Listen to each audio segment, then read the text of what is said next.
been chilling, watching the ocean with you. Baby, up with a slow motion crew. And we up in our growlings when people change, but not us.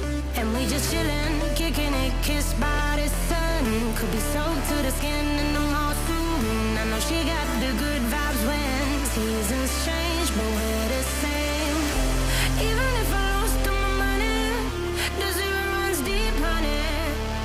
And I don't need to speak a single word, 'cause you got me holding, holding.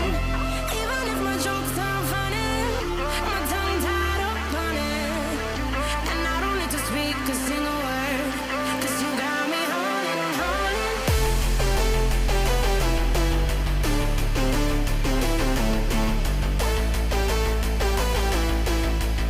'Cause you got me holding. Even if my jokes sound funny, my tongue tied up on it. And I don't need to speak a single word, 'cause you got me holding, holding.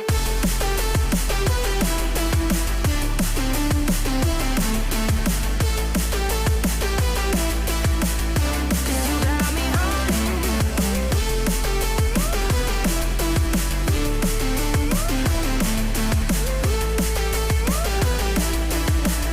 'Cause you got me holding, holding.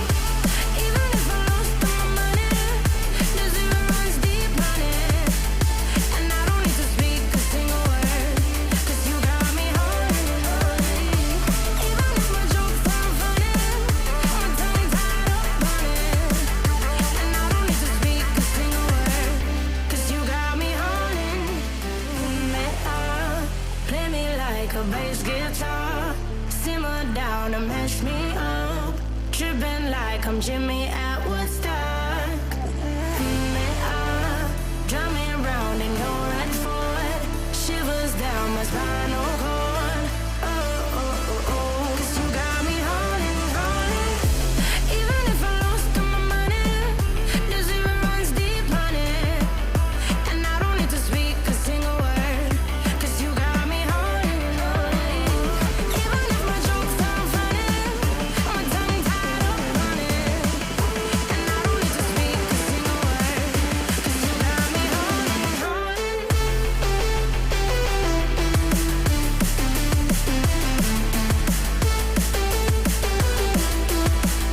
'Cause you got me holding,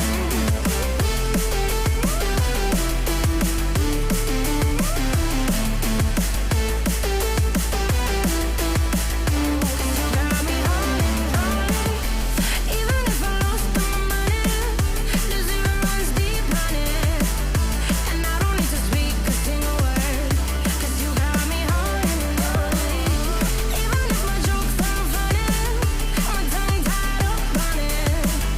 And I don't need to speak a single word, 'cause you got me holding, holding. No, yeah.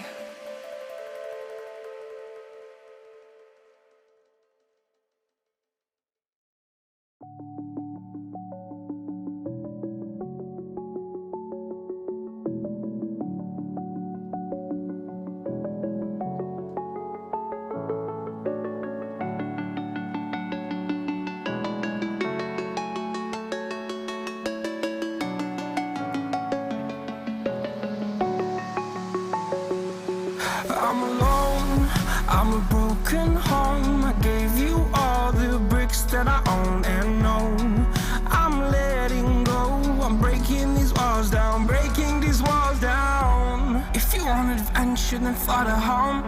But if you wanna travel, then go alone. Yeah, what's the point in us if I never know? Yeah, if you're gonna leave, I'ma let you go.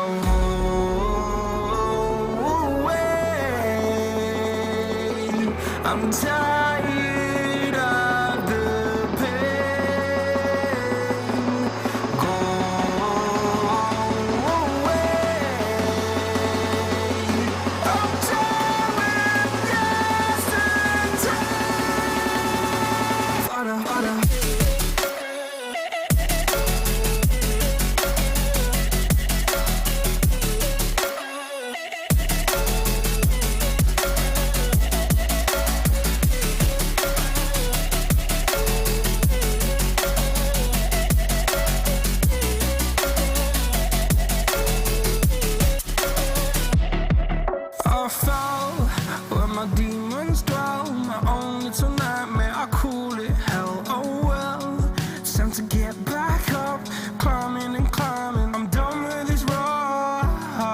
is what I tell myself, so I could feel something else. Yeah, I guess I had my bad days, but it doesn't mean I lost my style. Darling, where were you when my heart was on the ground? I thought time would prove that you would stick around. I guess time starts down, a king without his crown. Now I'm breaking and you're faking, girl. You never made a sound.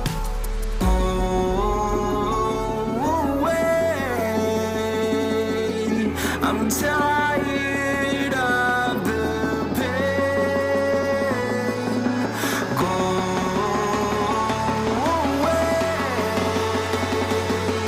I'm done with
yesterday.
taught, you've been told. Don't blink, don't run, don't turn left or turn right or look straight at the sun.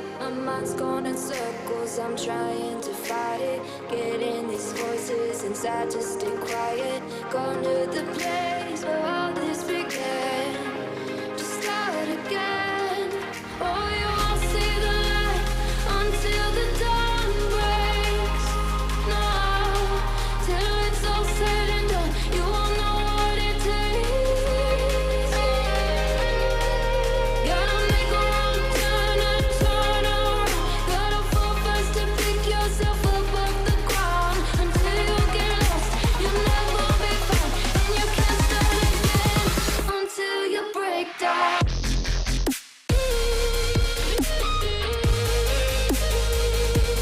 Break down.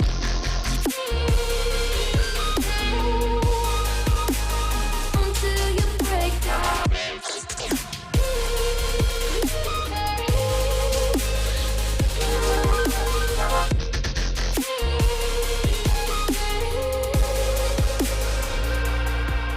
They said, be meek. Look beneath the bed before you go to sleep. Keep on, I shine. You'll surely get burned if you reach out and touch. My mind is a battle, I'm trying to hide it. Getting these voices inside to stay quiet. On to the place where all this began, to start again. You won't see the light until the dawn breaks. No, till it's all said and done, you won't know what it takes. Gotta make a wrong turn and turn around.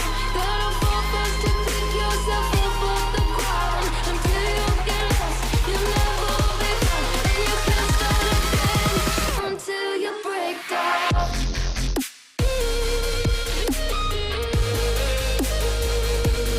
Break down.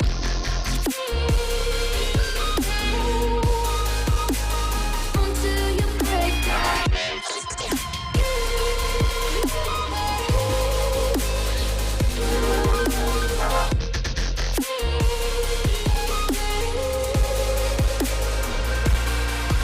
Oh, you won't see the light until the dawn breaks.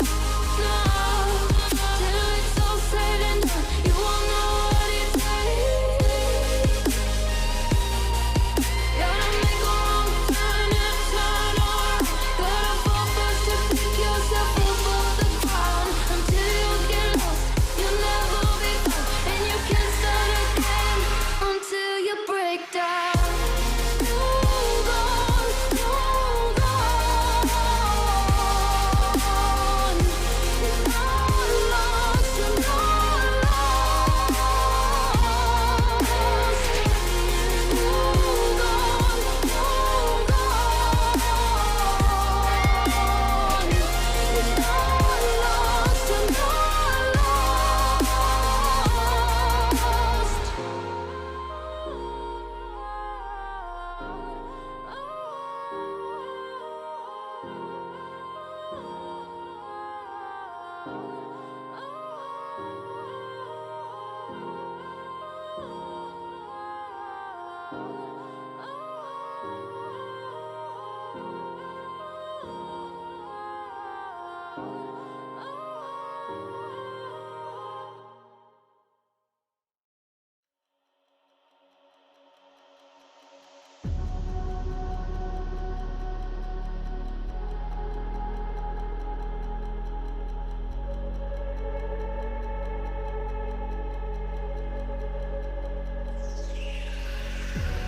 Never reminded, never taking whatever you told me.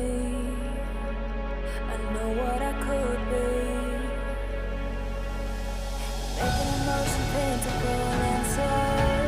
Tell me, is this what you made me?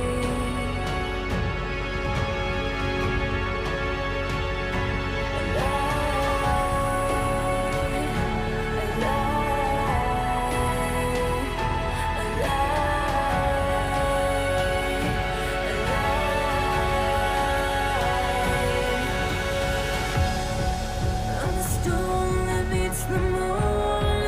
I'm the sun that will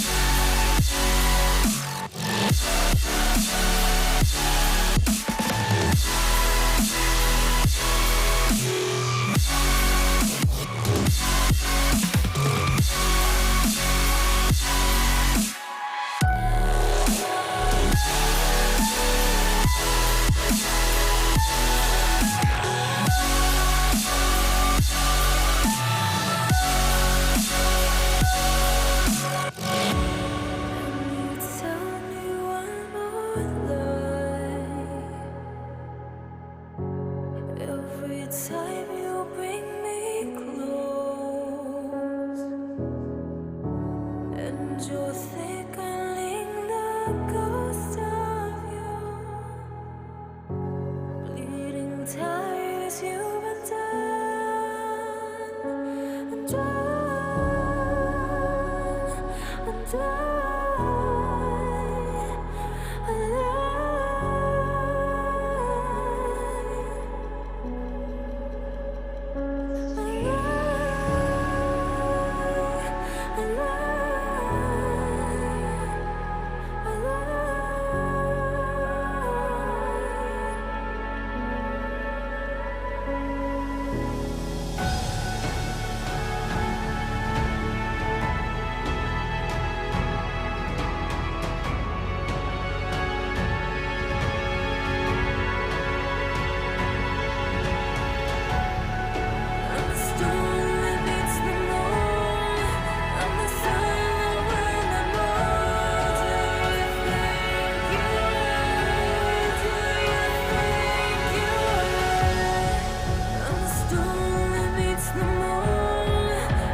Ladies and gentlemen, boys and girls, welcome along to the EsportsWales Rocket League Invitational presented by Apprenticeships Wales. A genius decision, and it's a genius decision too for you to join us here on what is sure to be a great day of Rocket League action. My name is Craftman. I am joined alongside by Aiden Sees Things, man. It's sure to be a great day, a long day of Rocket League, but are you excited for the Rocket League action today, Aiden? Oh, absolutely. You say a long day, but that's what I'm looking forward to. And I'm sure that, at the beginning, we are getting warm and just sort of enjoying the Rocket League. It's more of a vibe. But as we get later into the day, it's more and more intense. So I'm looking forward to seeing how all these teams match up. Of course, there's a lot of names I don't know, a few names that I do know. And I'm interested to see how some of these guys that I've not seen before, how to see them play.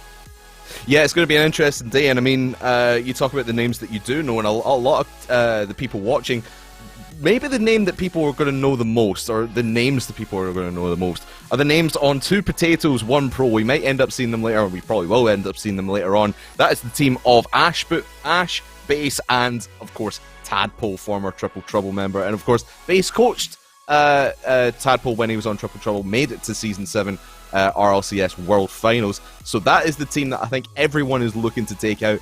Aiden, do you see any scenario today, and I know we'll get into this when we eventually inevitably see them on stream, is there a team in this tournament right now that you think could take out that team later down the line? I mean, I think that's a tough question. It's a very tough question. Put you on the spot right away. You really put me on the spot. I think that Tadpole, obviously, we know how good he is. Depending on how much he's going to show today, there could be any matter of upset. It is Rocket League after all, and there's a lot of teams here which could have a chance. I would say Arcade Volts. Naysayer is a name that I recognise.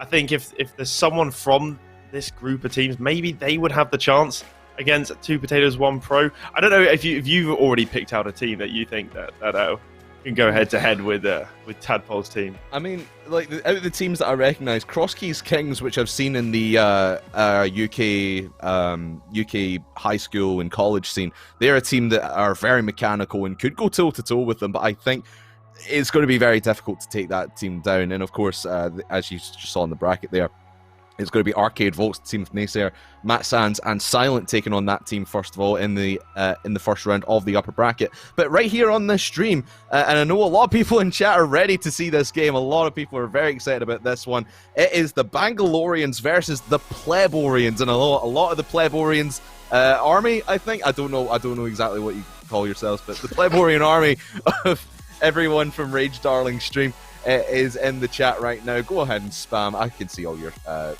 Rage Dab Bleps and Poggies in chat, so spam your support for all of them. But Aiden, this is a lot of people are going to know Rage Darling, but this is only our third time playing Rocket League, which is actually quite commendable in our second tournament. So 3 times playing Rocket League, 2 tournaments in.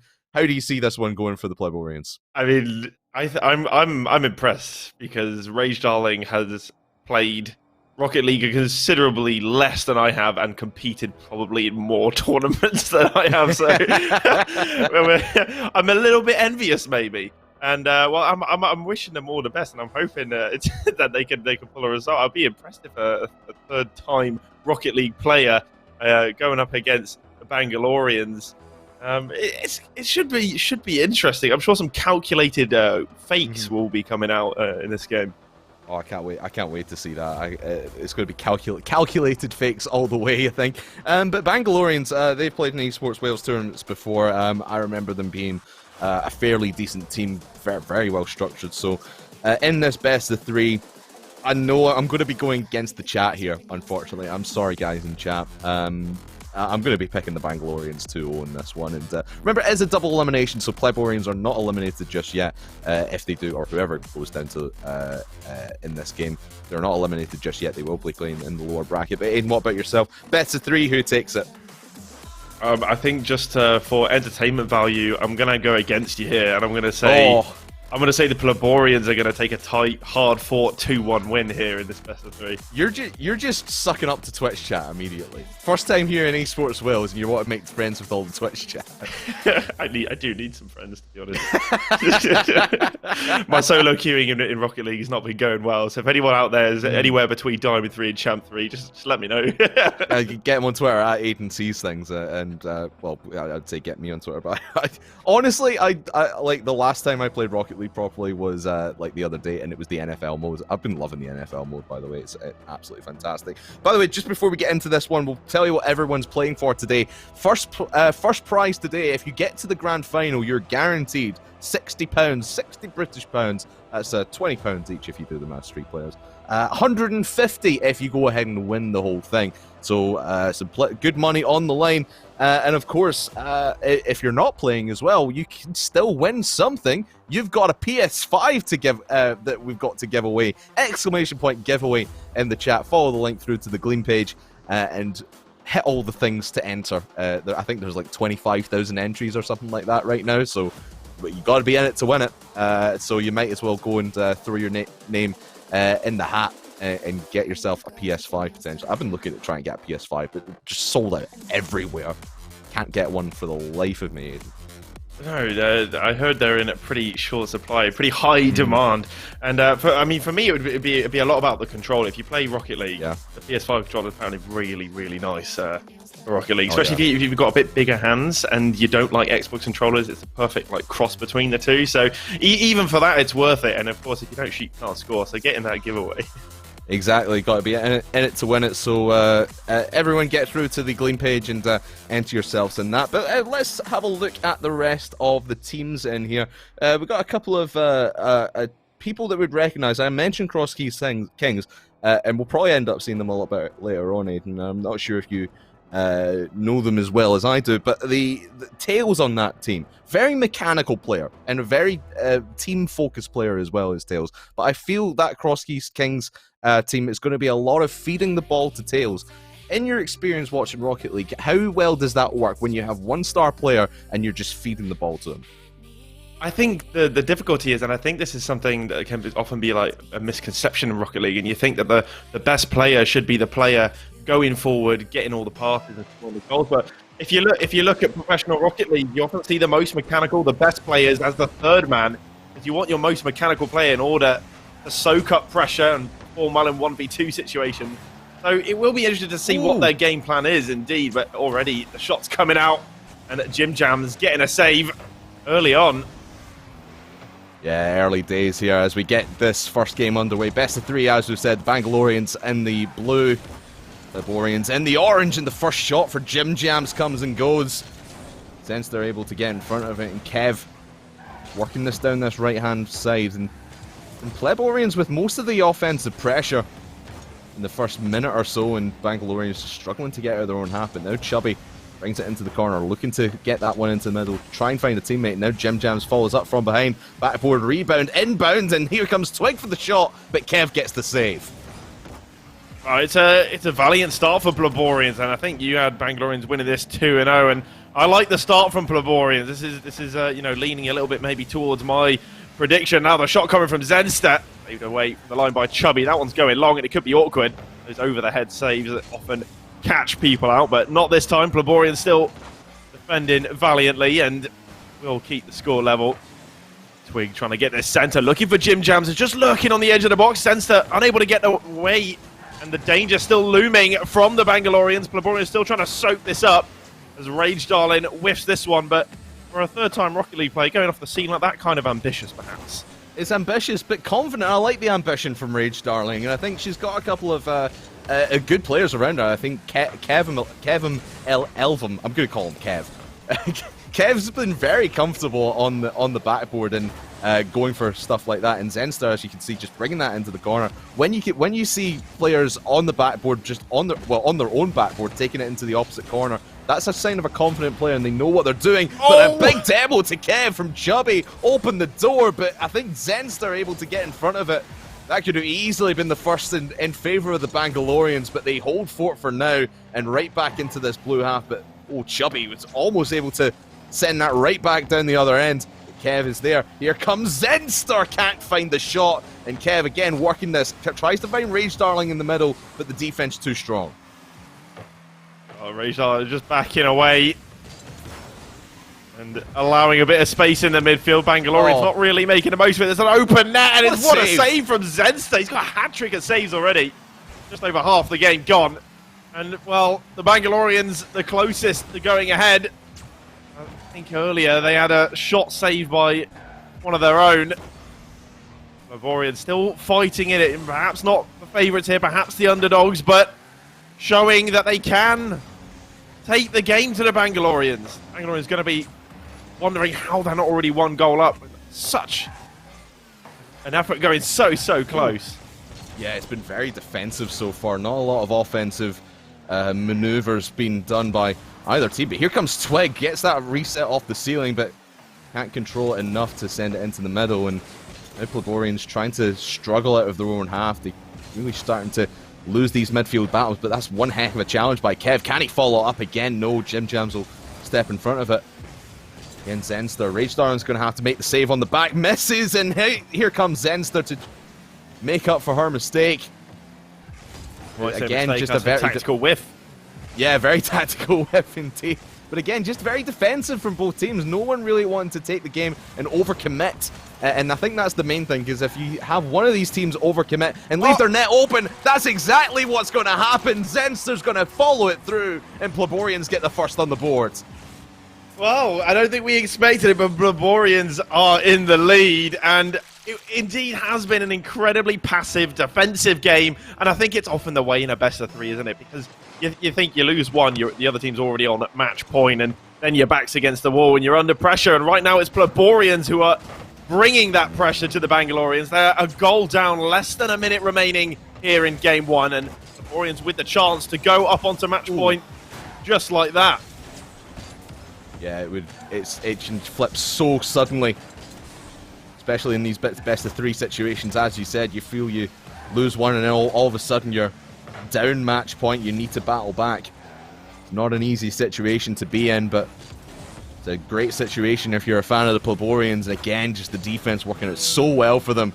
Everything that Bangalorians is putting towards net is just being dealt with so well. Here comes Chubby. Can Jim Jams get a shot off? No, he cannot. Blocked away by Kevin. But again, no chance to get that one back into the middle. The thing that Pleborians are doing quite well, they're getting the defensive stops, but they're struggling to turn that into a counter-attack opportunity. But they need to defend here in the last 5 seconds of the game. Could easily get it tied back up. Could the Bangalorians? This is dribbling in front of net. Dangerous situation for Kev, but he's dealt with it well, and the Pleborians get the first one on the boards. Pleborians already up on the match point. And, well, I think Rage Darling, just the 2 touches on the ball. So, I mean, I think we can almost say it's one touch. You get 2 points for one touch. So Rage Darling got 1 touch there. So well done, Rage Darling. We'll get a round of applause there. Well done. It was just tactical whiffs, really, wasn't it? And you know, I think that's what threw the Bangalorians off. And I think really Rage Darling had the tactics down, and Zenster and Kevin doing fantastic. I think Kevin spent 95% of that game on his backboard, and he passed all the vibe checks. And I think you were saying that, you know, the Bangalorians, they're good in defense, but I think in possession, just a little rushed. And I think they're expecting to be the better team, and maybe that's, you know, that expectation is weighing down on them, and they're rushing the play, and they're too desperate for a goal. Yeah, you feel that frustration setting in. They felt there was a couple of good chances in there that they could have got a goal on the board and started to take the fight to Pleborians, but I think that, like you said, they were just underestimating their opponents somewhat, and I think we were underestimating them as well. Obviously, Rage Darling, the second time Rocket Player, and there's our second touch of the series. Well done, Rage Darling. We're very proud of you. But Kev, again, like Kev and Zenster have just been outstanding players. The amount of saves and crucial touches that they've been able to make, and again, Kev just rushing back and getting that crucial save. Zenster and Kev are just working so well as a duo, and again, a wide open net for the Bangalorians, and they can't find home. I mean, they're like tennis players, just bezzing from one side of the court to the other, just making saves left, right, and centre. But it catches the Bangalorians out, though, sometimes when they do get these saves. Bangalorians will press too high, get caught, overexposed. They'll be there with the outplay, looking for a shot at that far post, but again, wide, and clinicalism of Bangalorians is not quite there. You'd think with the amount of chances, the amount of shots you're taking, one's got to hit the back of the net. You've got to be making the most of the work that you're putting in the midfield, in defense. If you're not translating that effort up front, will not find a way through. And Pleborians, well, they will be looking to sneak another little victory here. Ooh. Another great save from Kev, denying Twig once again.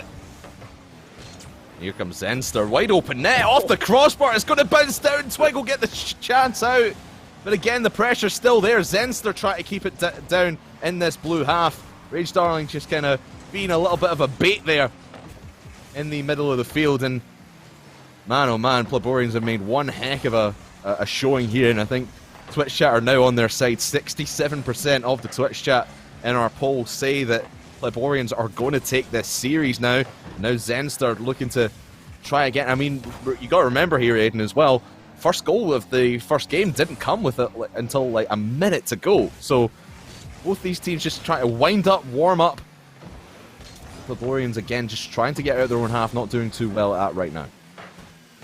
That's a good point that you made. That first goal took forever to come, and usually in a game one, I say the first goal tends to come around like that 90-second mark, and it just never seems to come. And I thought maybe we'll have a never-ending game, just a few hours of overtime, and why not? Well, again, Kev getting the saves, keeping it away. Still 0-0. Yet to find a goal, and if you're here for goals, maybe you're watching the series, but the battle in the midfield is what's keeping it entertaining. And Twig trying to go for the slow play, but Zenster wasn't having any of it as he batters it away. And defending so deep, Pleborians, another great save from Kevin. You're wondering how many times can the Bangalorians shoot and not find the net? Surely one of these has to go in, but Pleborians, they seem they seem to be able to get on to the end of every single ball, and you think it's going in, you think they're going to take the lead, the Bangaloreans, but time and time again, saves come out. Just stonewall defense from the Pleborians, and they know they just need to keep it out, and then they'll have a chance downfield because they have been getting the better licks in when they get down to the blue half. But Bangaloreans, you've got to give them credit. They've been keeping this ball deep in the Pleborians' half for the last couple of minutes here. Again, Zenster and Kevin have been dealing with it so well. Rage Darling's just been there, just riding about. I really want Rage Darling to have like one big play. I want it to have like a big save or like a chance to score it. But here comes Zenster. Try to get into the middle for Rage Darling, who was a little bit too close for comfort there. But this is a wide open net. Can Zenster get the touch? He is just amazing in the defense. That's 3 saves for Zenster, 3 saves for Kevin. Can you stop this defense? How on earth are they keeping them out? I don't know. Bangalorians, they have had so many shots, so many opportunities. And I don't even know how Zenster's managed to get to that one. It's like he's got some extendable go-go gadget car. Every time it looks like it's out of reach, somehow he extends himself, gets the reach, and keeps it out. Oh, and there could be a chance. Kevlin just looking for a hopeful shot from range. The Bangalorians have possibly played more than 3/4 of this game in the opponent's half, but every time the Laborians get into the opponent half, they look dangerous. They look like Bangalorians not so composed at the back, and they look threatened every single time the Pleborians come asking questions. In the last 5 seconds, maybe the last chance. Rage Darling has a shot. It just goes way to the right. Now Kevin will try and keep this high up on the backboard. Maybe Chubby, maybe the best thing to do is just get this down the ground, but Kevin will keep it high. Here comes Rage Darling, touch there. It was towards net. Kevin could set it up still. Zenster could keep it high, but the overtime has been reached, and we will go to extras. Next goal wins. If it's from the Pleborians, they go through. Can you imagine Rage Darling? The scenes had she got that 0-second goal so close as well. I know she's streaming as well. I would want to see the clip from like the last moments there where it almost went in for her. But here comes Kevin on the top down off the rebound. 23 seconds gone in OT. And Pleborians, a 1-0 sweep of the Bangalorians in 2 games. They go through, and we look a little bit silly here. Well, at least I do. You pick the Pleborians. I mean, you just got to believe. You just got to believe, in the underdogs. I think that's the way I'm going to be going for the rest of the day. It's worked once. I'm expecting it to work again. I think it will be Pleborians in the final. I mean, Tadpole, you better watch out. Oh man, if you come against Tadpole, if Tadpole comes against the Pleborians, rather, they got to watch out, because I mean, you look at that: 3 saves from Kevin, 3 saves from Zenster as well. They were just absolutely phenomenal. We were stopping everything that Bangalorians were doing. And really, when you get into that situation, if you're Bangalorians, you just get really frustrated. You just feel every shot that you're putting on is getting saved. Nothing's going your way. And again, it just breaks down. You lose confidence, and that's what allowed Pleborians just to take it in the OT. But I know Rage Darling's in the chat, but well done to Rage Darling, because yes, you only had that one touch in the first game, but you had a couple of, even towards the end of regulation, that you had that crucial touch to try and keep it up and set up one of your teammates to maybe get it at 0 seconds. But this team, man, I'm sorry, Rage Darling. At least Kevin and Zenster, they're very, very good. Very good at carrying you. That's all I'll say. From 1 touch to 4 touches. I mean, when you're quadrupling your touches from one game to the next, I mean, that's quite an exponential rate of improvement, I would say. But indeed, Kevin and Zenster, they're phenomenal. The kind of defending that they've pulled off in that game is second to none at the moment, because it's the only game that's been played. So perhaps we'll see some more magnificent defending from some other teams later on, but for now, I mean, I was shocked and surprised by some of the saves that came out. I really thought game 2, Bangalorians, they're not going to mess around this time. They're gonna at least take a game, but it didn't happen. Yeah, and if you're Aber Apes or GCS2, the team that's going to play into the Pleborians in the upper second round, you got to be worried when you see all these saves coming out. I'm going to fix my mic because it's just kind of become a little bit drippy there. But yeah, you've got to be watching out for those saves because you got to take those guys out of the equation, make Rage Darling play a lot of it.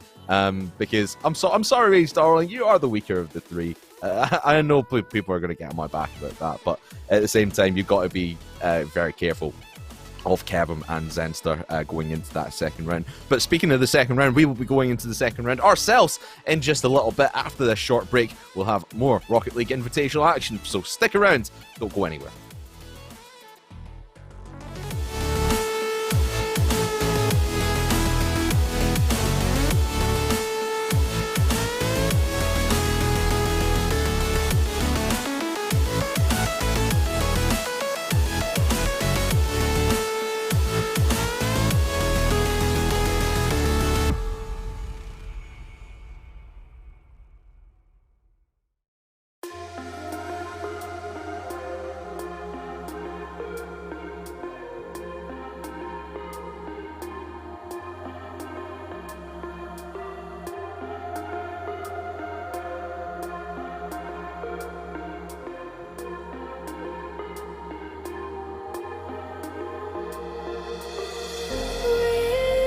Whispers in my mind, I slowly drifting by.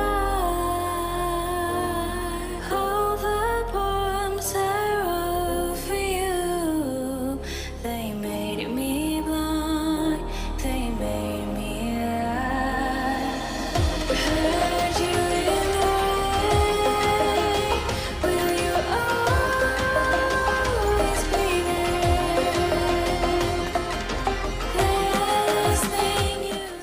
Do you want to accelerate your career doing a job you love whilst being paid? Make a genius decision and become an apprentice. Search Apprenticeships Wales Genius Decision or call 0800 028 4844.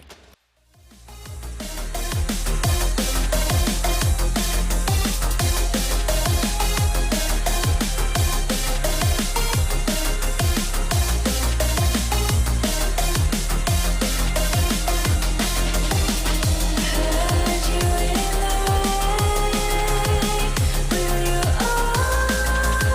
always be there? Last thing you said.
lost my best friend to 23.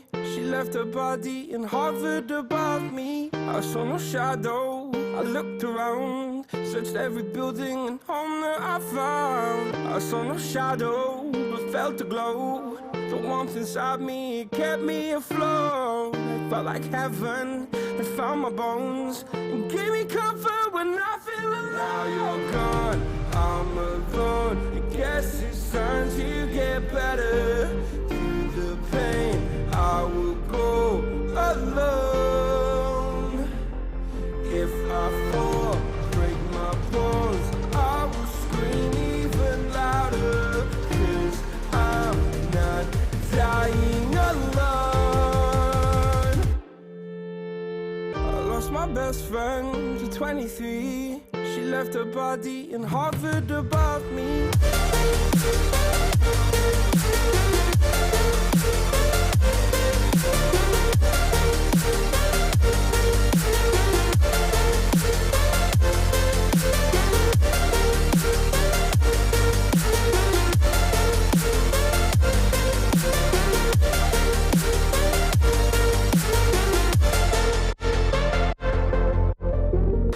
My best friend to 23. I heard the heavens crying above me. They gained an angel, I lost a friend. I felt like dying again and again.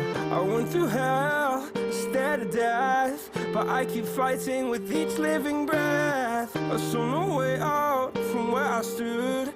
Felt like the fire had burned me for. Now you're gone, I'm alone. I guess it's time to get better. Through the pain, I will go alone. If I fall, break my bones, I will scream even louder. 'Cause I'm not dying alone. I lost my best friend.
Am roed hybi dy yrfan gwneud gwaith rwyt ti'n ei fwynhau a chael dy dalu rhywun pryd. Gwna ddewis doeth i fod yn brentis. Chwilio dewis doeth Prentisiaethau Cymru. Neu ffonia dim 800 dim 28 48 44.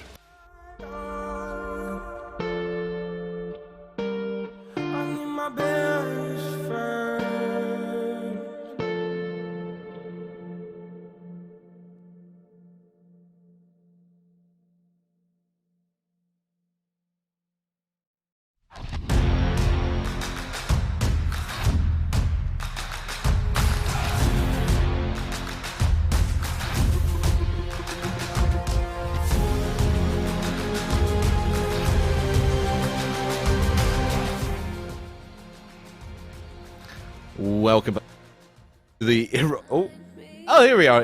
We're here now. Hello. Welcome back to EsportsWales and the Apprenticeships Wales Rocket League Invitational. My name's Craftman, that is Aiden Sees Things. And Aiden, we just saw a great match between Bangaloreans and the Pleborians. Oh boy, we're still... Oh no, we're back. We'll figure it out eventually, folks. Oh, stick around, everyone. It's a long day. But yeah, we're back. Pleborians through to the upper second round. They're going to be taking on the winners of Aber Apes and GCS 2. We're still waiting on the result from that, but let's have a look at the bracket here, Aiden, and see where everything stands right now as is. We've got quite a lot of 2-0s in the upper bracket so far in the first round, as you can see. Our only 2-1 came with Cardiff Blues Esports and how do we say this? You want to give it a go, Aiden? Inquiry,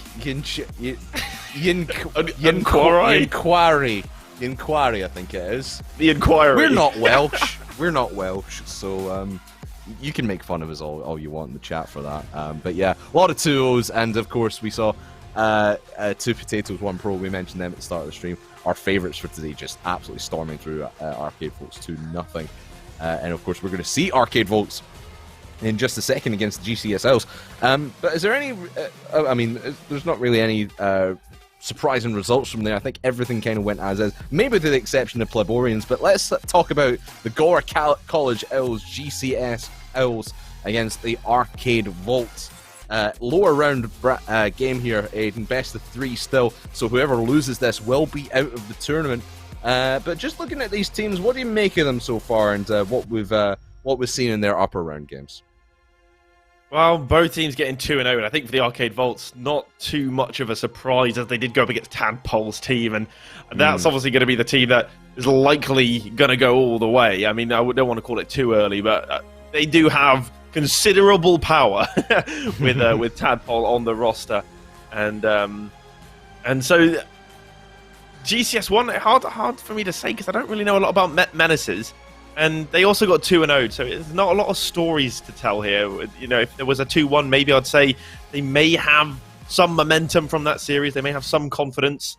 But both teams losing 2-0, they both still got something to prove. And they go into this losers bracket so early in the day. There's a lot of weight on the shoulders. Yeah, and of course the GCSLs, they've been playing in and around the British Esports Association Championship, so a lot of experience from them coming from there. Meanwhile, for the other team, the Arcade Volts. I mean, I think Arcade Volts, if I do remember correctly, back at World Esports, were they the ones to get all the way through to the final?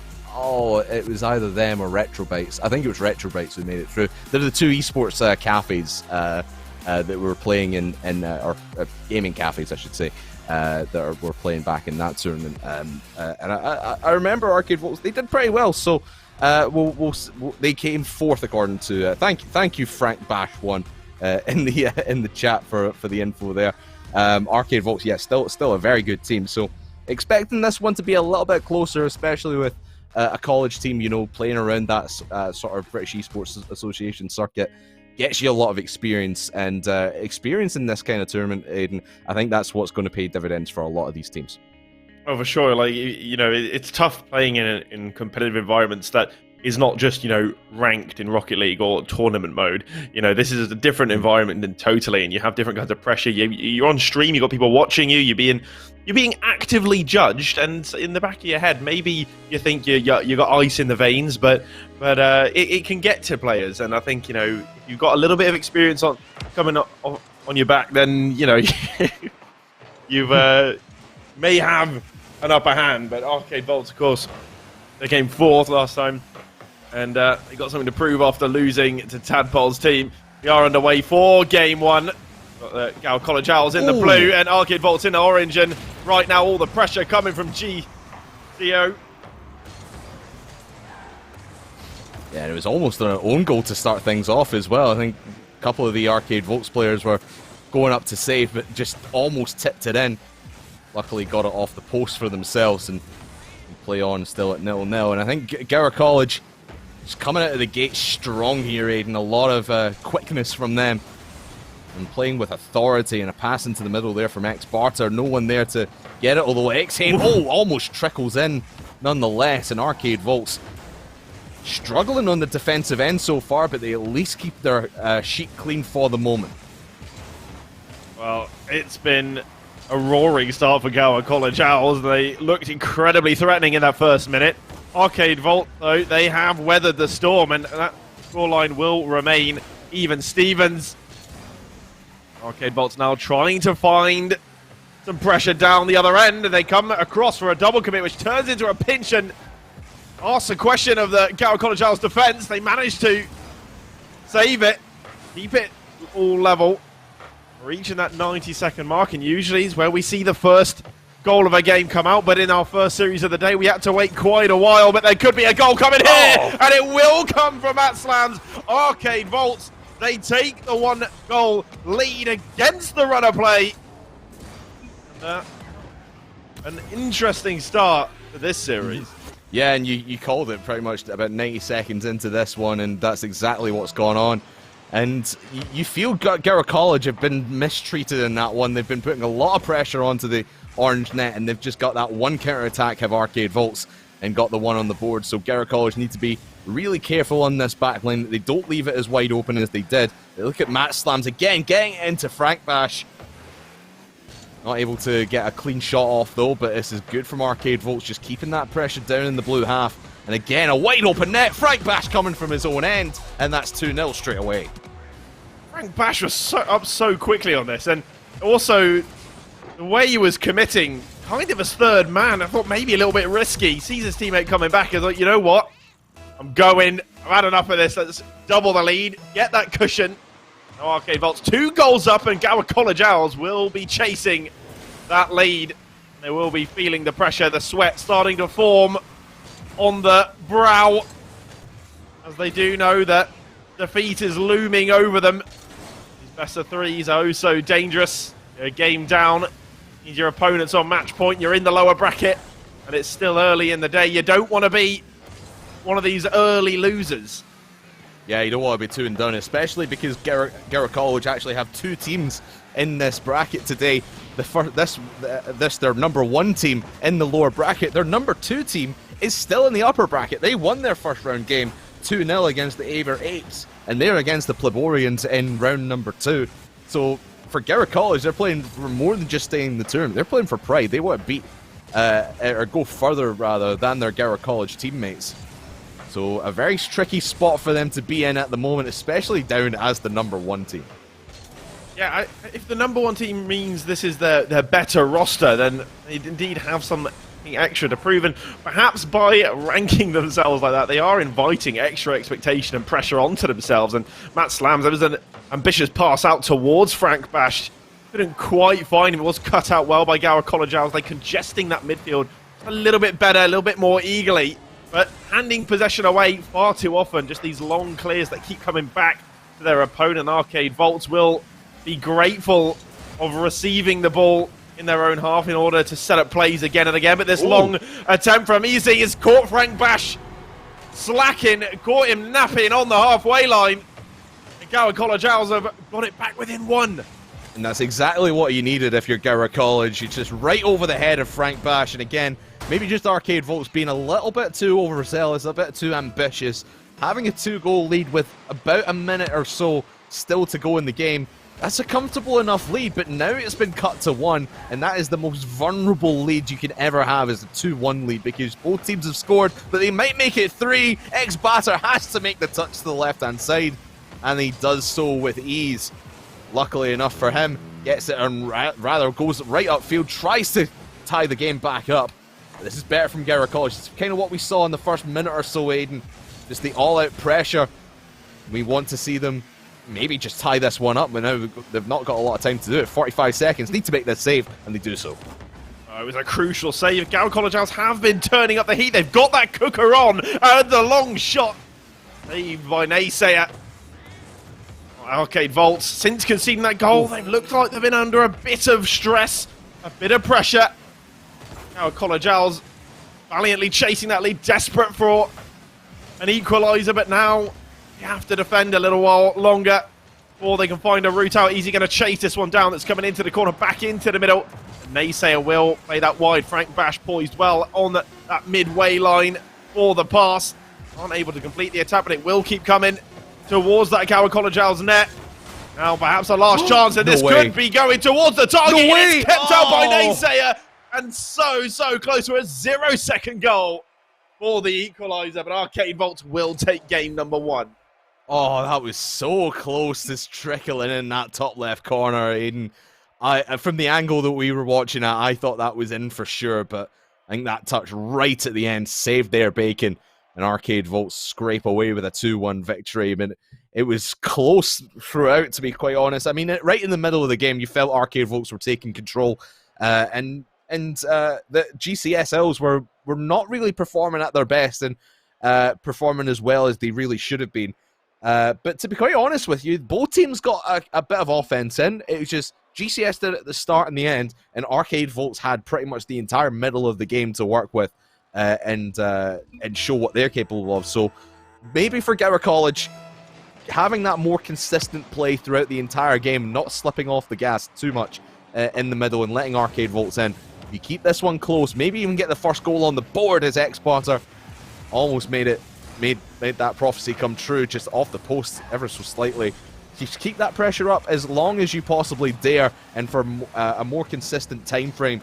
I think that's what puts Arcade Volts under pressure and maybe gets Gower College the second game and sends it to game 3. Well, interesting play styles from the two sides. I'd say that Arcade Volts had perhaps the more composed style when it came from playing out from the back. They're looking for the passing plays. They're looking to make the ball do the work. But Gower College Owls, high-octane play, high-pressure system that they imposed onto Arcade Volts at time. Once they get that ball into the Arcade Volt half, they do those half rotations that have them coming back to the ball, challenging quickly, not giving time to Arcade Volts. When Arcade Volts do find just a little bit of room, they do play the passes down, and a great shot from Naysayer denied by Hain.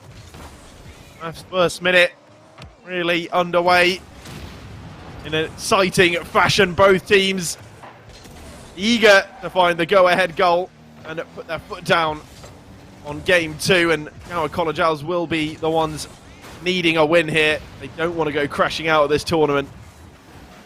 Absolutely not, and I think X-Bar, he's been the mainstay, but here comes Hain, making the first one on the board for Gower College here in the game number 2, and set up by Easy. I think X-Bar was nowhere to be seen, just demoed out of the play, but that was really all 3 members of Gower College making that play happen, just working Arcade Volts, making them dive at every single ball, and opening up that net towards the end. And the first one on the board for Gower College, that's going to give them a lot of confidence going forward.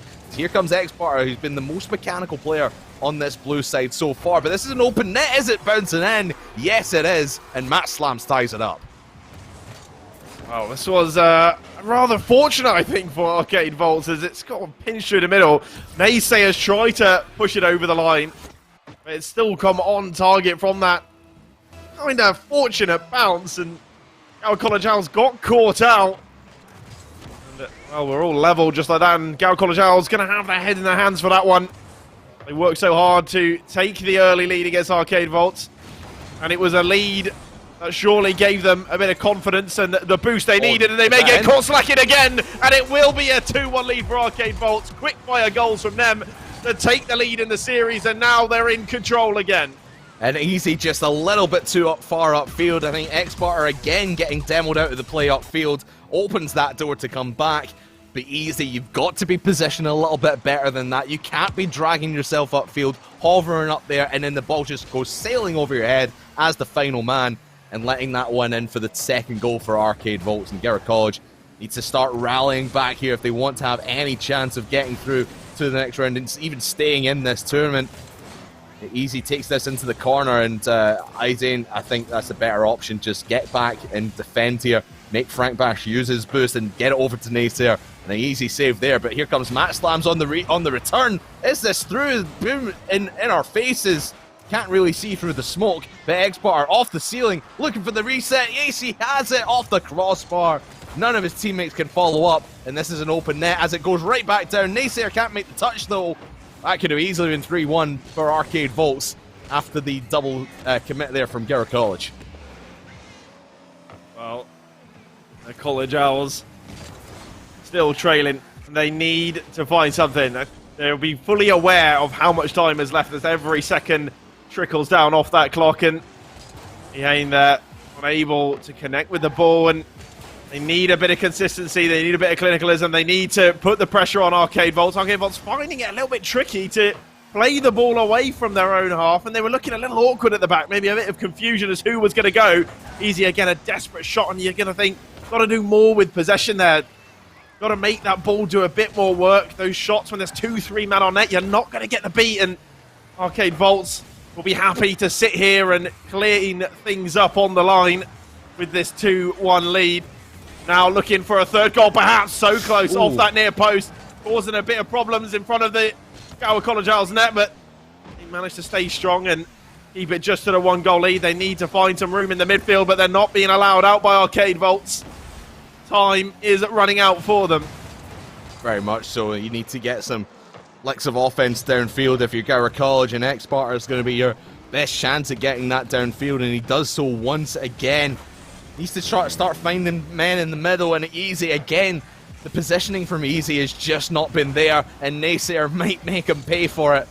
But Easy, he has to be a little bit further infield there to allow X-Sparta to go through for this. So this one bouncing in on the goal line. Match Slams gets it out. Easy couldn't follow up in time, and that was the best chance that Gower College have had in the last couple minutes. Well, it is a chance that they will be wishing they put to bed and got the equaliser. 30 seconds left, and now it's all or nothing. It's the Hail Marys. You're going to see they're going to be pushing up, throwing everyone forward. It's going to be high risk, hopefully high value for them. Like to see it to go to game 3, but at the moment, Arcade Volts have got a long shot headed for home, and they can't keep it out. 3-1, and Arcade Volts, surely it's the nail in the coffin. Yeah, with Maybe little all she wrote. Yeah, with little time left in the clock, and the clock does keep running, but I think it will reset when this kickoff goes. 14 seconds to go. It's the writing's on the wall here, Aiden, and it might just be scratched into the hearts of GCS. They are going to be out of this tournament. GCS 1 are out. GCS 2 still in it. And that's going to be a little bit of bragging rights for the other Gower College team as the ball just stays up in the air. X-Sparta will try his best to save face, but it's Arcade Volts with the victory, and they're through to the next round of the lower bracket.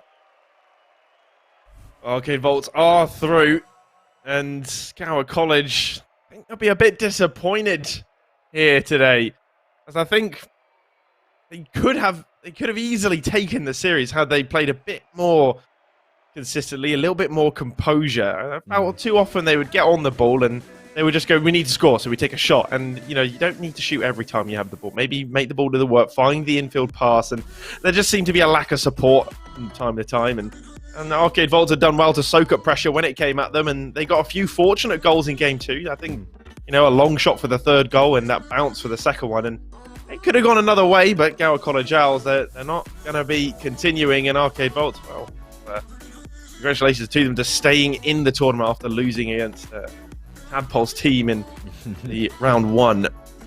Yeah, it's a good pick-me-up after getting... Well, it was a 2-0. I assume it was not close at all, that 2-0. Whereas this one was a little bit closer, but again, GCS, I mentioned it during X-Sparta, was doing a lot of the heavy lifting in that team, you felt, Aiden, and the positioning from his teammates just wasn't there. He was trying to go for these infield passes, but couldn't find a teammate in the right position. And Easy, I picked on him a lot because his position a little bit too far upfield. You felt as the last man back, you really need to be further back and not in that more aggressive position, especially when you're in a position where your team's in a position where they could lose the ball, and that's exactly what happened, led to a couple of the goals for Arcade Volts. But they are through, are the Arcade Volts. They will be taking on the loser of the Cardiff Blues and the Swansea Sabres in the upper round bracket as well. I believe after this short break, we will be going back up to the winner bracket, to round number 2 in the upper bracket. We'll bring you one of the lovely games from that. We'll find out what that is after the break, so don't go anywhere. Esports Wales Invitational continues after this.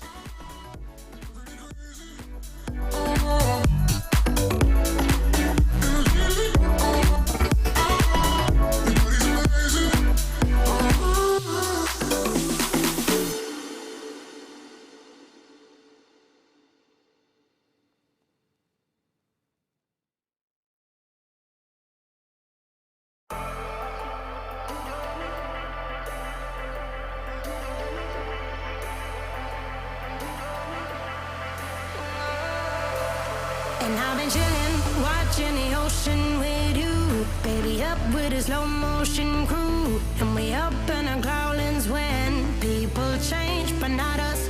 And we just chillin', kicking it, kissed by the sun. Could be soaked to the skin in the mall soon. I know she got the good vibes when seasons change, but we're the same. Even if I lost all my money, the zero runs deep, honey. And I don't need to speak a single word, 'cause you got me holding, holding. Even if my jokes sound funny, my tongue tied up on it. And I don't need to speak a single word, 'cause you got me holding, holding.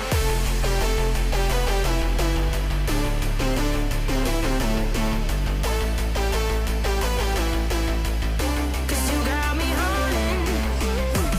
Even if my jokes sound funny, my tongue tied up on it. And I don't need to speak a single word, 'cause you got me holding, holding.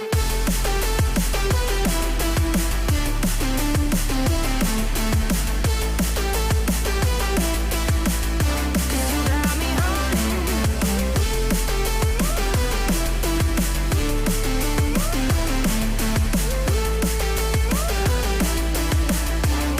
Got me holding, holding. Even if I lost all my money, the zero runs deep, honey.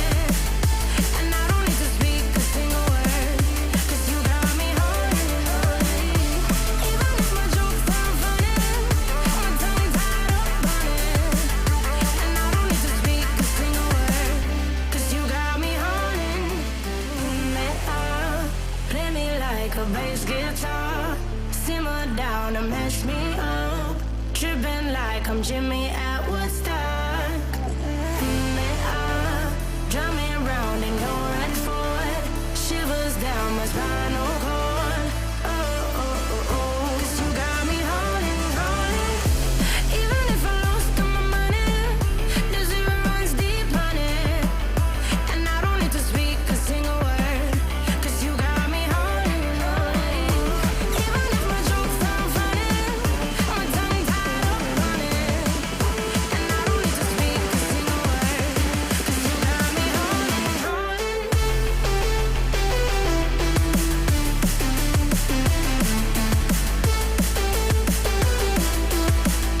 'Cause you got me holding.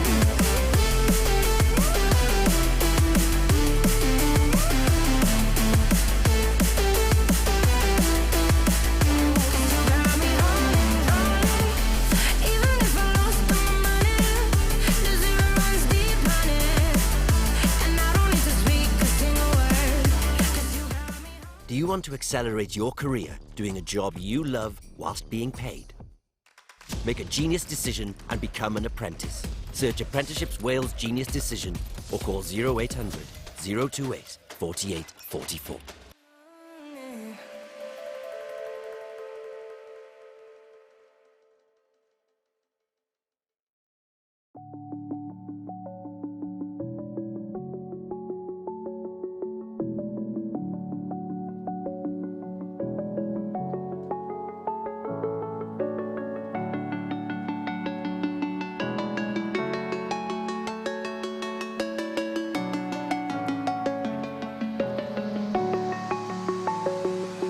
I'm alone, I'm a broken home. I gave you all the bricks that I own and know. I'm letting go, I'm breaking these walls down, breaking these walls down. If you want adventure, then fly to home. But if you wanna travel, then go alone. Yeah, what's the point in us if I never know? Yeah, if you're gonna leave, I'ma let you go.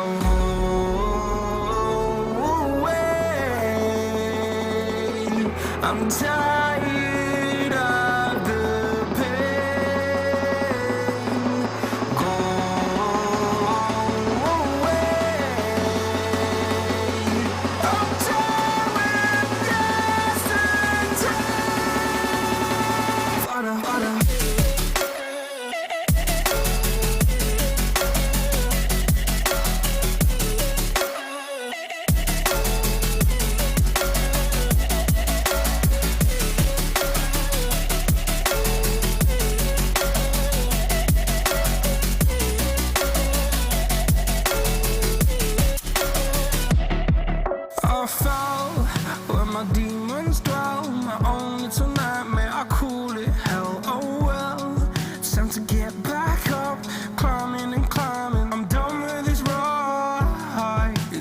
tell myself so I could feel something else. Yeah, I guess I had my bad days, but it doesn't mean I lost my style. Darling, where were you when my heart was on the ground? I thought time would prove that you would stick around. I guess time stood still, a king without his crown. Now I'm breaking and you're faking, girl. You never made a sound.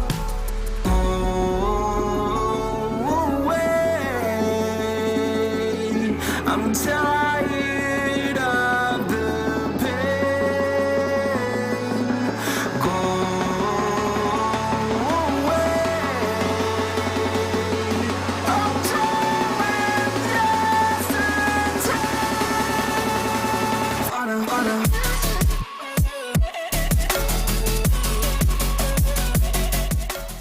Am roed hybi dy yrfan gwneud gwaith rwyt ti'n ei fwynhau a chael dy dalu rhywun pryd. Gwna ddewis doeth I fod yn brentis. Chwilio dewis doeth Prentisiaethau Cymru. Neu ffonia dim 800, dim 28, 48, 44. If you want adventure, then find a home.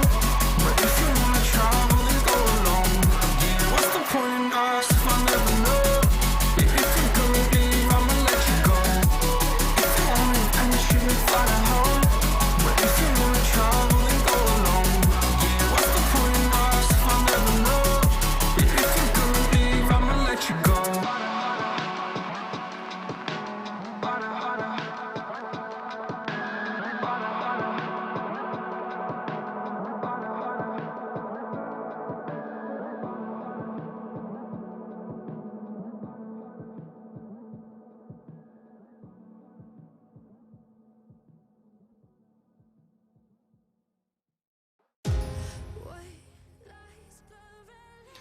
Welcome back, ladies and gentlemen, boys and girls, to the Esports Wales Rocket League Invitational presented by Apprenticeships Wales, a genius decision. Craftman, I almost forgot my name there for a second. Craftman and Aiden sees things with you all day today to take you through all the action. And we've had a couple of fun games already today, Aiden, and I'm expecting it to be a lot of fun going forward, especially in our next game, which is back up in the upper bracket, second round game. And it's a local derby already. It's the Cardiff Blues versus the Swansea Sabres. Aiden, take us through it. Well, Cardiff versus Swansea, it's an age-old sort of derby rivalry, isn't it? And I'm expecting a lot of physical plays. I'm expecting the demos to come out. Maybe a few quick chats, a few water saves, and some close ones. You know, just to rile up the opponent and maybe play the mind games a little bit more.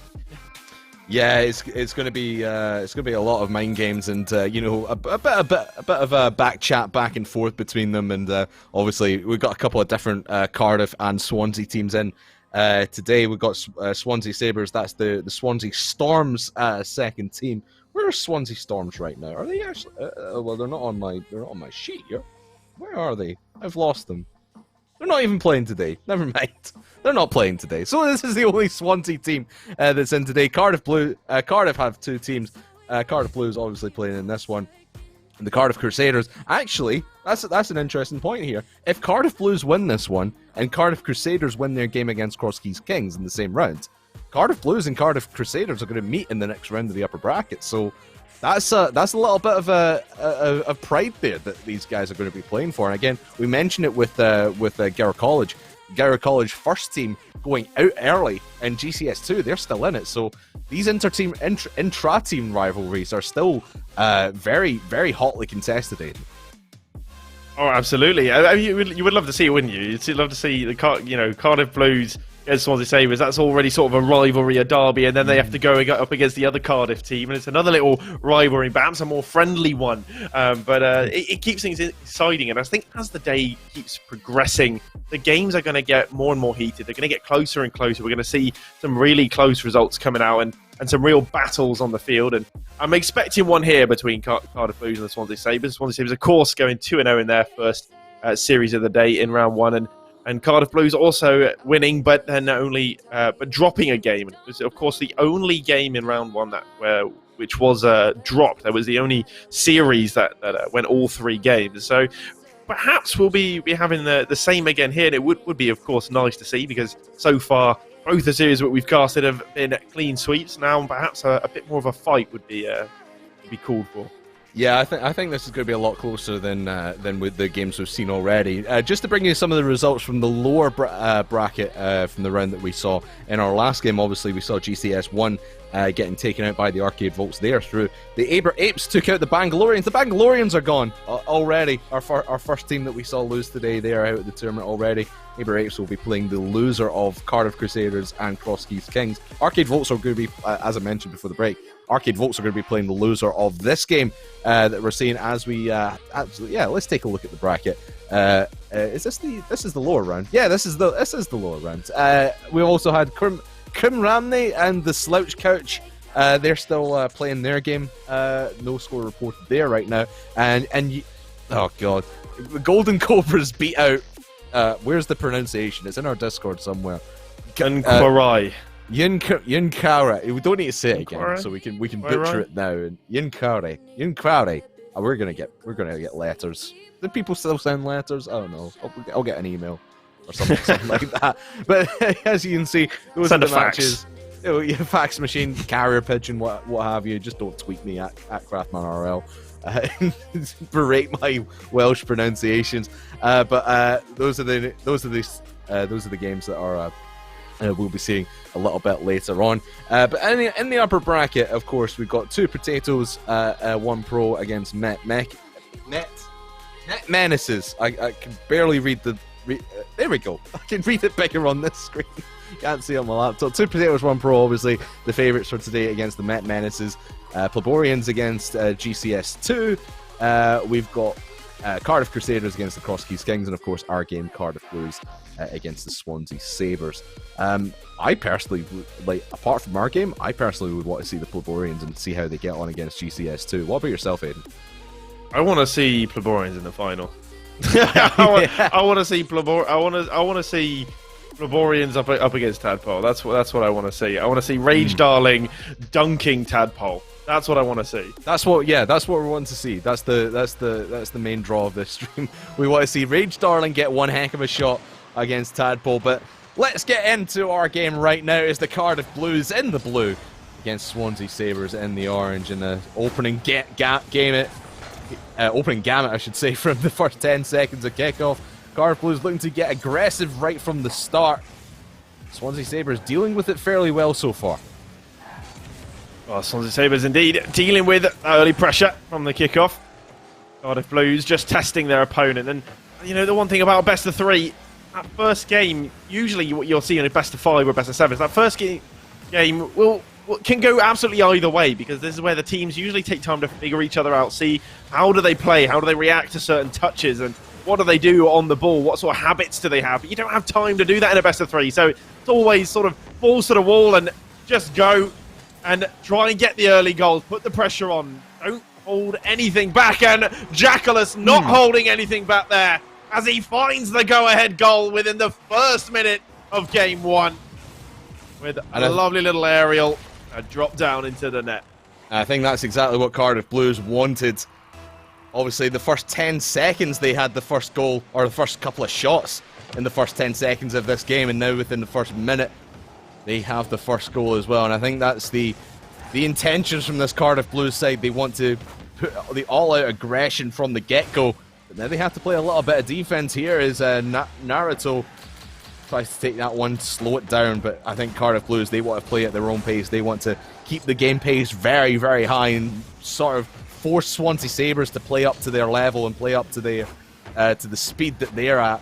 Because I think in their heads they can outpace Swansea, and I think when you outpace a team, you can control the pace of the game, and you can get away with pretty much anything you want.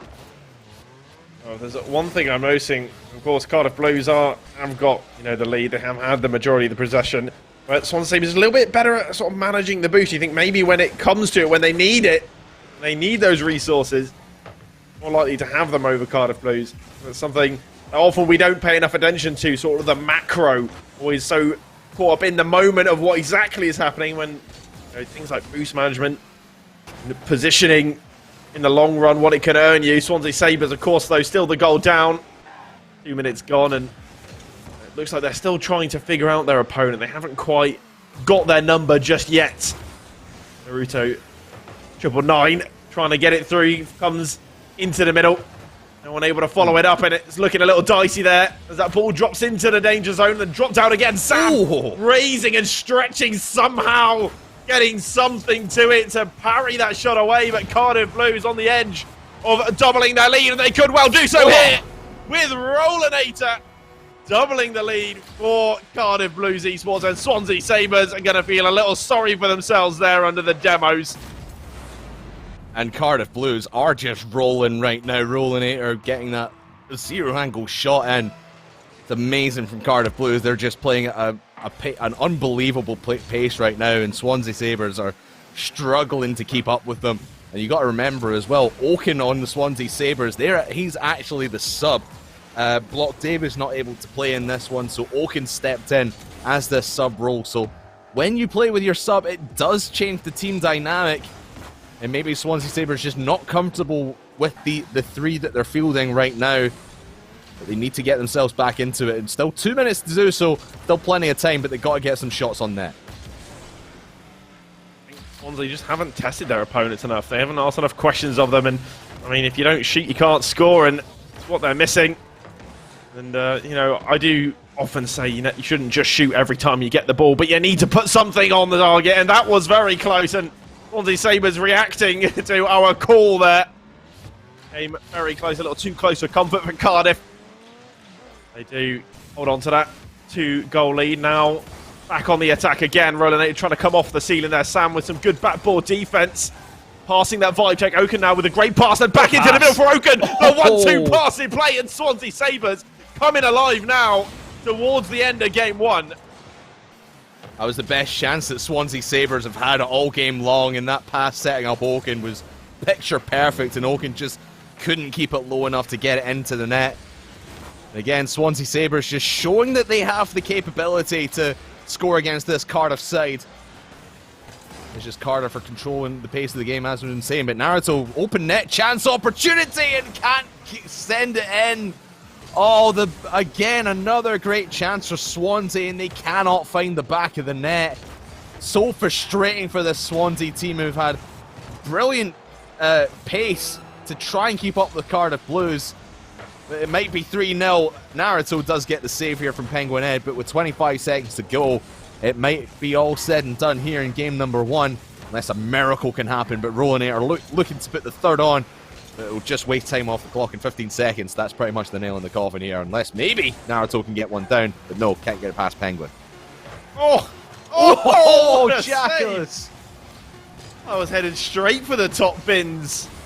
Swansea, they've come alive towards the end of this game. It was a bit too little too late, but they looked a little lackluster for the first couple of minutes, and now slowly they seem to be finding their feet.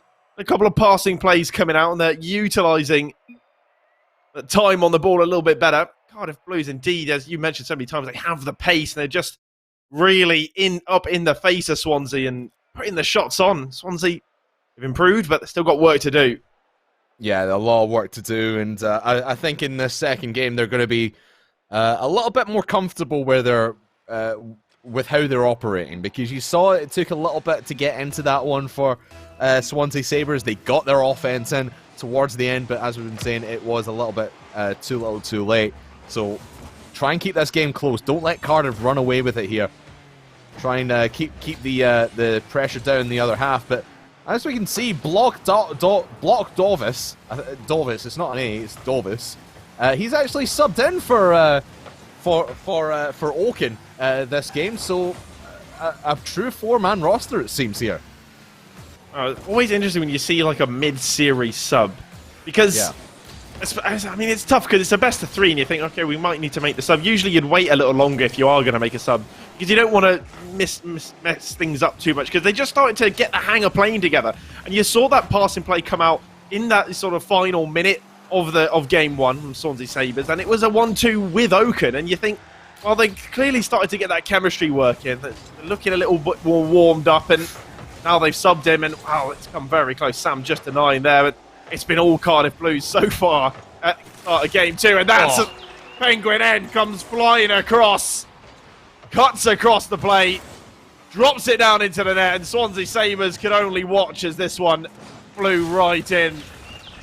Yeah, and you can see the boost control that Cardiff Blues have as well. A lot of the time when they're pushing into that orange half, Swansea Sabres are struggling to get boost in their tanks. It was Naruto who got that 100 boost, but he was out of the play. Sam and Block had to be the ones to make the play, and there's Sam again, just high off the backboard of the Cardiff Blues side, and again, just so good at controlling the boost and controlling the pace here are Cardiff Blues, and Swansea are just fighting with everything they can to get back into it, and nothing seems to be working from them right now. Even trying to play out of their own half, they're just getting defended in the midfield, and Cardiff Blues again just controlling this ball, controlling the pace, and Swansea Sabres need to fight back into it. Still only a 1-goal game though, so anything can still happen, but they've got to show a lot more determination to try and get back out of their own half and get some offense in. You just need to come back to the basics. I mean, you saw Block Davis there driving up onto the ceiling, and you're like, oh, why?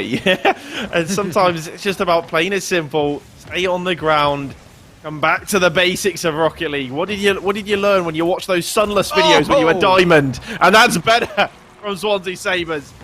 Finally, they have found the back of the net. Sam here, well, it was calculated fake. He went for it on the backboard.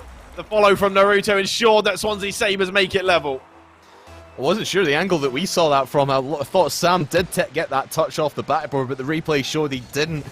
And I think, like you said, that threw Cardiff Blues off, and an easy enough goal to tie things up. First goal that they've scored in this series, and they might get another Rollinator. Last man back, luckily enough for Cardiff Blues, keeping that one at bay.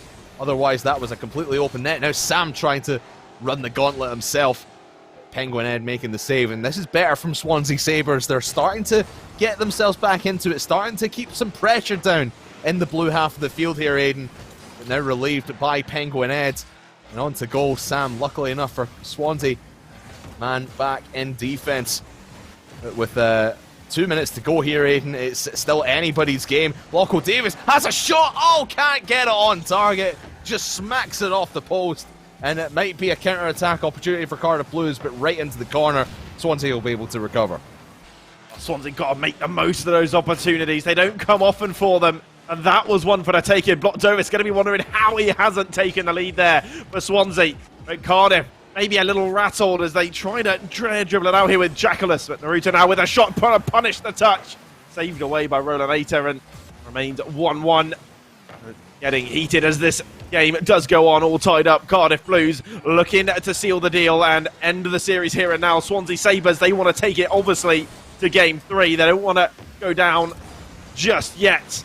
1.5 minutes left, and there's a shot coming just wide. And it looked like it was headed straight towards the upper Benjamins.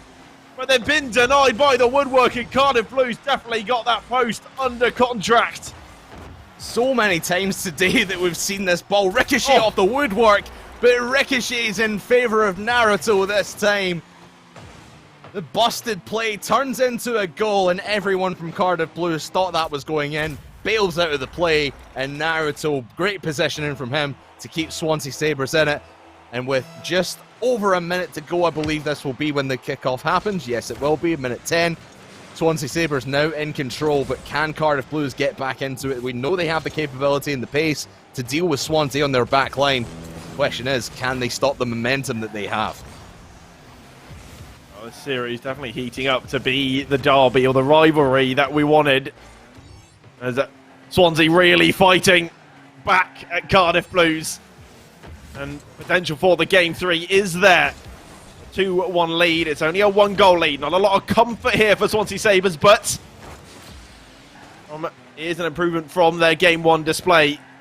Now all they need to do is shut up shop, maybe find a third, but don't think they're going to be taking too many risks as they sit deep on net. Block Davis with the save there. Now everyone caught same side. It could be awkward as Cardiff Blues are mounting the pressure. There will be a route out for Naruto into the one-on-one with the flick, and he will ping his corner, threads the needle, and Swansea Sabres, they take a 2-goal lead. What a 1v1 there from Naruto. Penguin Ed, quaking in his boots, has to make a dive at it one way or another, but he just sits still, and Naruto can put that anywhere in the net that he so desires, and he just flicks it into that top left corner, and Swansea Sabres, after what was a disappointing game number 1, just being beat out in the way that they did, bring it back in game number 2, and we will be going to, at least on stream, our first game at 3 of the day, a decider to see who goes through to the next round of the upper bracket. And Swansea Sabres, you got to say, all the momentum on their side.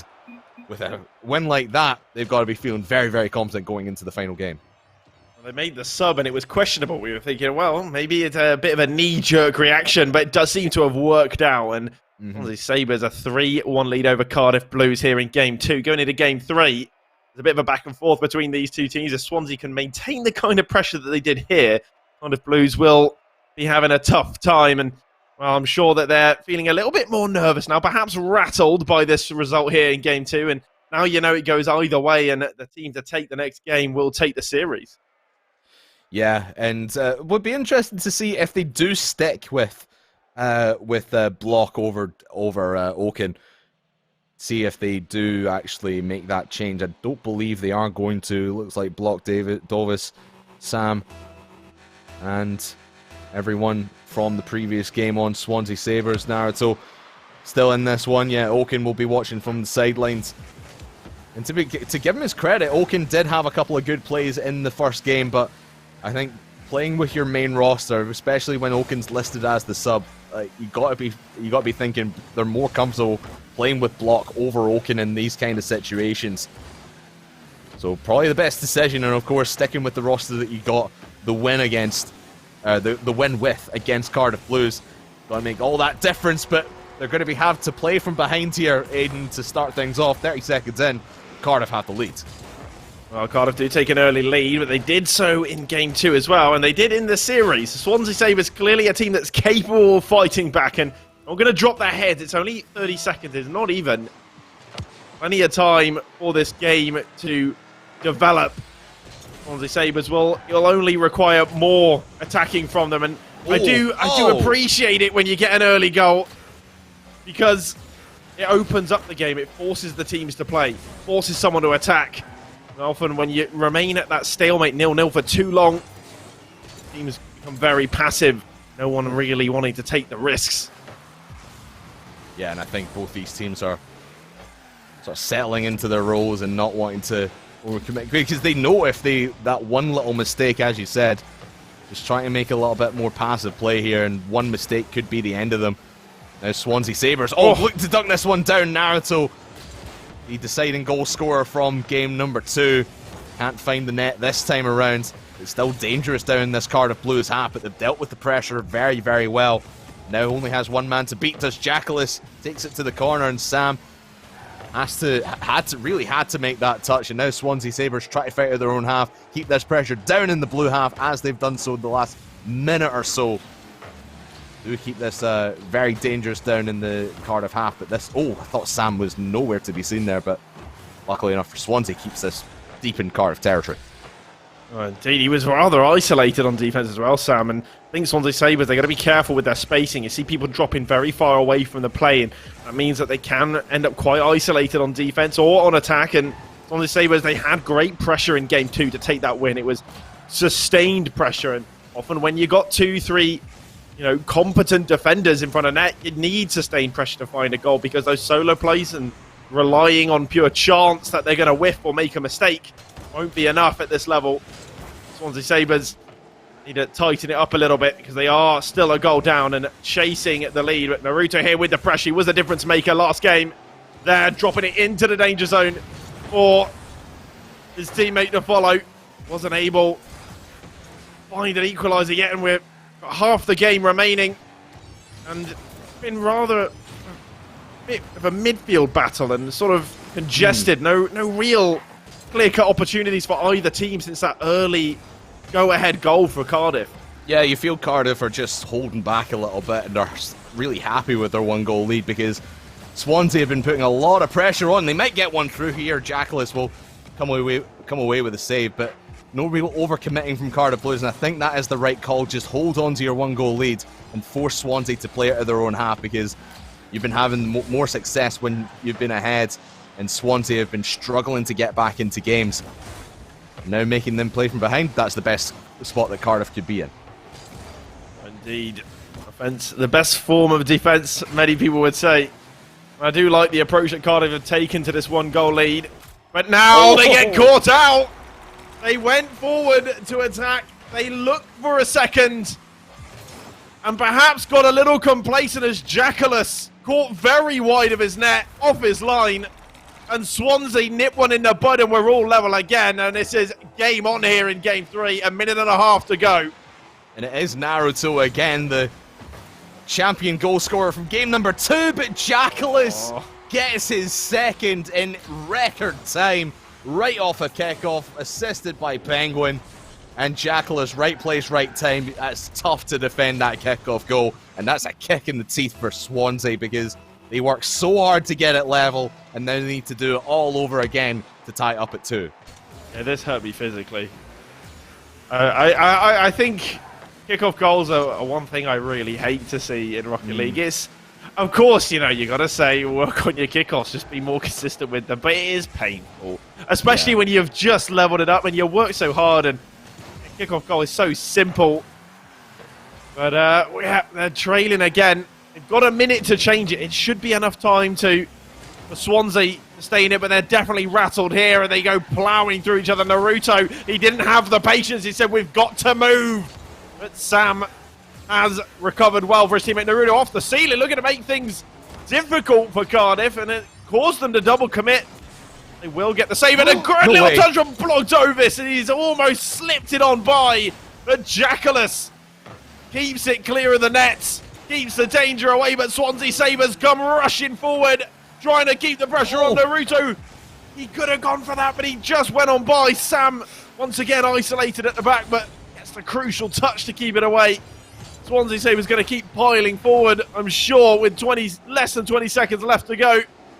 But now Jackalus just going for the slow play, the right decision here, running down that clock, and Cardiff looking more and more likely to take the series, as Swansea now will be forced into a position where they have to keep the ball up. A long shot is desperate, but Jackalus puts it down, and Cardiff Blues do take the series. Oh, and they get away with one, because if that was any quicker, that was right in the back of the net. Can I just commend Sam for his defensive prowess throughout that game number 3? That should have Cardiff should have ran away with that game by far. And Sam's 4 saves, crucial saves, to keep them in it and keep them close. And honestly, Swansea Sabres, they played out of their minds in that one, there, Aiden. And like I said, just that having that kickoff goal after working so hard to tie it up in the first place, having that kickoff goal go against you, it just hurts the morale, and it's a kick in the backside. And you couldn't really recover from that, but they did their best. Blocko had his chances as well. But Naruto was going to be the one to end it, or to put Swansea back in the lead if that was going to be the case. But I think Cardiff just did a great job at shutting Naruto down and forcing the other two to make the plays. But in the end, it just wasn't enough. So they dropped down to the lower bracket, and Cardiff Blues go on to face the winner of Cardiff Crusaders and Cross Keys Kings. We'll have that result for you in just a little bit. But Aidan, what did you see from the Swansea Sabres that they can take homage with going forward? What was the one thing that they did well that is going to serve them well in the rest of this tournament? Well, I mean, you know, really, I think it's commiserations to them, because I think they've lost to a kickoff goal, and that's rough. What they did very, very well was putting the pressure on. I think in game 3, Cardiff had a really good strategy after that 1-goal lead, and I think that's what's hurt Swansea there, and that's why they couldn't quite get the win, because Cardiff got the early goal, and that's put Swansea in a difficult position. Cardiff then said, well, you're just going to keep the ball away from the opponents. They did that. They, tied up possession, didn't allow the opponents on the ball. But when they got caught a little complacent, they pushed too high up. Swansea were very quick on the transition. And I think that's something they were good at, getting on those transitions and punishing when their opponent would overcommit. And you saw that in this series. And as they went into the series, they got better and better. And I think, as the day goes on, they still have chances to keep improving, building on what they did here. And, well, it was a very close series. I think it really could have gone either way. And Cardiff are going to be incredibly happy with that hard-fought win. And just before we go to break, last question on Swansea Sabres. We wish them well for the rest of the tournament. Do you think taking Oaken out was the right decision, putting Blocko in? I think it was the wrong decision to start Oaken. I don't think you should start your sub. I mean, it sounds harsh, but I know, of course, you want to give everyone a chance. It's fine. But I do think that Block Davis, you saw him come into the second game and they won it. And it's like, well, it's not enough data to say, well, Oaken was the weak link. But I would say you start your main roster. If you've got problems and you're not winning, then maybe make the sub.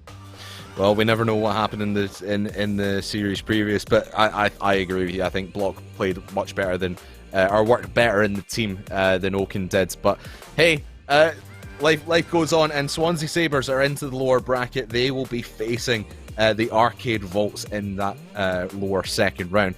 But after this break, we'll have more action for you in the bracket. I think we're heading back down into the lower bracket to get round number 2. So stick around. We'll see you after the short break. The back and forth has got me so messed up. Don't ignore the signs. We've had enough of the whole damn thing that we got going.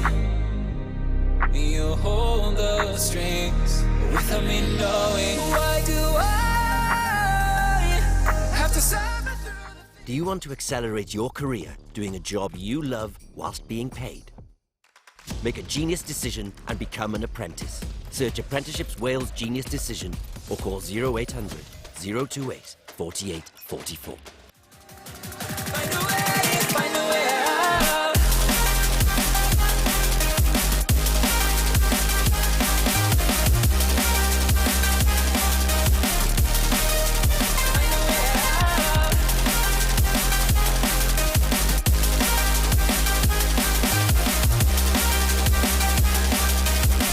Find a way, find a way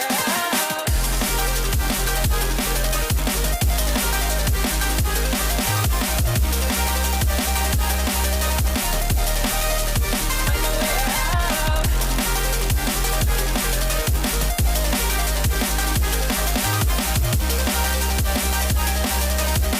Find a way, find a way out.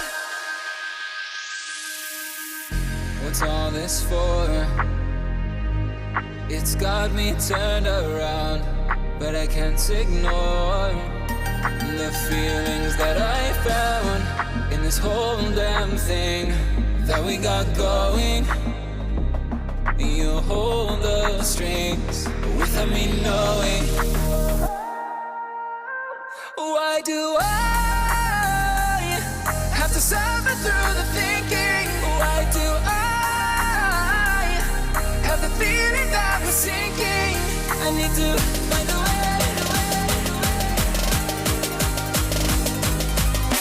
Find a way. Find a way.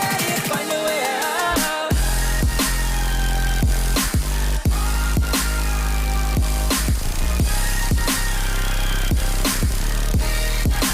Find a way out.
am roed hybi dy yrfan gwneud gwaith rwyt ti'n ei fwynhau a chael dy dalu rhywun pryd. Gwna ddewis doeth I fod yn brentis. Chwilio ar dewis doeth Prentisiaethau Cymru. Neu ffonia dim 800, dim 28, 48, 44.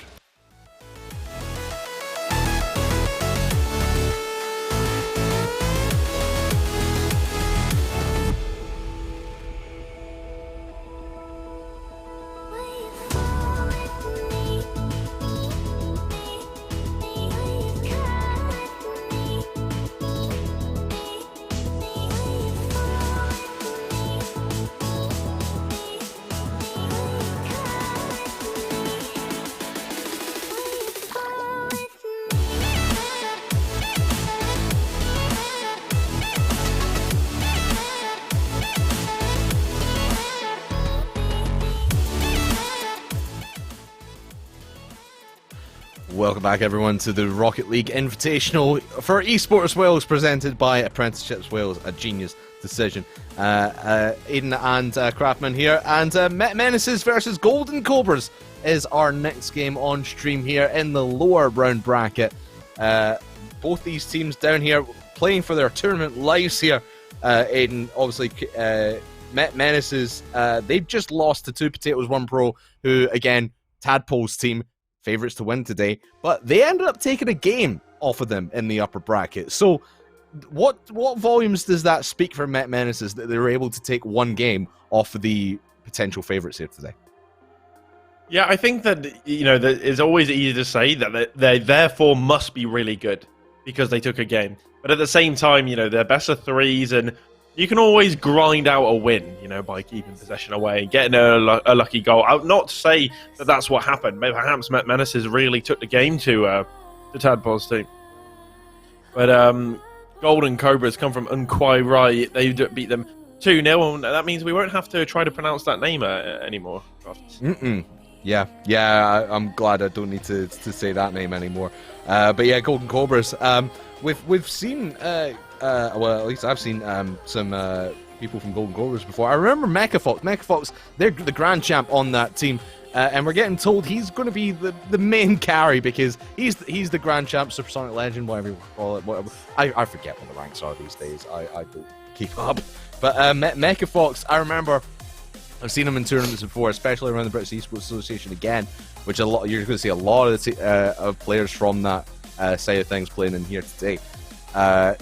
He's very, very mechanical, and I remember him against Tails, who's actually playing on Cross Keys Kings today. I want to see that matchup so badly. Would love to see that. But one thing I want to say before we get into breaking this game down is in the upper bracket, Pleborians, they're through to the semi-finals, and Pleborians are going to be facing probably their toughest challenge of the day, Two Potatoes One Pro. So they're going to win. Good luck, Rage Darling. That's all I'm saying. Well, I've heard that they've adopted a demo-heavy tactic with Rage Darling just chasing the opponents, and I think that may just be the best thing to do, because if you can't hit the ball, at least you can get in the opponent's way. That's a lot easier to do, actually. So perhaps that's play the what's virtuoso working role. out. Exactly. Play the virtuoso role from Endpoint. Just go around, demo everyone, go for these weird rotations, and just be an absolute nuisance to your team while everyone else does the heavy lifting. So good to see Pleborians through to there. And as we can see in the lower bracket here, Swansea Sabres against Arcade Volts being the another game in this round. Met Menaces, Golden Cobras down the bottom. That's the game that we're watching. GCSL's 2 against I'll try this, Cambramne, and Card Crusaders against Aber Apes is the other game in this round that we're seeing right now. But as we get into our next game of the day, Met Menaces and Golden Cobras, again playing for their tournament lives, best of 3. Winner of this will go on to face the winner of GCS2 and Cambramne. We'll see what they are able to pull off, but I'm watching Mechafox in this one, but Ronseal doing exactly what he says on the tin and getting the first goal for Met Menaces. Well, it's a very early lead for Met Menaces in the series. They take the one goal. It took them 24 seconds. Golden Cobras didn't manage to defend for very long, and it could say a lot about how this is going to go. I wouldn't get ahead of ourselves just yet. Golden Cobras haven't had a chance to show what they're made of. Maybe it's just a bit of fortune that's come Met Menace's way, but now it's Roseal again threatening Golden Cobras. The Golden Cobras just handing possession away, just banging that ball, hitting it for the sake of hitting it again, wasting possession, had more time than they thought they had. And Menaces will be happy to be in possession, whether it's in their own half or in the opponent's. If you got the ball, opponent won't be scoring. Baines now trying to create some issues, get that middle. He does do so very well. BB Juice is there, but Ron Seal's getting beaten here by Mecha Fox, who gets the flick, and he will get it over the line, and Golden Cobras find the equaliser. The mechanical prowess from Mecha Fox showing off very early in this series what he is capable of over Ron Seal and past the last defender as well, and ties it up for the Golden Cobras. And when you go down early like that for the Golden Cobras, when you go down in the first 15 to 20 seconds of a game, it does hurt your confidence, but getting that one back as soon as they have and not waiting for the last minute, that does wonders for their team morale as well. So again, we're looking at Mecha Fox being the heavy lifter on this one, but cannot count out Danko and Dasley and what they're capable of as well. But here comes Vanes looking for that double touch off the backboard, and BB Juice, ricochets off the crossbar and down, and Ronsi will send it home for the second goal. Well, Met Menaces with the ideal response, the ideal reaction to the equaliser. Not rattled, not shook. Remain composed, and now they retake the lead. They do so in style, and it could be right from the kickoff as that rolls up the post. Mecha Fox done a good job at reading which way that ball was going to go to ensure that he is the first to get to it in a clear and away from danger, but it's only for the time being as Ron Seal puts the pressure on again. Baines there lurking. But Mecha Fox now into the 1v1, and he's done well last time, and he almost gets it round him this time again. BB Juice was shaking in his boots. Baines will take possession, tries to get it over. Mecha Fox, he was looking for a breezy, I think. It was a bit of a scuffed breezy, but it did almost catch Mecha Fox out.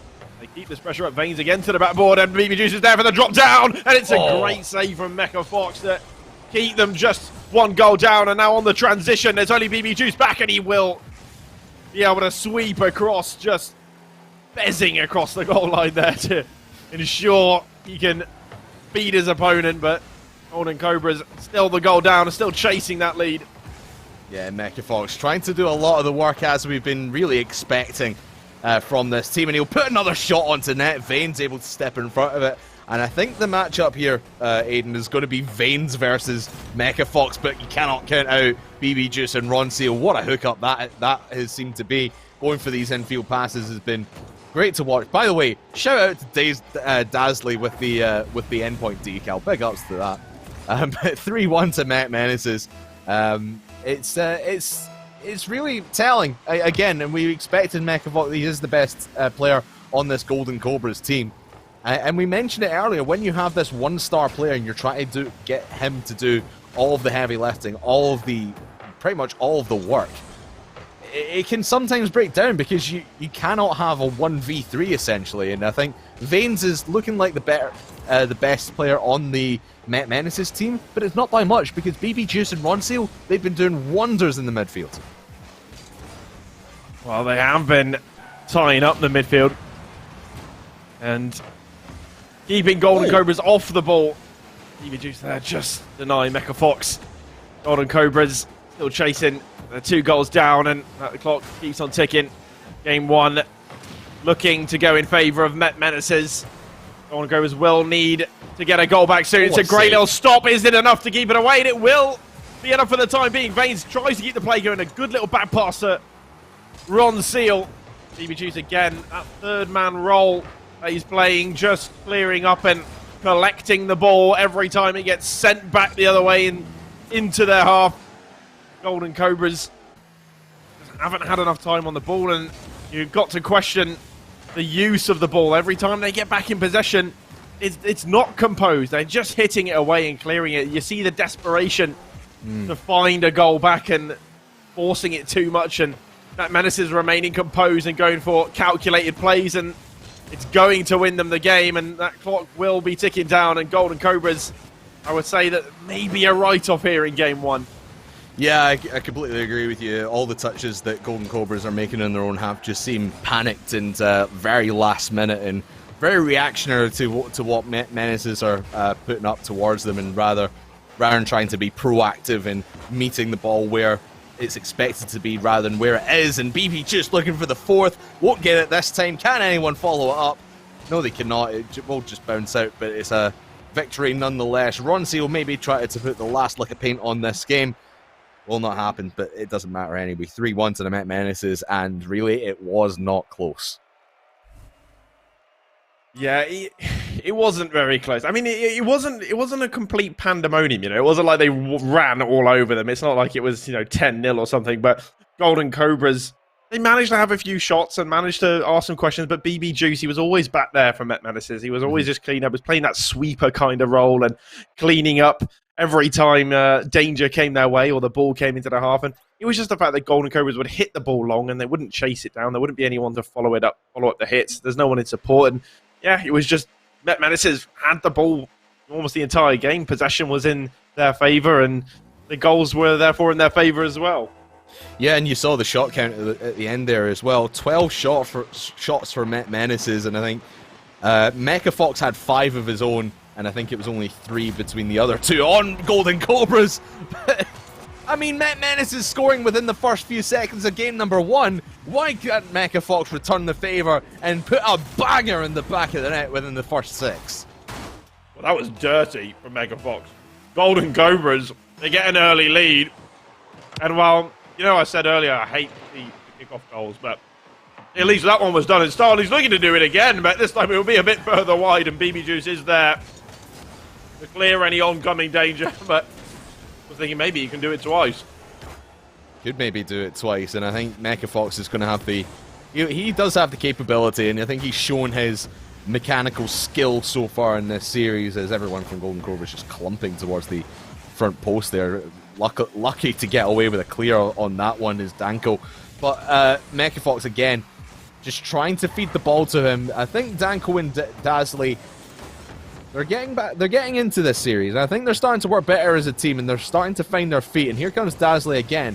We'll go up for this one. Tries to get it over BB Juice, but here comes Mecha Fox. Oh, just a little bit too hesitant to go for that one. And then the little bit of hesitation there. He was in the right position, but that slight moment of hesitation, by the time he thought to go up for it, it was already over his head. So a little bit more confidence from Mecha Fox. We'll see Golden Cobras good in this game. If he can stay confident, if Golden Cobras can keep shutting up shop, they need to keep the ball away from Met Menaces. They can't afford to give them time on the ball. As we saw in game 1, you give time to Met Menaces, they link up well, and they can mount pressure very, very well. Golden Cobras have to be careful with these long bangs, banging the ball away, because they're going to keep giving possession over, and the moment that Met Menaces do take control and slow the play down, that's when Golden Cobras are going to be under threat. Right now, a little calm there.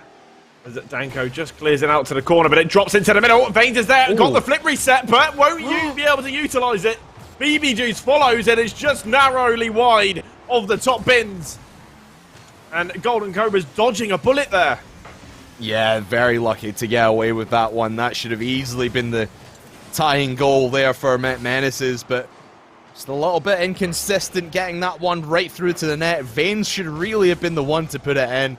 Shouldn't have had BB Juice have to make that second attempt, but even with the second attempt, you've got to be getting that one down and into the net. Danko, that's very risky clear and doesn't really get a clear out of it nonetheless. BB Juice and Ron Seal will come and seal this one away. And that all came from Danko's poor clear, just pitching it up in the air, letting Met Menaces come forwards. And that's all she wrote. 1-1 with just over half the game to go.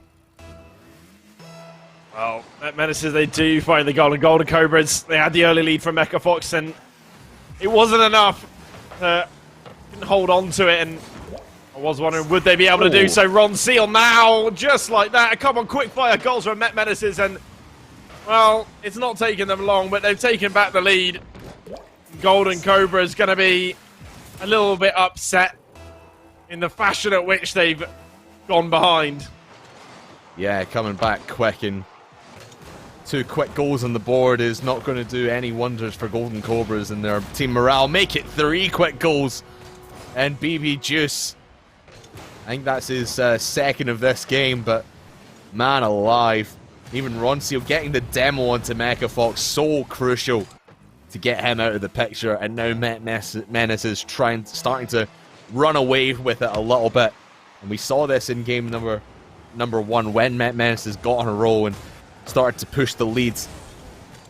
Golden Cobras couldn't really come back, and starting to get the same vibe here. Roncio might make it 4, can't find the hole in the goal. Might not matter at this stage, but still 2 minutes to go. Anything can happen. Anything can indeed happen. Remember correctly, I think it was 3-1 in game 1. Golden Cobras couldn't find their way back in once. Met Menaces did get that third, and worried now it's going to be the same story here again.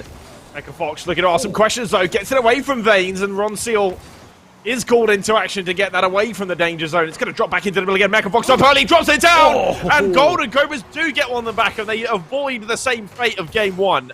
Well, as soon as it was starting to look like Met Menaces were going to have their way down the orange half and just keep it there for the rest of the game, that breakaway chance for Mecha Fox, getting that into position, so crucial. And that's 2 goals pretty much identical for Mecha Fox in this game.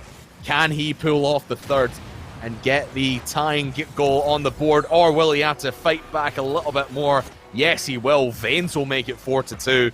And just like that, as soon as Met Menaces seem to be, or as soon as Golden Cobras were trying to close the gap and make it a little bit of a more even game, Met Menaces slam the door on them and say, no, we will force you to play another 2.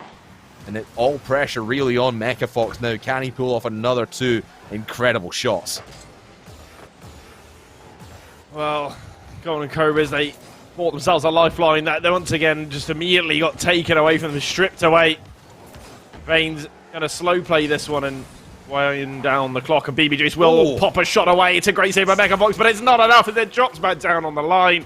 And Ron Sealer's there. Met Menaces, the pace is just too much for Golden Cobras.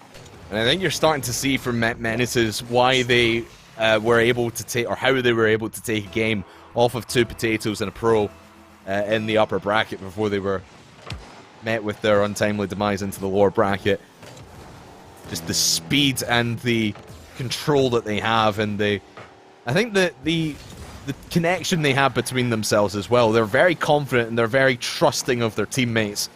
They always seem to know where everyone is, and I think Met Menaces, and again, just Veins just putting the pressure on, and 6-2 here with 47 seconds to go. It's just a testament to their mechanical abilities, and they're working as a team. They're a so much better team than this Golden Cobra side is, and I could honestly see Met Menaces making this lower bracket run all the way to the grand final for a showdown in that best of 7 grand final with 2 potatoes, 1 pro. And with 7-2, man, they're just running the scoreboard. They're just looking to pad their stats a little bit here now, Aiden. And Met Menaces are running amok now. I think I want to bring it back a little bit to the underdogs and just, look at Golden Cobras and say, well, this is a classic situation of a team that's been forced to play at like 120%. And you're playing over your capacity. You're playing above your level. It's a different weight class almost. And you've got to respect the fact that they did keep it as close as they did for as long as they did. And it's just at some point you crack. You can't keep that level of performance up because you're not that level of player. And it's a valiant display from them. Met Menaces, in the end, just way too much for them. And, I mean, they're looking classy now. That they are, and I think, like we've been saying, the reason that Golden Cobras were able to keep it so close for so long was because of the play of Mecha Fox. And I think Dasley was bringing it back into a little bit as well.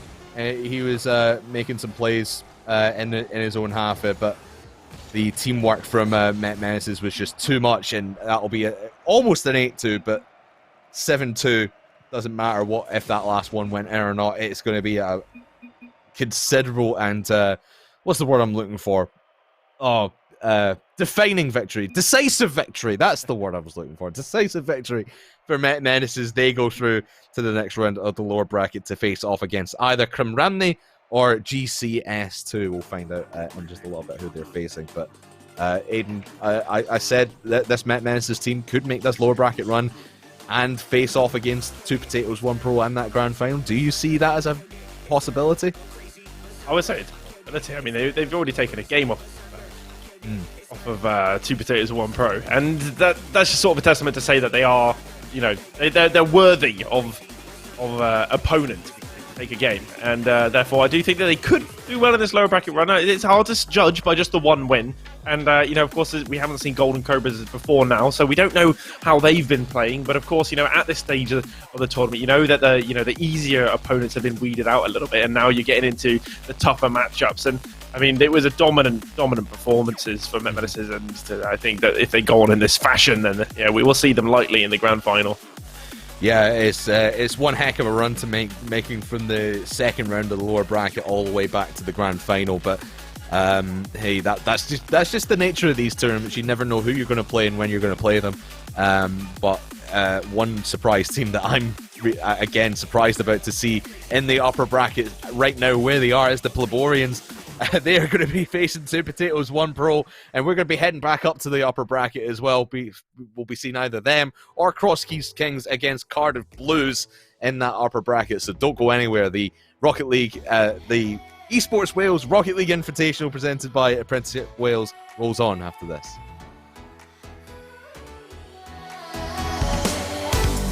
Getting lost in memories, the surface deeper. Want it all surrounding, feel it.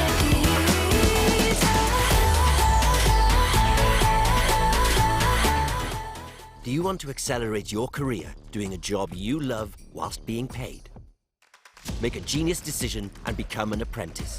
Search Apprenticeships Wales Genius Decision or call 0800 028 4844.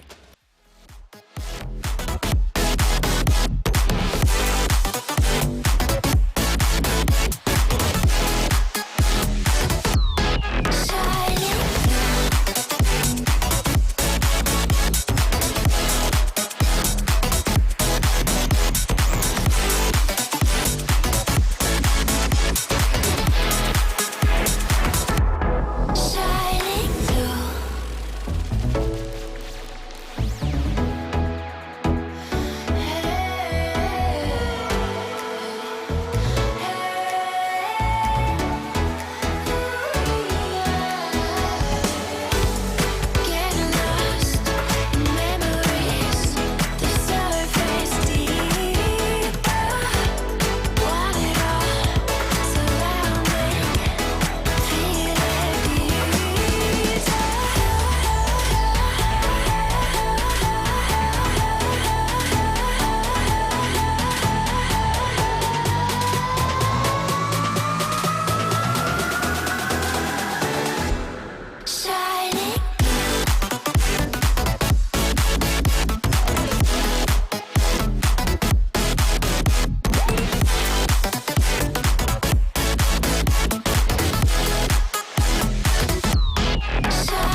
Am roed hyb i dy yrfa'n gwneud gwaith rwyt ti'n ei fwynhau a chael dy dalu rhywun pryd.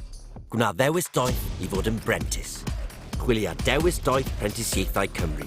Neu ffonia dim 800, dim 28, 48, 44.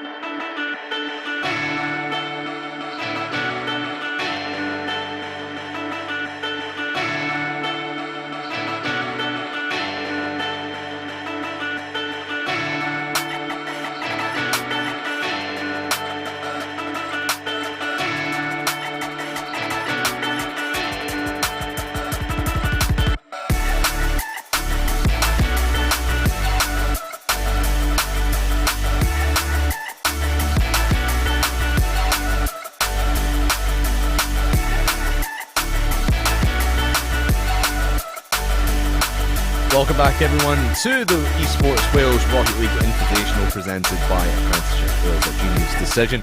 And it's a genius decision that you joined us back here because we are ready for our upper bracket semi-finals. Craftman and Aiden sees things with you along the way. And as you can see from the bracket here, our two semi-finals are Crosskeys Kings versus Cardiff Blues Esports. But the one that we are going to be watching right here on stream is going to be 2 Potatoes, 1 Pro against the standout team from the day, in my opinion, or the Cinderella story, if you will, Aiden. It's the Pleborians. We saw them in their first round matchup against the Bangaloreans, and it seemed like it was a 2v3 for most of it, but the 2 outweighed the 3, and now we're hearing, as I think we mentioned it earlier as well, Aiden, that we've got a slightly different strategy for the Pleborians. Well, we saw in the first series that we saw Pleborians play, it was like they tried to play as if they were a team of 3, but it ended up just being a 2v3, and they did phenomenally well. But now apparently they adopted a play style in which the one player just went for demos, and well, it's your guess, who that might have been. Yeah, it's Rage Darling has been as I mentioned earlier, she's taking the virtuoso role in this one, but it's a very, very difficult team to face against. They're probably the toughest team that they could possibly face in the bracket today is 2 Potatoes, 1 Pro, who have got the first goal on the board in the first 10 seconds of the game.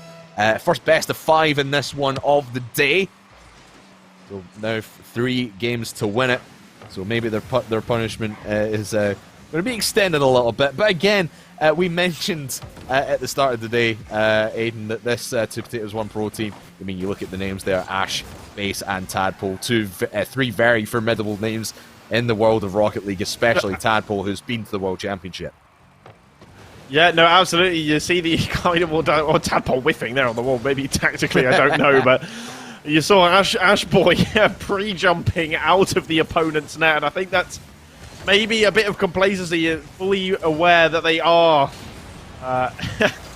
huge names in comparison to their opponents throughout this tournament, at least when it comes to Rocket League. Of course, Pleborians, huge names in the online world, but 2 Potatoes, 1 Pro, aptly named, one with the 1 Pro. Tadpole, he's had a fantastic season in the winter split with Triple Trouble. He's been a difference maker for his team, and well, he's no doubt going to be the difference maker here today as well. Lovely controlled air dribble. Enster will get the save, and we've seen Zenster and Kevin, their defensive capabilities, and really carrying Rage Darling to their best ability. Oh, and as you can see, Kev just floundering about in net. Luckily enough that no one from 2 Potatoes was advancing on that ball. Now Zenster trying to break through the midfield. And again, Ash just winning that challenge out. Tadpole in the middle waiting to make that shot. Zenster able to block it before it can even happen. And a big counter-attack downfield. Big booing clear. Does not find its way into net. And I think Pleborians, if they want to have a chance at this one, they need to start taking the ball into the blue half a little bit more consistently. Don't shoot from your own half and try and win this midfield battle, because if you let Tadpole have the space, he's just going to work wonders with it. Can't get it past this time, as no one from Two Potatoes was in tow of that one. But Pleborians doing well right now. It's still only a 1-goal game, and we just had a correction there from our admins. This is still a best of 3 in this series so far. Well, in that case, Pleborians are going to have their backs to the wall as Two Potatoes 1 Pro double their lead. To be honest, I think even if it was a best of 5, I would be expecting a clean sweep. As much as I love the Cinderella story of Pleborians, and I love the performance that they've been putting on and the show they've been giving us with the defensive displays from Kevin and Zenster, and then the quick transitions to punish. But I do think that a team of Ash, Base, and Tadpole is going to be just a little bit too much for them. Yeah, it's going to be a little bit too much, but Zenster trying to get one on the board fairly quickly here, right off that kickoff. But again, two minutes to go. Not really had too many offensive shots here, have the Pleborians, and Two Potatoes have just been dealing with it so well. And of course, these 3 players, very good friends on the Two Potatoes side, and 3 players that have gone through a lot in their Rocket League careers. Obviously, Tadpole with Triple Trouble. And, just slowing that one down. Base, the coach and manager of the Kansas City Pioneers over in North America, just sliding that one through. And Zenster just a little bit hesitant to go for this, and he flips out of it and gets an easy goal on the board for Two Potatoes. Well, that's just them extending their lead, padding it a little bit, and now I'm sure they're under no stress for the remainder of Game 1. Tadpole's just going to launch this one towards the backboard. Kev will get on the end of it, but doesn't keep it close. Zenster getting battered away quite brutally, really, off the ball, but will stick with the play and gets it back down the other end. Tadpole just taking his time here, faking out Rage Darling, and faking out another one, and he's faking out perhaps a teammate as well. He knows exactly what he's up to there, playing mind games with his opponent. Pleborians weren't having any of it. So that's something you're going to have to be very careful of with Tadpole. Knowing the guy, he likes to joke about a bit, and with a 3-goal lead, you can afford to have a little bit of a laugh with it. And I think Tadpole just seeing the funny side of things and starting to play with his foot a little bit, I think is the right term there. Just baiting everyone in. And that touch off the wall will set up Ash Boyle for the 4th for Two Potatoes, and it's starting to become a little bit of a bloodbath. I think, Tadpole, if he's playing here today, if he were to be playing at 110% like you would with Triple Trouble, and, it would be too much. And I think it would be perhaps even a bit disrespectful. And I enjoy the fact that he is, taking this opportunity to have a bit of fun with it and put on a bit of a show is exactly what he is doing. And a 4-goal lead. No way back in for Pleborians, perhaps in Game 2, but for me, it's a doubt. Yeah, it's very doubtful that they were going to be able to... Well, you can hope that they can just get 1 goal in this. We're rooting for Pleborians to get 1 goal out of this and save a little bit of face, but they're going to go down 5-0. 13 seconds to go. It's just piling on the pain right now as Two Potatoes, as Ash will get his 2nd. And Pleborians still looking to get their 1st, and maybe they can get one with 13 seconds to go. You never know. They could go... Two Potatoes might just go a fake kickoff. Let's see if they do a fake kickoff. No, they won't. They'll just keep playing. Why not? Why not? Just keep your foot pressed firmly down on the gas pedal. Don't let up whatsoever. The Pleborians have had really nothing in this game. They had not been able to get anything going. Even with Rage Darling and our new demo tactic, it's not really been working out too well. Oh, does this go in off the own goal? No, it doesn't. Just ricochets down off the crossbar and bounces on the ground. And Two Potato will take this 1st game in convincing fashion. Well, even now, though, you see Rage Darling getting the 4 points, the 2 ball touches, which was more than the first game she played today. This was against the toughest team in the tournament. So, I mean, that's huge, actually. We were talking about exponential growth in the game. I think Rage Darling has perhaps found her new game in Rocket League and could maybe make the switch from World of Warcraft. Yeah, possibly could make that switch over. It would take a couple of years to get on the same level as say Two Potatoes. But hey, just keep grinding at it, you know. Just keep having at it, and soon maybe you'll be on the level as Virtuoso. If you like that's the thing. If you want to be a demo player, just go and watch the Endpoint games and watch Virtuoso and what he does, because he does. I think Virtuoso does that better than anyone, at least on the European side of things right now at the highest level. He's such a disruptive force for that team. So if anyone wants to go and start being a little bit of a nuisance on their team, just go watch Virtuoso. His Zenster just gets pummeled in the corner, and a shot for base as he comes through. We'll leave him for Tadpole. What a save though by Kev. Oh, well, Zenster getting demoed by base. He's going to turn back in quickly. Two Potatoes, one Bro just throwing themselves into the plate. Tadpole going to go quickly from the wall. Just going to pop this and will follow. He's got the boost in the tank, and it was looking dangerous, but Blaborians again raising to the occasion, battering the ball away, and they've held on for a minute now. It's still 0-0. Kev looking for the 1v1 on Ashboyo. Was trying to force it through on the 50, but hadn't greased up the ball enough to slip it on by. Tadpole's going to control this one again and go for the air dribble. He's lost control. He's going to come right back down, and lots of space now for Blaborians to play out. Kevin over to Zenster, back to Kevin again. But then just losing control of possession. The shame really is it didn't start to look good, and now the double commit. Ashboy denied by the crossbar. How was it the crossbar again? And the save from Kevin. That's just silly. Oh, I thought that was going in. I thought that was going in off the own goal. Oh, Pleborians are lucky to get away with murder on that one. It's now Tadpole looking to make up for his previous error, and now you see Two Potatoes just pushing and trying to make amends for whatever the hell happened on the goal line there.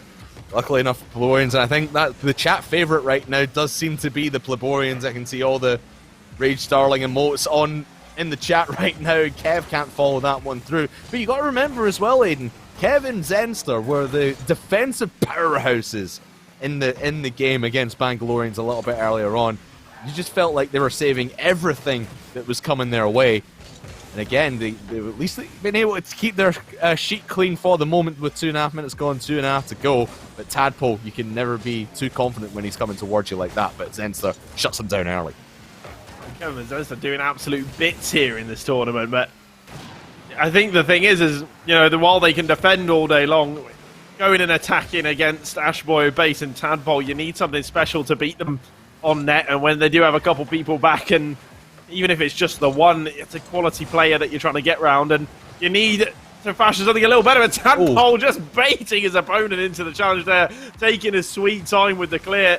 Now looking for Base, and Base is just going to bump Tadpole away from it. It's enough possession for you. And Rage Darling, I like the ambition going up on the wall there, but Kev being denied the shot. Base will keep it away, and it's still 0-0 here. I think Two Potatoes, one Pro are maybe toying with their prey a little bit. Maybe just a little bit of the holding back. You just feel that the game's slowed down a little bit, but here comes Tadpole, and I mean, every time that Tadpole gets the ball in his possession, he's slowed things down, but the defense for Pleborians has been there to stop everything. At least the stuff that Tadpole's been doing, but Base finds a gap, threads the needle, and takes the first goal for Two Potatoes. Well, it took them long enough, and you'd be wondering why it took them so long. I think perhaps they take the foot off the gas a little bit, and we're just having a bit more fun than maybe necessary. I think Two Potatoes, one Pro are fully aware that, if they really wanted to, they could be 4, 5, 6 goals up, but they, they want to keep things interesting. They want to run all over Pleborians and give something for Pleborians to play for. Zenster now going up quickly, will keep it away from net, and has done well to tip it over Ashboy, who was coming in menacingly. Well, now there could be an opportunity for Pleborians. Yeah, it's just wide, just a little wide. Hopeful, but just a little wide. And now the physical plays coming out in the middle. Raytime will get a demo on Tadpole. And now Zenster's going to send it mid. Kev is up very fast. It's going to trickle down on that waterfall. But Tadpole on the line will keep it away. And, well, that could have been Blaborian's best chance had someone been following in on that one. Yeah, Zenster was lying in wait, but no boost in the tank. Not confident enough to go for it. But look at Kev. Oh, what an upfield pass, and the cherry pick down. Zenster could tee it back up for him, but right into Tadpole. And the push from Pavorians, it was warranted. You had to go for it at that stage. What a pass from Zenster, but Tadpole with an amazing interception and all the way back down for the second goal. And that is going to be the last gasp, I think, for Pleborians in this series. First game went to 2 Potatoes, 5-0. It might still be nothing here from Pleborians. A perfect sweep. Oh, might go in off the crossbar. No, can't get it down. What a shame for the Pleborians. They played a good enough game to at least keep it close here. Maybe they'll get one right at the end here. Tadpole, I think he was maybe trying to assist at the end there to send it in, but couldn't get the right angle. But nonetheless, I think the result that everyone expected here, 2 Potatoes through to the next round. I think that Zenster's gonna be having some nightmares after this one. He's gonna be maybe a little razzle, maybe a bit of Rocket League PTSD. I'm not sure if he's gonna be able to come back to the game after missing that opportunity. I think it was harder to miss than it was to put it in the net. But yeah, that was the one goal that they could have gotten. It would have been redemption for them. It really would have been. But well done to Pleborians. They played their hearts out, but they're going to be it's not all over for them, remember. Double elimination here in the tournament today, and they will be dropping into the lower bracket, and they'll be facing the winner of the Swansea Sabres against the Aber Apes in that lower round game. But yeah, let's talk about 2 Potatoes, 1 Pro for just a second.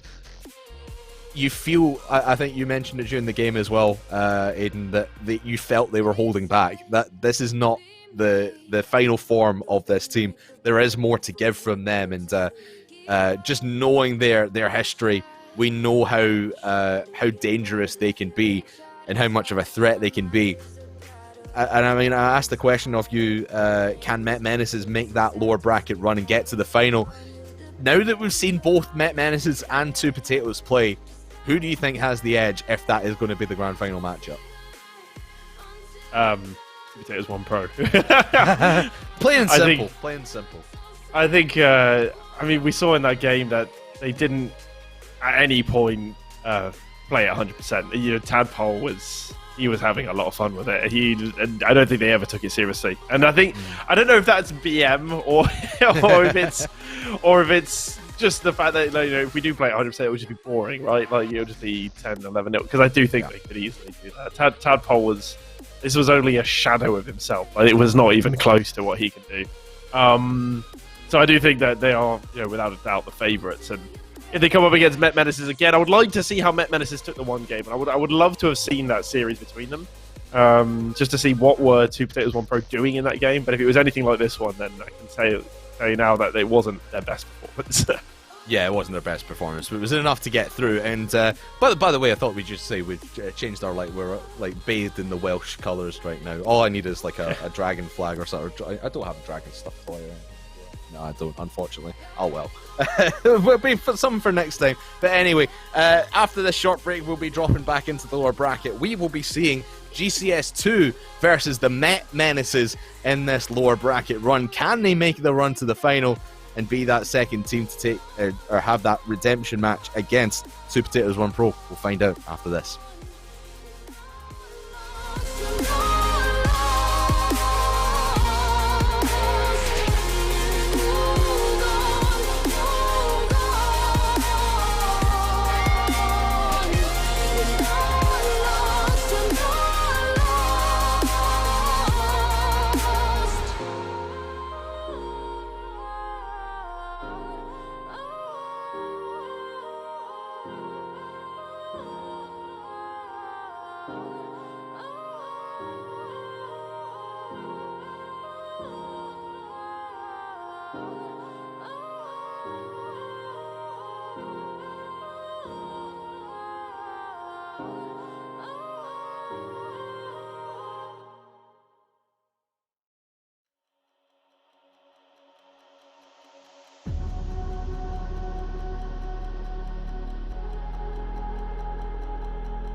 blinded, never taking whatever you told me. I know what I could be. Making emotion paintable answers. Tell me, is this what you made me?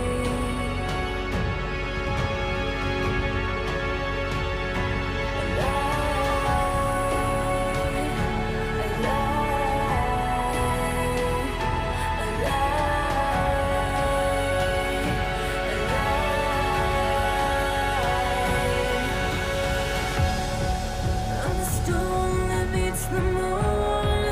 I'm the sun that will not move. Do you think you are? Who do you think you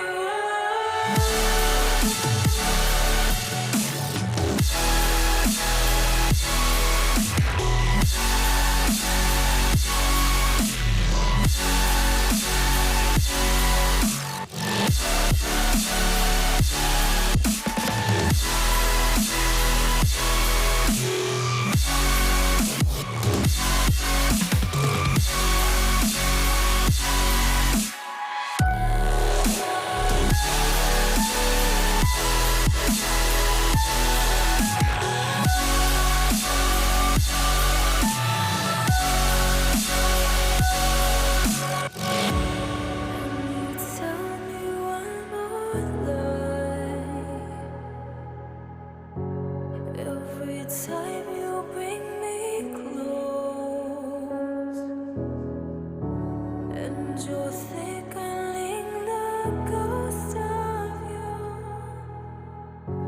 bleeding tires you've undone, undone.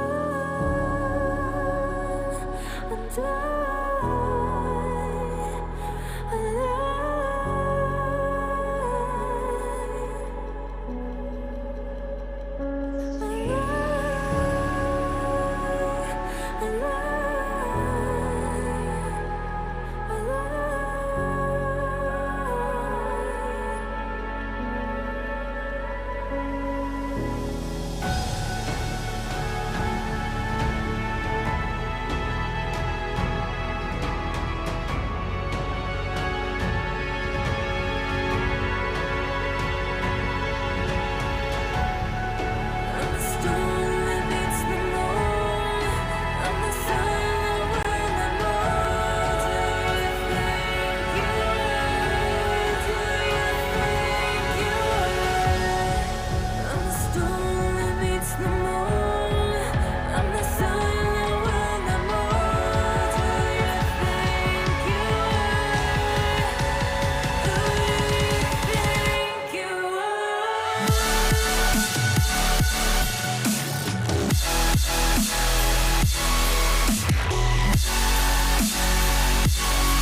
you want to accelerate your career doing a job you love whilst being paid? Make a genius decision and become an apprentice. Search Apprenticeships Wales Genius Decision or call 0800 028 4844.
Girls with their nails done now.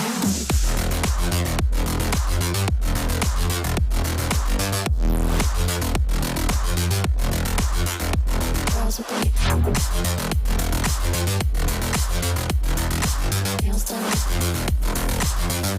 Girls with their nails done.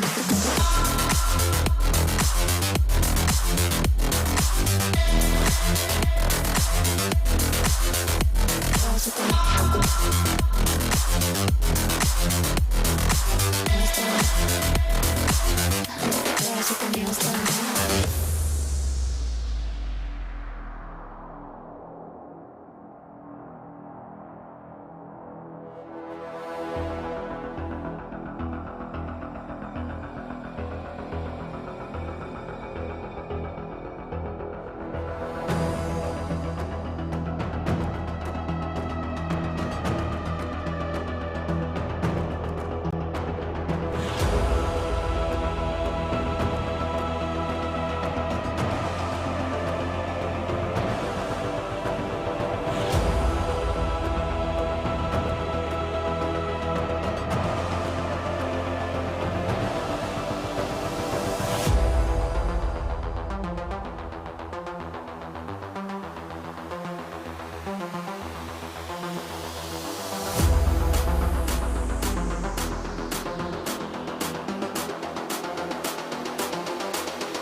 I think the girls with their nails done now.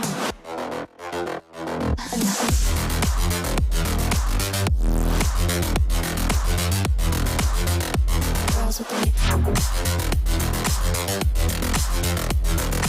nails done. I think the girls with their nails done.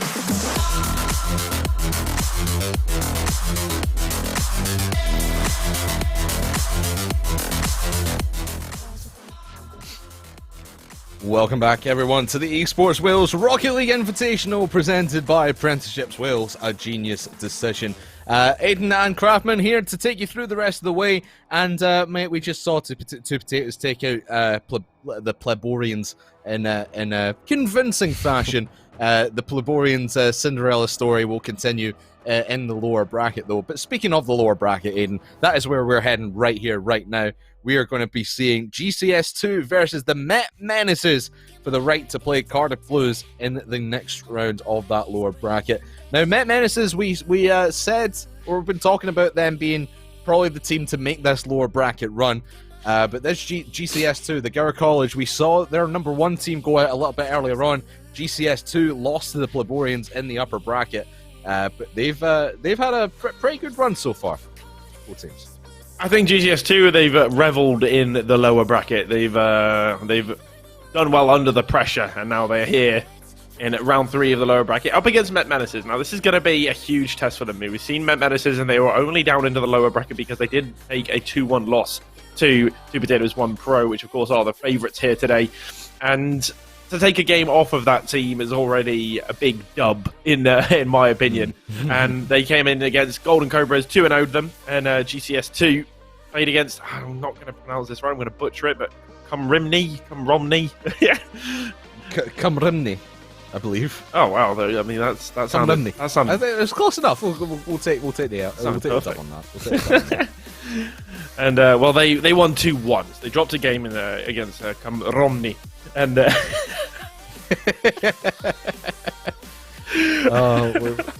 again, we're gonna get berated for that. We're not Welsh. I know you said earlier that is your mother Welsh? My mum's Welsh. Yeah. Your mum's Welsh. I have no Welsh roots, so yeah, I'll take it. I'm Scottish though, so I can roll my R's like the Welsh do, to say things like Cumrimney. Cumrimney. But here we are in the lower bracket. We've got Gower College Owls against the Met Menaces. Sound like Danny Boy ATM. Oh, I'm sure you wouldn't like that comparison. Met Menaces. Again, we talked about them earlier. Vane's just being a very good mechanical player. And I think he's going to be leading the charge for this Met Menaces side. But you can never count out BB Juicer and Ron Seal being the duo that we saw them, a relentless duo that we saw them in the game earlier against the Golden Cobras. Well, it's in a quiet start so far. No real shots on net, and a little bit passive from both teams as they get a feel for each other in that first minute. Ron Seal to the corner, will follow it up, and it looks to get it on target, does so. Saved by Nebsy. Met Menaces back now in defense as BB Juicer, familiar face back in their own half, dealing with the pressure. Vane's now going for the slow play, and he almost slips it on by Nebsy. Not going to be enough though. BB Juice into the challenge quickly in the midfield, not giving Pasty any time on the ball. Ron Seal now to the backboard. Nebsy up quick and will parry that away. The shot coming again from Ron Seal. The vibe checks coming thick and fast. Vane's unable to do anything with it, and still a stalemate here. 1.5 minutes into the game. Yeah, no real one team taking complete control right now. Well, it does seem Met Menaces have the better lick in offense every now and again. Here comes Ron Seal towards the backboard and looking to get it dealt with, and he won't deal with it. And here comes BB Juice over the top. And that's the thing you need to be really careful about this Met Menaces side. If they put something on the backboard, they'll have someone following it up. So you need to defend that backboard with all your might. Gower College Owls, they need to learn that lesson and learn it quick. Oh, they definitely need to. And you hit the nail on the head there. Met Menaces have been abusing the backboard, absolutely battering it so far here in game 1. And more often than not, Gower College Owls not up there defending it. And, the ball just hasn't quite fallen right for Met Menaces. They haven't, weren't getting the right hits. But this is exactly how they wanted the ball to fall. And Vanes finishes this one off beautifully. But you're trying to take a minute to appreciate the pass over from Ron Seal as he absolutely snipes his teammate, and that is going to be 2-0. And we talked about the team chemistry for Met Menaces before when they were taking on Golden Cobras. It just seemed like they were clicking so much better than that Golden Cobras side where they just had Mecha Fox doing a lot of the heavy lifting. But against this Gower College side, it's early days for me to make a judgment on how well they work as a team. But this Met Menaces side, as a three-piece, they are just in sync with each other all the way through. As Pasty gets I believe that's his first shot on the board, but it will be for nothing. No defense there from Gower College as everyone piles on the pressure, and Vanes will just go with a police escort of Ron Seal down the field, roll that in for the 3-0. Well, it was indeed a matter of the first minute of the game being used to figure out the play style of each other, and it is now Met Menaces fully in control of game one, looking absolutely lively. They've abused the backboard, they've abused the passing plays, and they're absolutely abusing Gower College Owls as they keep sending them flying in to the back of the net. Baines up very quickly, reading that ceiling bounce perfectly, and snipes BB Juice, and it's a very impressive passing play. That is a work of art. Take a bow, Met Menaces, because that looked absolutely astonishing. Put that in the Louvre. Hang it right next to the Mona Lisa. That was picture-perfect passing plays between BB Juice and Vanes. You could not draw that up any better. And Met Menaces just proving their worth, why they are such a contender in this Rocket League Esports Wales Invitational. And maybe Gower College will get one on the board finally, but that comes from Met Menaces just all piling out of defense. What happens here? Vanes just completely misses the challenge, misreads that, and Pasty has all day to shoot that open net. Maybe it's just a matter of not counting Gower College Owls out just yet. 2 minutes left in the game. They need to find 3 goals. I was about to say, correction, make that 4, as that kickoff goal looked very likely, but they did avoid it. Nebsy now with the save. Baines just taking his time here, and this is what Met Menaces do well. They get possession, just take it into the space, play it away from the opponents. Again, now switching to play. There's no one there from Gower College Owls. Unfortunately, a bit of an awkward touch from Met Menaces, which did eventually hand possession over, but this is what we haven't seen enough today, is teams really staying composed in possession and looking for space rather than just banging it towards the opponents. And this is what will make Met Menaces a menacing team and one of the teams we're expecting to see in the grand final. Yeah, and they're just keeping the pressure on, putting their foot right on the gas pedal and not letting up whatsoever, because we've seen it before where teams take a 4-goal lead and then they just mess around a little bit, and then all of a sudden they're in a 1-goal game situation, and Virus has to step in front of that one. Or Vane, excuse me, not Virus. This might be even a 5-goal game. Yes, it will be 5-1. Ron Seal sends it home with the help of Vanes right in the middle, and again, just the Gower College defense.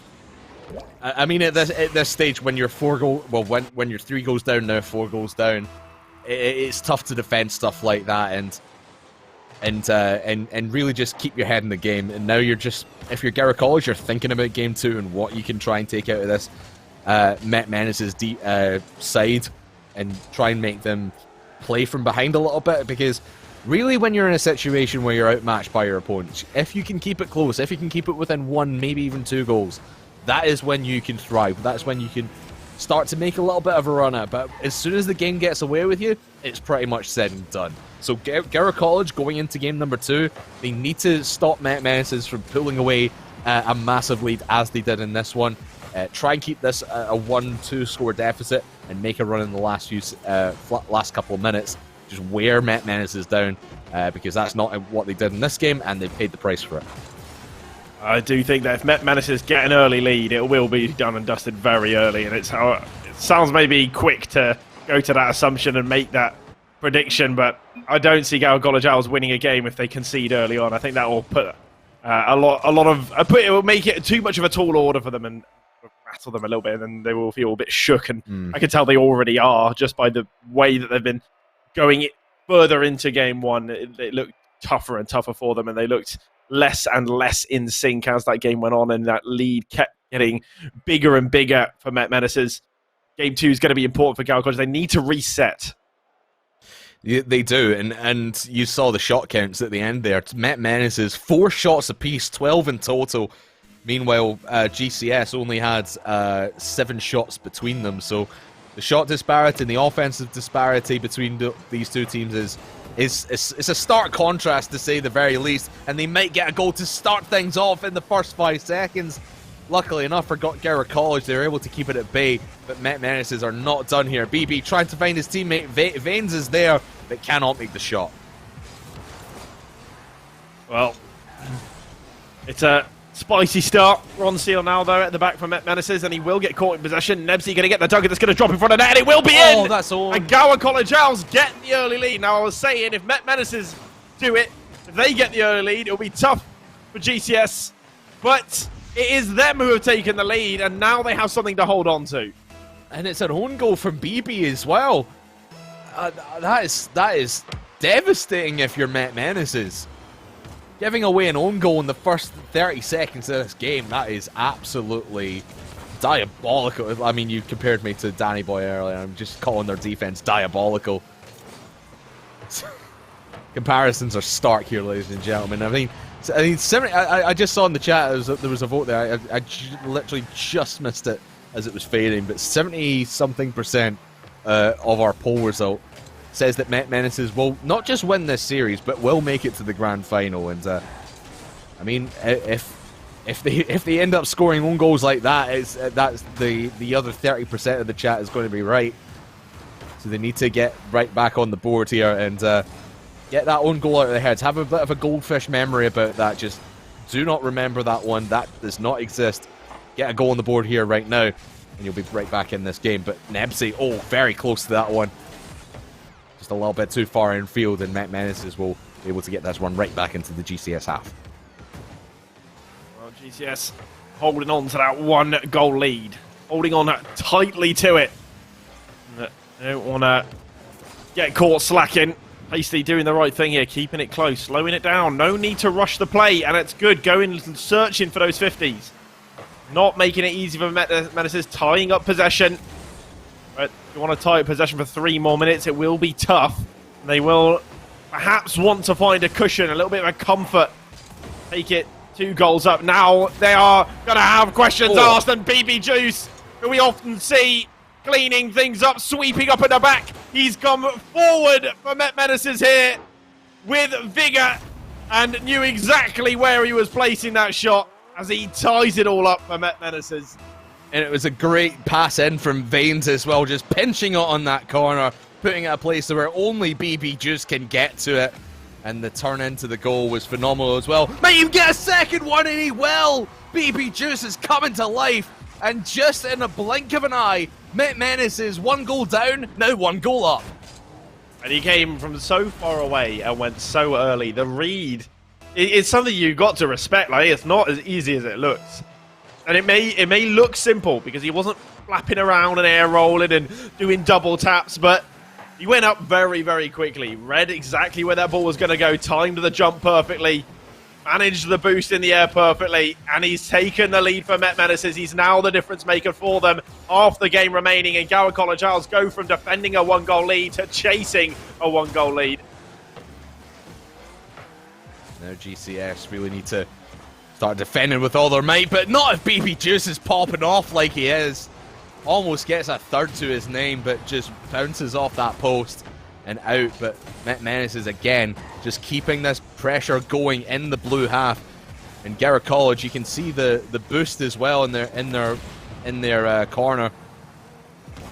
It wasn't working out for them too well, but now Met Menaces retreating a little bit. They were running out of boost themselves. Let's Garrett College get themselves back into it a little bit now. And Ron Seal, no boost in his tank.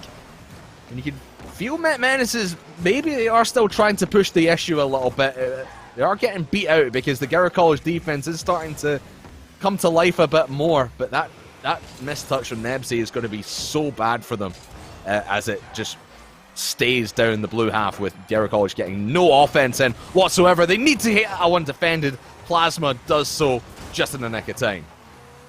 I think Met Menace is really just adopting this play style of we'll just chip away, we'll play it simple, we won't overdo things, and we'll just keep chipping away.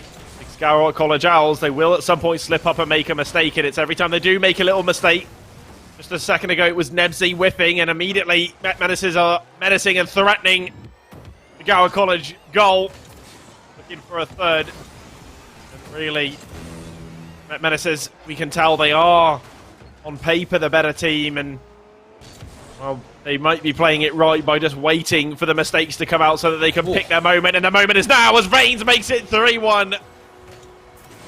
And it was that crucial save from Nebsy that was the undoing in the end. Had to make the save, but just out of position, not able to get a solid enough touch. And Veins will just roll it in for the easy 3-1 lead. And the defense again from Garrett College, it's been there, but it's not been rock solid enough. You really, in those situations, if you're Nebsy, you needed to boom that downfield instead of chipping it up. And that has been the undoing for them, at least for that goal. And it might just be the undoing of them in this lower bracket as well. Make it 4-1. Veins is starting to go on a tear. It's very similar to the last time we saw Menaces play, where it was a very slow start and not really, taking a massive lead too early. And they just chip away. And at some point, Garrett College Owls, they get worn down. Just as we saw Menaces do to their previous opponents, just wearing them down, and now they get a big lead, 4-1. As the game goes on, you just see how Menaces just keep coming at you, keep making things difficult, keep asking their questions. They've got all the answers. It is 4-1, 15 seconds left, and I do think that's all she wrote. Yeah, I bet Menaces have had all the answers, and Garrett College are probably thinking that they're cheating and looking at all the answers at the back of the book.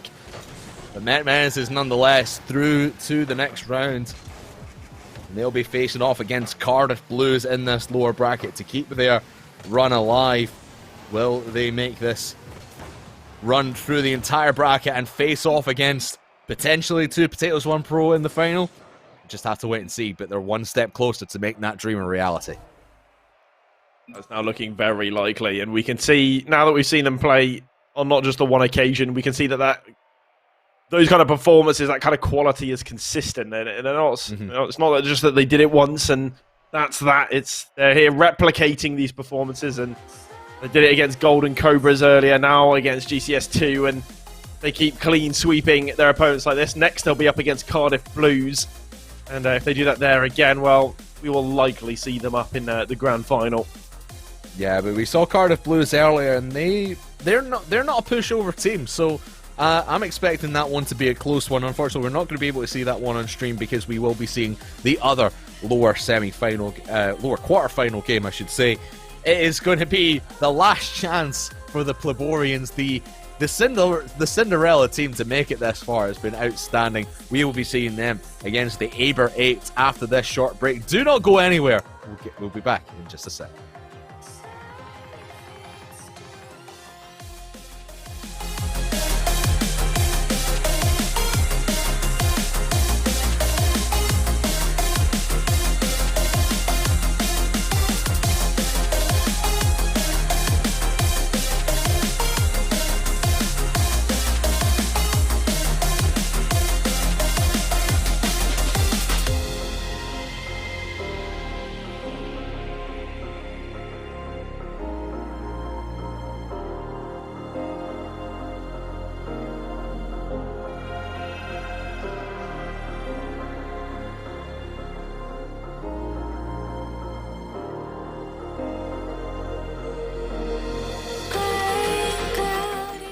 Do you want to accelerate your career doing a job you love whilst being paid?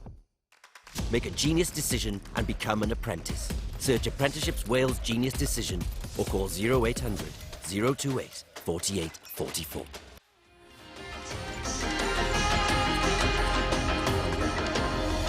Heard you in the rain. Will you always be there? The last thing you said.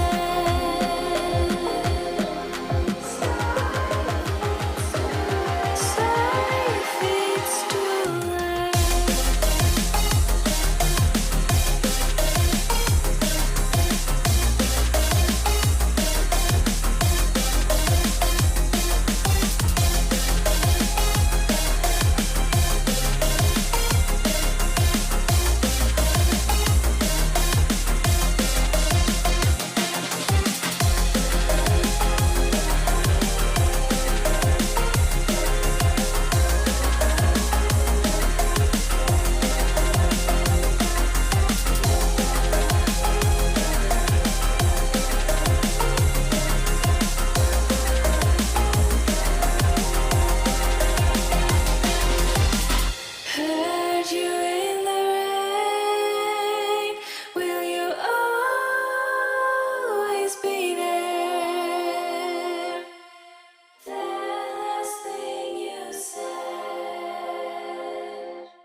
lost my best friend to 23. She left her body and hovered above me. I saw no shadow, I looked around, searched every building and home that I found. I saw no shadow, but felt a glow. The warmth inside me, it kept me afloat. It felt like heaven had found my bones and gave me comfort when I feel alone. Now you're gone, I'm alone. I guess it's time to get better. Through the pain, I will go alone. If I fall, break my bones, I will scream even louder. 'Cause I'm not dying alone. I lost my best friend to 23. She left her body and hovered above me.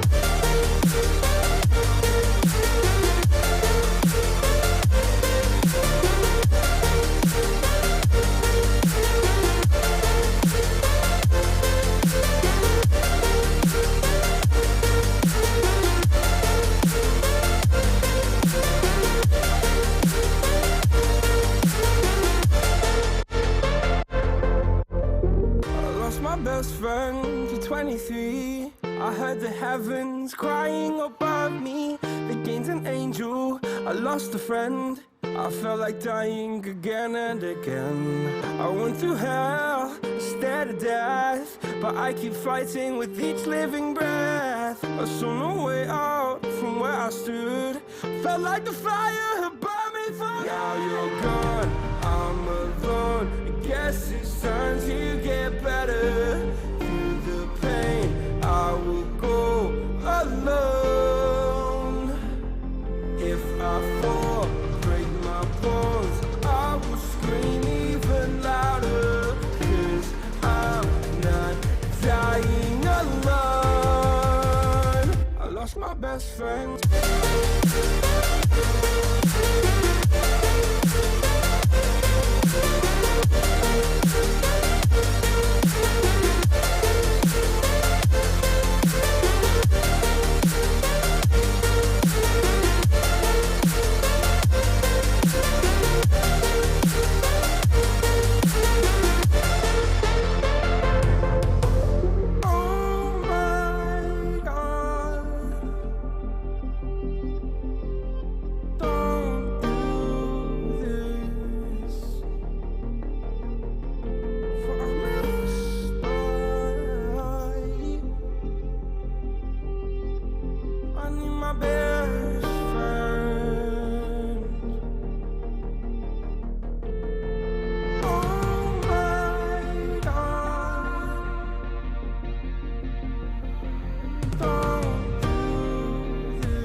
Welcome back, everyone, to the EsportsWales Rocket League Invitational presented by Apprenticeships Wales, a genius decision. And Aiden and Craftman here taking you through all of today, and we've had some pretty great matchups already, and the Cinderella story continues. As I said before the break here, Aiden, we are seeing the Pleborians against the Aber Apes. Pleborians who have been the story of the day, really. We thought they were going to go out maybe first, second round, but here they are in, oh god, as I whack my microphone, they are in the lower bracket quarter-final round, Aiden. They're only a few games away from getting back to the into the upper bracket, into the grand final. It's going to be a tough slog because they need to get past Aber Apes here, and they'll probably have to get past the Met Menaces in the next round game, but what do you reckon of this Pleborian side? How did you feel their new strategy of letting Rage Darling go for demos work for them in their previous series? I don't even know what to say anymore about Pleborians. It's the fact that they're basically playing 2v3 and yet still getting results, and even against 2 Potatoes 1 Pro, not looking completely lost. And well, I mean, I guess Rage Darling is just figuring out, you know, the game as the day goes on, and well, I mean, you gotta remember, it's only Rage Darling's third time playing Rocket League in our second tournament, so I presume our first time was just playing the game normally, second time playing in a tournament, and the third time playing in a tournament. You gotta commend the dedication from Rage. Oh, she's getting the demo on Shunny as well, and it's opening up in the net. Just Vinny on it. That was an early opportunity. Rage Darling doing bits already, making gaps in the Aber Apes defense. And, well, she should be focusing on doing it. Getting the bump on Vinny. It's not going to be enough because Cal has continued the play down in front of the Pleborians net. But I respect that Rage Darling still trying to cause a bit of havoc in the midfield. Cal was too much, too quick. Aber Apes 1 goal up. Yeah, and smart play from Vinny, just backing up and knowing that Cal's going to be in possession. Great 1-2 passing up field play and catching the Pleborians a little bit off guard. And I think that's how you're going to beat the Pleborians in this one, is try and play out of your own end, catch Pleborians off guard. Because we've seen how Kevin and Zenster have worked so well in goal when they know the shot's been coming. If you can force them to play a game that takes them out of position, you'll do well to get the ball past them if you try and just take it down into their own half. But Aber Apes are trying to ask the questions of the defense right now in the first minute or so. And Zenster will take it over to this corner and let Cal pick this one up. But Kevin, again, just tries to clear, but Cal's doing such a great job at keeping this pressure on in the corner. And keeps doing everything himself. He's got plenty of boost to do so. But finally, the ball will trickle into the orange half of the field, and the Aber Apes have to play a little bit of defense now.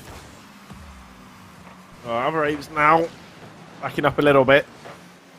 Rage Darling getting the demo on Shunny in the midfield.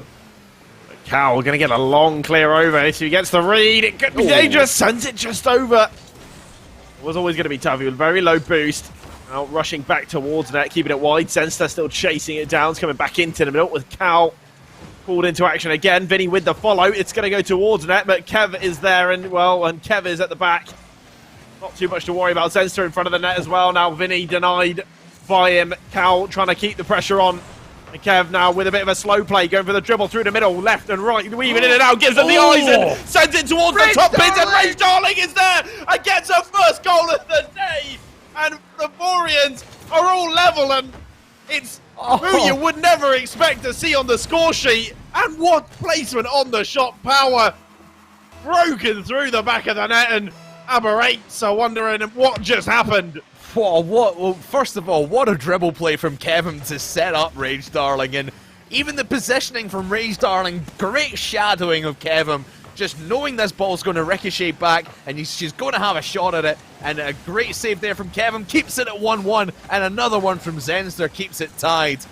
Man alive, the first goal that we've seen, the first big play that we've seen from Rage Darling, and she gets a bump onto Vinny. Opens the door for Zenster. Here he comes off the ricochet, off the rebound on the backboard. Not able to make a touch, but what a fast-paced start to this one here, Aiden. And Pleborians, what a feather in their cap it is, and for Rage Darling to get on the board, you love to see it. Rage Darling with a hard carry at the moment. The Pleborians 3 minutes into this game, and it's still even Stevens. Kev getting a save there. Hat-trick of saves for him here in game 1, and we're used to seeing that. Zenster and Kev usually racking up the saves. They are defensive powerhouses, absolute bricks, immovable objects in front of that net. May as well just be building a wall. Aberapes have managed to penetrate that wall once. Be a question to see if they could do that again here in game 1. Zenster now trying to get downfield. Makes out one, is going to keep that ball close. Keeps the attack going, picking up the boost. Going for the air dribble, looking for the 50, but Vinny's there. Always going to be hard to beat 2 people on net with that air dribble. Right on and playing it mid. It's a great ball. Kev was there looking, but the demo from Vinny has stopped the play, and Cal is going to get it through. And Aberapes have just slipped that one in. I don't know how Cal managed to get the demo into Rage Darling, but oh, he got bumped by Sonny into it. Okay. Oh boy, that was just a disastrous play for the Pleborians defense. But Rage Darling's been getting more into this game, into these series, into these games as we've seen the day go along. Remember back in the first game that we saw her in, she only got 1 touch on the ball, got 2 points on the board for herself, as in score, not goals. That is 2 score, which you do not ever see in professional Rocket League. But she's been getting into the more clutch situations. Obviously, that 1 goal to open up Pleborian scoring in this one. And she had a great pass in the middle, which is a shame that no one was there to carry it through. Zenster did make the good decision to go back, but Kevin was just a little bit caught in the middle and got demoed out. And now Pleborians need to play a lot more defense, and now need to get this ball right back upfield and put themselves in a scoring opportunity. With 15 seconds to go, they need to be doing it quickly here, Aiden. They do need to do it quickly. They're all trailing by 1. I mean, we would hate to see the Cinderella story come to an end, but all good things do tend to come to an end. The bump there on Kev to deny possession, and Vinny will put the nail in the coffin with the 3-1, the 2-goal lead for Aberapes. And, well, for Pleborians, it's going to be all about this game 2 now. They've got to clutch it up, send it into game 3, but Aberapes just that bit stronger, and I guess understandably so when it's 3v2. But let's not count out Pleborians just yet, because they've had some good comebacks themselves, and they've had some good series so far today. And I think, yes, Aberapes do pull out the win here, and I think they did work better as a team. But to be quite honest, it did take them a little bit to get into that. I don't think I saw Aberapes really operate fully as a team, maybe until the last couple minutes of that game. So I think if Pleborians can catch them early, and force Aberapes to play from behind, I think that's when they're going to flourish. So, to be honest, for Pleborians, the goal right here, the aim at the start of this game, score early, maybe within the first 30 seconds or so, and then just play defense. I mean, I think the thing we've got to remind ourselves is Pleborians, it's like they got to rely a lot on solo plays, because you can't afford to have Kevin and Zenster get too overcommitted, because then you'll just have Rage Darling back in. I think Rage Darling in a 1v1 against Cal, Shunny, or Vinny is probably not going to come out on top, despite the fact that she is the only goal scorer for Pleborians in game 1. Mm-hmm. Still, I wouldn't put my money on her winning a 1v1 against any 3 of her opponents, and I think that's the issue, is Kevin and Zenster. One of them's always got to be sitting deep at the back and defending, and, well, he was there, and the spacing was a little off. Zenster very isolated, not a good touch as he sent it not far enough away from the danger zone. Shunny's punished the touch, and Aberapes take the 1-goal lead. Yeah, in that situation, if you're Zenster, you can't, like, when you're spinning around like that, you know you're not going to get a boom downfield or anything like that. So maybe just take the touch, dribble it into your corner, and then let your teammates recover, and then you'll have a better chance at fending off Aberapes in the long run. It's just the poor decision-making just to tee it up. And we've seen that a lot today, Aiden, where touches have came from defensive mistakes, or defensive mistakes have led to touches that have just been popped up in the air, and the opposing team has just jumped on it and got the goal out of it. We see it yet again, as Kevin just does get the save of this time. And now trying to find Rage Darling in the middle, but Rage Darling gets demoed for her efforts, trying to position herself quite nicely, I thought, as well. Just boomed away, and no passing opportunity for Kevin will force Pleborians back into their own half. Well, Bavarians need to find something. They're a goal down, and Oh, well, there's something. you're asking you Sal Rashid. Apparently, that's all it took. Usually it's a caster's curse this time. The opposite has happened. Sensor fell down rather fortunately right in front of the ball, and it's just a little cheeky tap in, and we're all level. Zenster to Zenster, just teeing up his own touches, and I mean Zenster's 1-2 with himself. yeah, just a one-man band is our Zenster, but Kevin looking to make a play of his own. Rage Darling has taken out Shunny, so 3v2 for the moment, but Cal just holding his ground, and Cal has been great at just playing very patiently in the backline, and it was patient offense there as well, as he tried to dribble it around everyone for Blaborians in the blue net. Will not get the goal out of it this time, and again waiting patiently for that ball to come to him, forcing Kevin to make these saving touches as Zenster tees it up. Kevin, open net, gets challenged out. We'll have to force maybe Rage Darling to come in for that one, but we'll actually let Cal come in for it. And back and forth we go here, Aiden. No one really wanting to take control. It's all this battle in the midfield, and I think whoever's going to win this midfield battle more often than not, I think that's going to be your winner of this series. It's a real tussle for possession indeed, and it's a proper back and forth. Well, Zenster coming back. The Rage Darling still going for the demos. I do respect it. And I was thinking just now, if you count all the hours that she's played Rocket League, and then put it into statistics of how much success someone has had in Rocket League compared to ours, she's probably the most successful Rocket League player. I mean, yeah, by a sample size of 2, and 3 times playing Rocket League, I mean, you wouldn't put it past her. Maybe like next stage at RLCS. Why not? Why not for Rage Darling? Well, Shunny just monkeying at the ball, and he's sent it into an awkward position as Cal's backing up. And the pressure's coming from Blaborians at the moment. Sustained pressure, sends it right in front of net. Cal, Rage was crucial touch, important touch. And Rage was indeed there, looking for a second goal of the day. And Vinny now with a shot to the post. Zenster with the clear, and will keep it away. 1.5 minutes to go, and Blaborians need this win. Aber Apes want to secure the series here and now. They don't want to see the game 3. Blaborians, they are mounting the pressure as time goes on. One thing I did see in the chat earlier when Rage Darling came in after our game against 2 Potatoes 1 Pro is that she did learn how to flip, but not in this situation. She was upfield, could make a challenge, didn't flip into the ball. Cal got it past her, and that's what led to this play. And again, Cal, we've mentioned how patient he's been on the ball, just letting everyone fly towards him, and then dribbling it in for the easy second goal for Aber Apes. Minute 5 to go now, and Blaborians need to pull everything out of the bag if they want to keep their run alive. It's still possible, as Zenster goes towards net, as Shunny will take it away, but Kevin will keep this one deep in the orange territory, and Rage Darling, oh my goodness, the possession is just not there.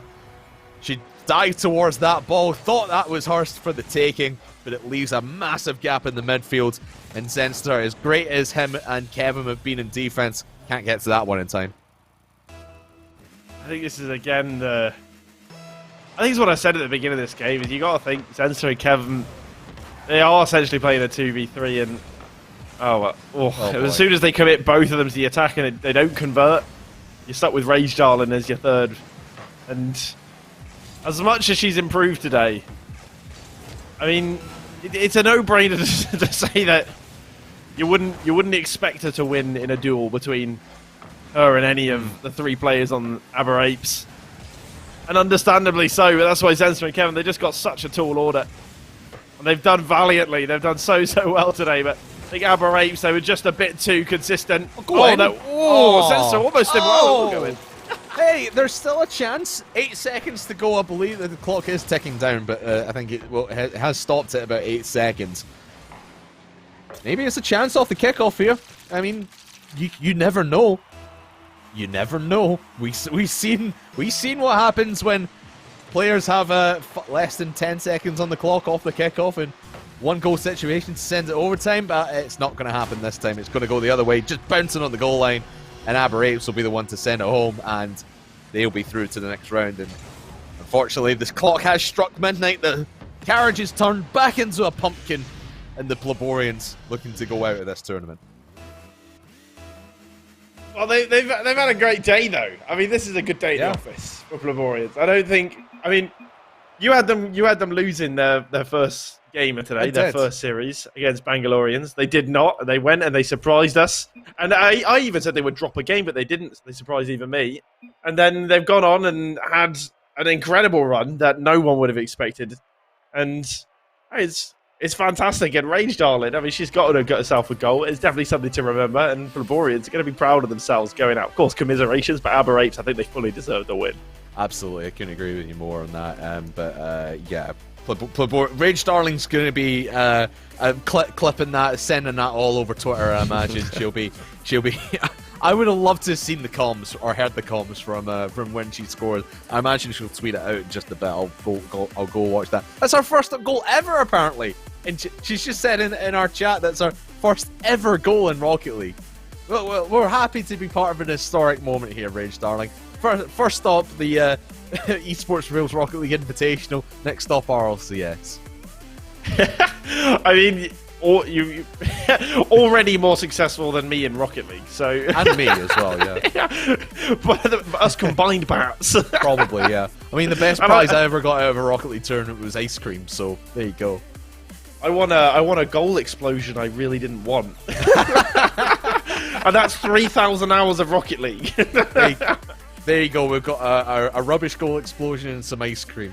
So that's what you're working towards, Rich Darling. glad we could be part of that historic moment. But yeah, congratulations to the Pleborians. Commiserations to them for going out. But what a stellar tournament it's been for them. We'll hopefully see them again very, very soon on our EsportsWales tournament.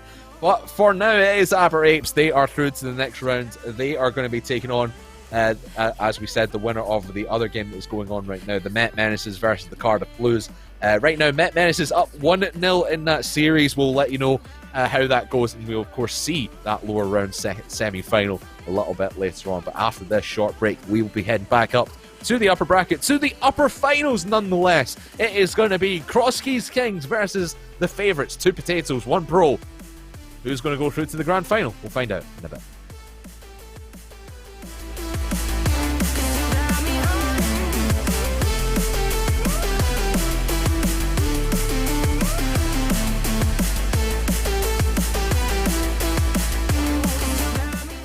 Do you want to accelerate your career doing a job you love whilst being paid? Make a genius decision and become an apprentice. Search Apprenticeships Wales Genius Decision or call 0800 028 4844.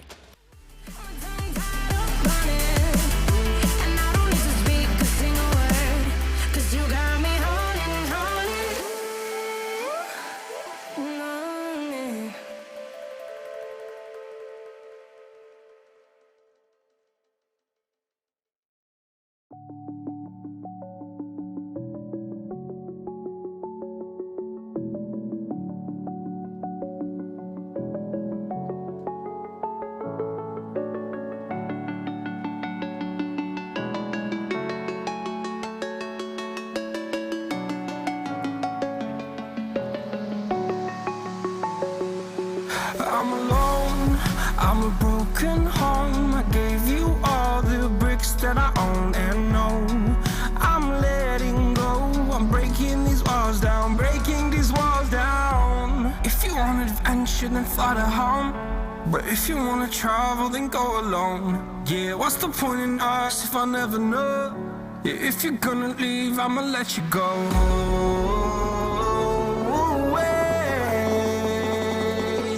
I'm tired of the pain. Go away. I'm tired of yesterday. Fada.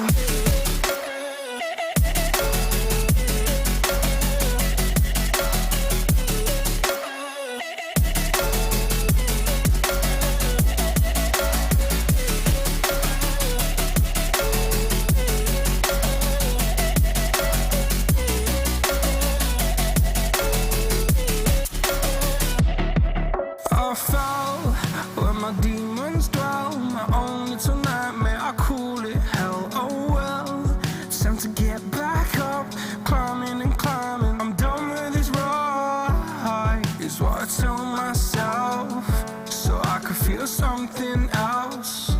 Yeah, I guess I had my bad days, but it doesn't mean I lost my style. Darling, where were you when my heart was on the ground? I thought time would prove that you would stick around. I guess time stood still, a king without his crown. Now I'm breaking and you're faking, girl. You never made a sound.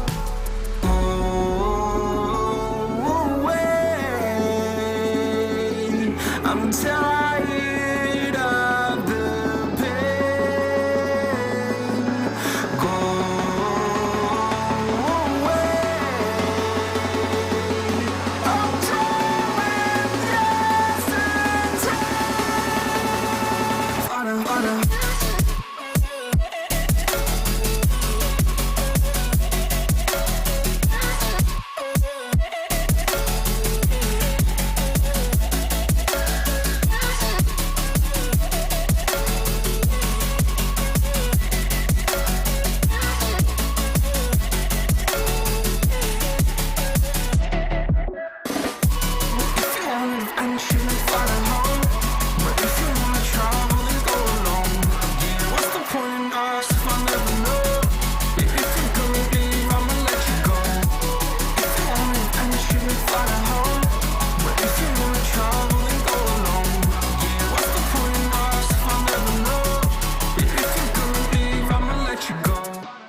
Am roed hybi dy yrfa'n gwneud gwaith rwyt ti'n ei fwynhau a chael dy dalu rhywun pryd. Gwna ddewis doeth i fod yn brentis. Chwili ar dewis doeth Prentisiaethau Cymru. Neu ffonio dim 800, dim 28, 48, 44.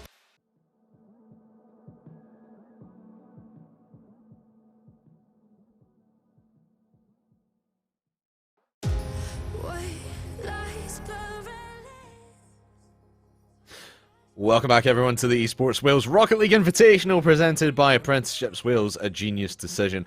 And Aidan, we're getting down into the nitty-gritty of things as we move back up into the upper bracket for the final time today. It is our winners' final. It is 2 potatoes and 1 pro versus the Cross Keys Kings. 2 teams who've made it all the way to the upper bracket final, and 1 game away from that grand final. Remember, when we get to the grand final, whoever wins this game, most importantly, will have a 1-game advantage in that best of 7 grand final. So it's all to play for, and it's a very, very crucial one as you look at the bracket and how things have fallen. 2 potatoes, 1 pro have had a fairly easy run through it, only dropping that 1 game to Met Menaces.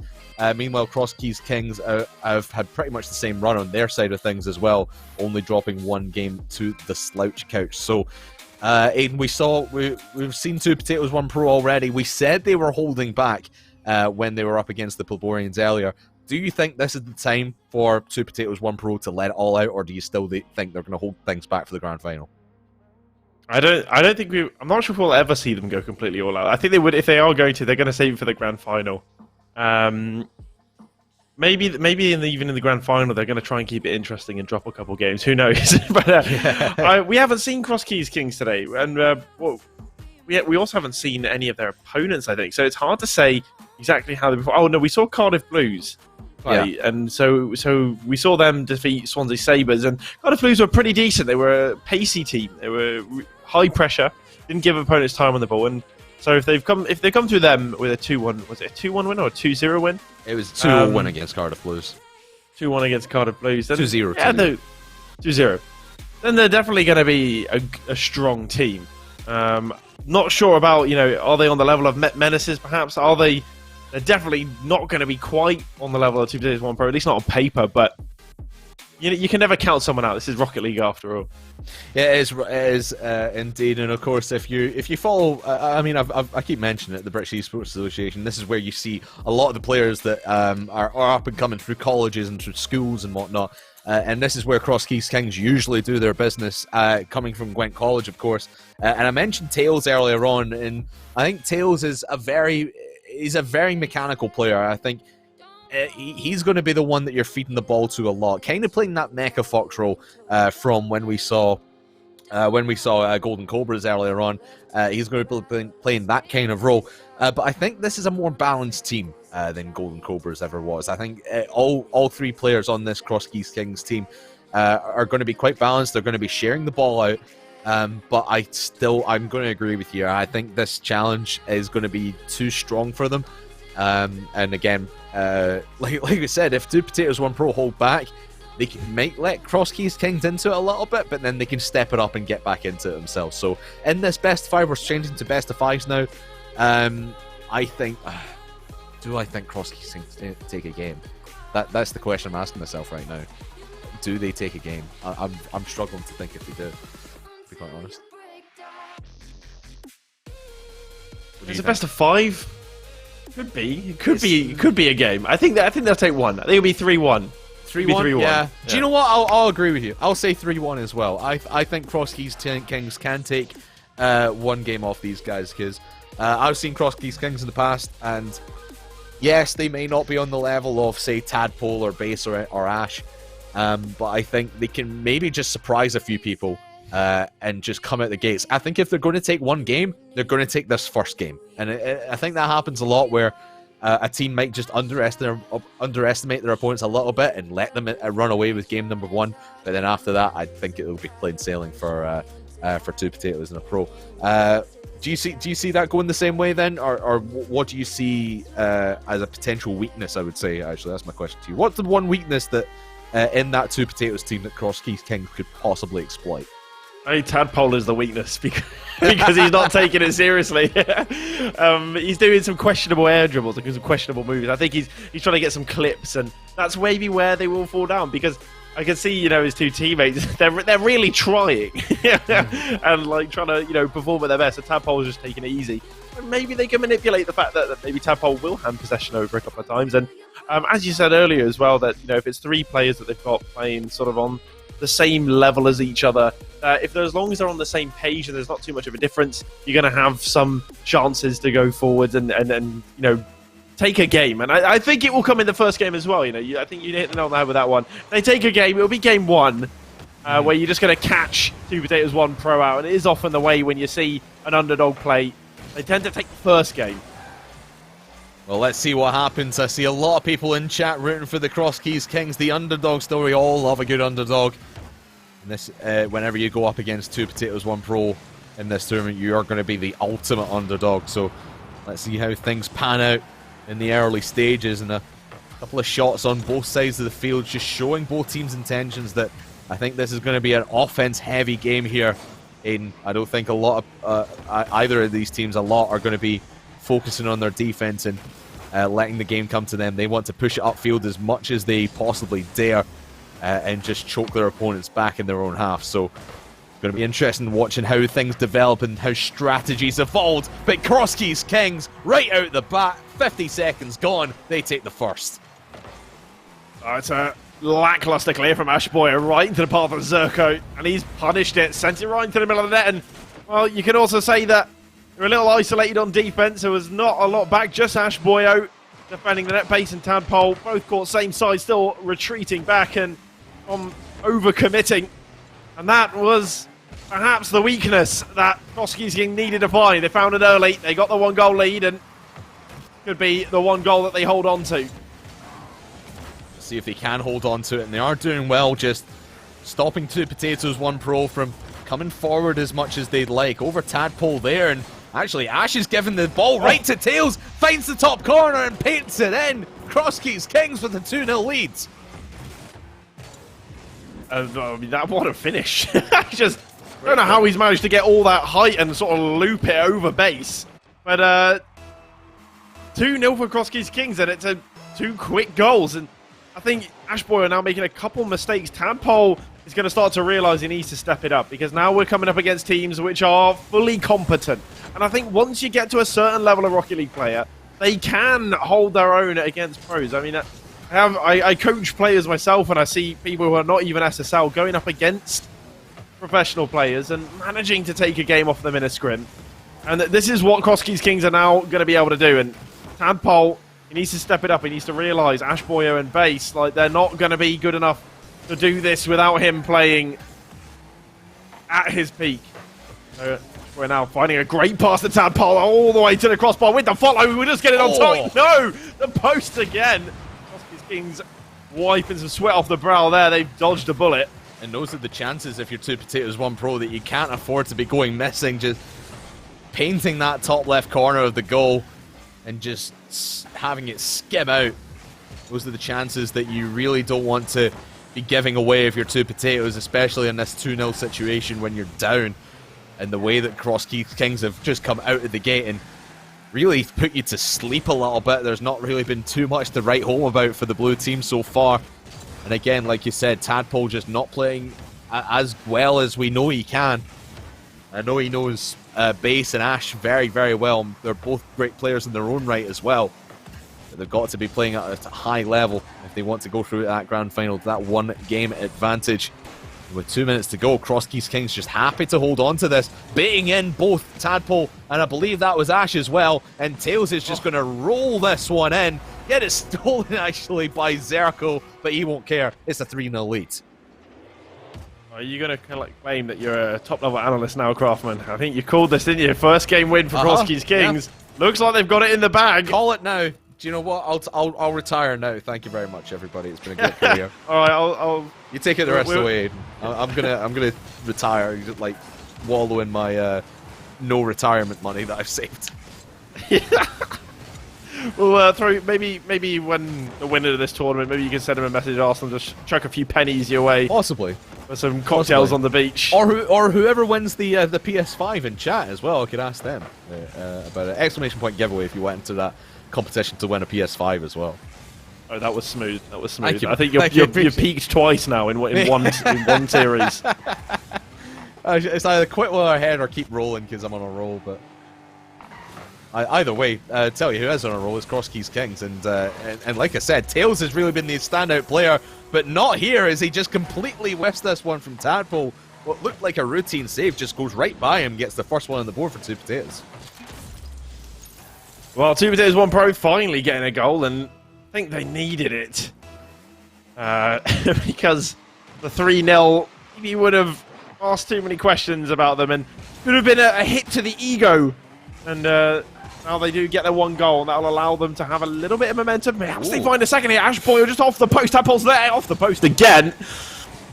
Playing tennis with the post. Just playing it to themselves. Back onto the post, back to themselves again. Now 2Potatoes1 Pro, they're looking to take a bit more control of the game, looking a little bit more composed. It was such a weird start for them. The Crosskeys Kings, all credit to them, they've been making things happen here in Game 1. With that clock ticking down, Crosskeys Kings Game 1 victory is almost over the line. Well, they just need to hold on for the next 35 seconds, but it's going to be difficult, especially when 2Potatoes are starting to get into it. Oh, look at Zerko looking for that flip reset and maybe set up his teammate in the middle, but Tails will keep it down in blue territory. And all they need to do is just boom this ball to Crosskeys Kings back into the blue half and just do not afford any shot opportunities to 2Potatoes, especially right here in the last final few seconds as Tadpole tried to turn that one in at a zero angle. Ash trying to put it over to Tadpole, maybe a last second opportunity. Zerko will deny, and that will be it. Crosskeys Kings take the first game in this best of 5, 3-1. And like I said, Crosskeys Kings just catching 2Potatoes1 Pro off guard really in game number 1. I think 2Potatoes will come along and make this a better series for them. I think they'll sweep through it. But right now, Crosskeys Kings, especially those 5 saves from Zerko, looking very, very strong. Oh, Crosskeys Kings have put up an absolutely formidable performance. Zerko locking 2Potatoes1 Pro out. Tadpole, I saw him at the end. I saw him. He was trying. He was sweating a little bit at the end there. You saw him really trying to outplay the opponents, and then he was keeping it simple, wasn't going for anything silly. Now they need to step it up 2Potatoes1 Pro. They're like, okay, we've been humbled. Not the first game they've lost today, but this time Crosskeys Kings look like a team could just about upset them. Lex gonna send this one long, and it tails up very early for the drop down, and fortunately for 2Potatoes1 Pro, it was Tadpole down there on the ground. who read it very well to avert the danger, but great start for Cross Keys Kings. And LEK looking to maybe get into the middle for Tails, and he does indeed! Oh, skims it past the defense. Defense can't get a touch on it. LEK just making everyone think, where the hell is this ball gonna go? And Tails holds his ground. Cross Keys Kings again stunning the world. As 2 Potatoes 1 Pro just absolutely obliterate their defense and let Cross Keys Kings through for the first goal. Well, Triple Trouble maybe keeping an eye on this game. Oh, what a touch! Whoa, ho, ho. LEK, man. Starting to get into it, isn't it, LEK? He was quite quiet in that first game, but a couple of good touches already here in this one, Aiden, and LEK has made it a huge impact for Cross Keys Kings in game number 2. Oh, yeah, didn't really know. Oh, he's peaked! Oh! That's beautiful for LEK. He's gone for the opponent. He's like, they played this perfectly. You're in a 2v1. You got Tadpole there on net. He doesn't even get the demo, but he does enough to throw Tadpole off his course. He can't make the save. And Cross Keys Kings, 2 goals up. It's only taken them a minute. Yeah, sometimes it's just the smoke screen is all you need. And Tadpole, no idea where the ball is because he's in a cloud of his own smoke. And Cross Keys Kings, oh, Zerko almost put it into the back of his own net. But he laid it down for Tadpole. What a mistake there from Zerko, though. As that really should have been off the backboard a little bit higher, and it wouldn't have dropped in the way that it did. But man, oh man, just there was little mistakes. Could let 2 Potatoes back into this. But as we saw from the poll in chat, 63% of the chat think Cross Keys will upset 2 Potatoes and go through to the grand final with that game advantage. I mean, you wouldn't bet against them right now, would you, Aiden? Hey, it's tough to, isn't it? They're a game up, they're a goal up. Still 3.5 minutes left in this one, though. And the fashion in which Tadpole could score that one goal, oh, it's a fantastic flick. Zerko has to go very quickly. The bump came out on him. That was good defending from Zerko. Sorry, he was a defensive powerhouse in game 1. Showing it again, of course, made a little mistake that led to the goal for 2 Potatoes 1 Pro. Only fine margins, they're little nuances, these mistakes. As you said, just trying to parry it away from the net, away from the danger zone. Tadpole will punish the mistakes. You've got to be careful. Tails now, low boost, has to get away. Lek low boost as well. And, well, there could be some trouble brewing for Cross Keys Kings if they aren't able to get out and find some resources. Zerko will force the play, 0 boost, and it's good stuff from him. Just to buy his teammates a little bit of time. 2-2 Trouble Bro setting it up though. Ash Boyle lurking in the danger zone. Tadpole going to continue the attack using the ceiling for the drop down, but that's getting pinched downfield. Fantastic read by Zerko to continue it to the corner. The double commits coming out from 2 Potatoes 1 Pro. Wondering what the comms are like right now for them. Base can only get a soft touch on this. Zerko is going to have no problem cleaning it up. Tadpole will make sure to keep the pressure on.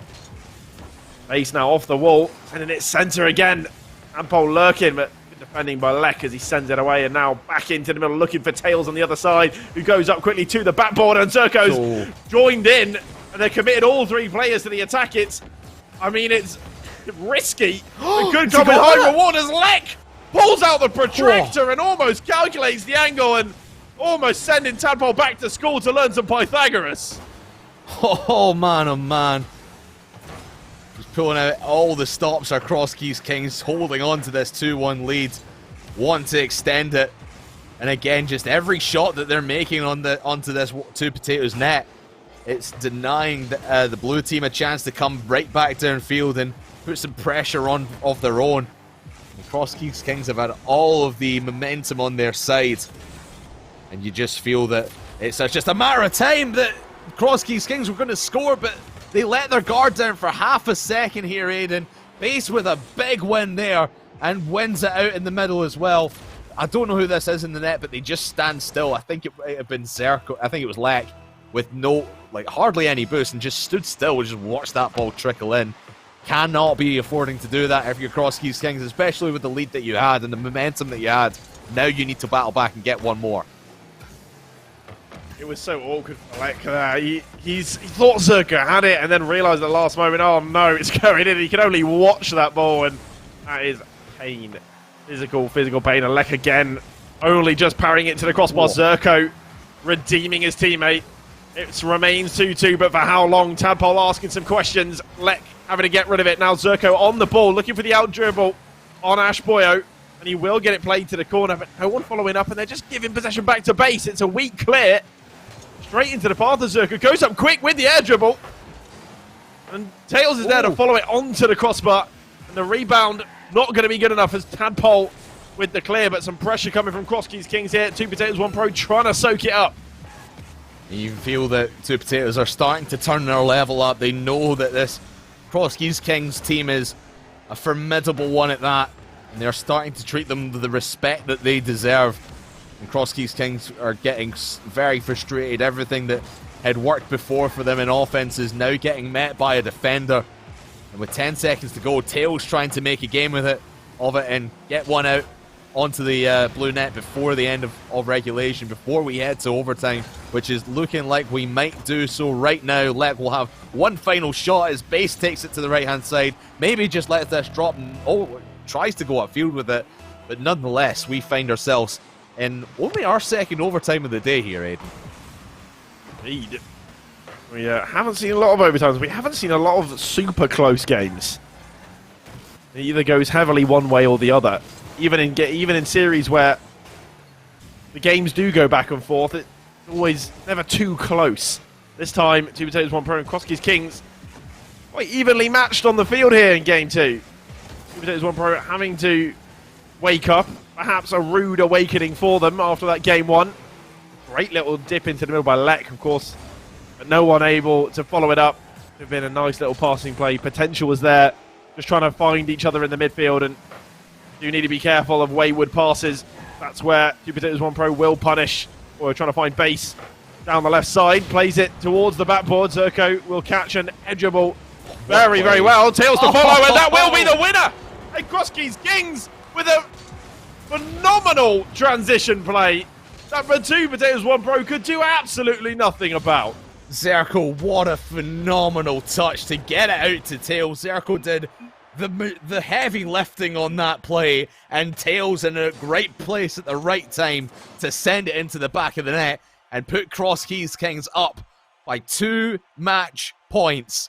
And 2 Potatoes, 1 Pro, we thought that they were, well, at least I thought they were going to be outmatched in the first game and then just sail through the last 3 and go through to the grand final with the 1-game advantage. But right now, they're in a position where they now need to reverse sweep Cross Keys Kings. Cross Keys Kings, remember, one of the best teams that has been playing in the Welsh esports scene over the last year or so. And they're taking it to a former World Championship contender in Tadpole, and current RLCS player and current RLCS manager in Base. Maya, what is happening? This is unbelievable from Cross Keys Kings. The question is now, Aiden, can they hold on? Can they get this last game on the board, or will the reverse sweep happen? Poll in chat right now, is the reverse sweep going to happen? Lock in your votes now, people, because right now, I'm saying no. I say no, this reverse sweep does not happen. I think Cross Keys Kings take it. I think the sweep is here. Never mind the reverse sweep. I could see 2 Potatoes from Pro taking this game, but I don't think they can go all the way. I don't think they could take it to Game 5. I don't think they could win it in Game 5. I think Cross Keys Kings are surprisingly too much for them. And now that we've seen them play a couple games, it's not so surprising because Zerko has had some nutty performances. Game 1, defensive powerhouse. Game 2, just making things happen on transition plays and looking absolutely lively. And everyone else supporting him, Lek, Tails. They look fantastic as a team. They're all on the same page. Seem like they know each other well. I don't know how long they've been playing together for. But the chemistry is there, and a good beat by Tails. Base, the last man, Zerko, trying to catch it in midfield to congest it. And it will keep coming, the pressure from 2 Potatoes, 1 Pro. Tadpole now with a soft touch. We'll get it past 2, and now across the middle, across the goal line, but no one's there. And he's wondering, I've done all the work, where is everyone? He's been left dry. It remains 0-0. Yeah, a lot of work going in from Two Potatoes to even get into those positions, and like you said, just all the work, no reward out of it, because everyone on Two Potatoes is trying to really do solo plays and maybe even just try to feed this ball to Tadpole a little bit more as Ash tries to find base up the line, but no such connection will be made. And Cross Keys Kings again, they're living rent-free right now in Two Potatoes' head, and as you see, just Tadpole whiffing that ball, very uncharacteristic from him to just miss that ball on a slow play like he has done there. Like Two Potatoes, you got to feel they're getting really, really frustrated right now, but they might be able to score one here. Ash off the post, and a save from Zerko, the standout man from Cross Keys King so far in this series. Does it again and keeps it at a 0-0 game. My oh my, Two Potatoes, they've got to be licking their chops at that one, thinking, what the hell do we need to do? That's phenomenal from Zerko. He is quickly becoming my favourite player of the day. That's a ridiculous save, and Tadpole is wondering where the hell the ball went. Why is it not in the back of the net? Why is it not 1-0? And Cross Keys Kings, they've not looked the better side this game, but they're soaking up the pressure. They brought all the sponges, and they're filling the stadium here with them. A Two Potatoes 1 Pro just aren't able to find the back of the net, and wondering now if they've got the minerals to do so. Ash Boyo, he had to go quick to deny that shot from Tails, and it was a simple shot from range, but it did ask the question. Zerko looking for a pinch here, maybe the wrong play, but there's a lot of time here. I wonder where Two Potatoes 1 Pro gone. They're sat very deep, given a ridiculous amount of time to Cross Keys Kings, in which they faffed around with the ball a little bit, and now they find themselves on the attack with pretty much an open end. Tails has not got the angle right, and Base somehow has been allowed to save it, but that could have been the 1-0 for Cross Keys Kings. Both sides now missing huge opportunities. And Tadpole just does not seem on his game at all. And whiffs left, right, and center from him. Just weird plays that you wouldn't expect from him. He just goes straight for net there, right into the path of Zerko, who again has just been outstanding in this series so far. And again, you got to remember, 45 seconds to go. Not a lot of time on the board, but Tails is going to get the first one on the board. I was going to say that it's going to come right down to the wire, but Tails is just going to say, no thank you, sir. Gets it under Tadpole, and Base and Ash just need to sit and watch. Let's just take a moment to appreciate Cross Keys Kings. Tails gets the flip reset.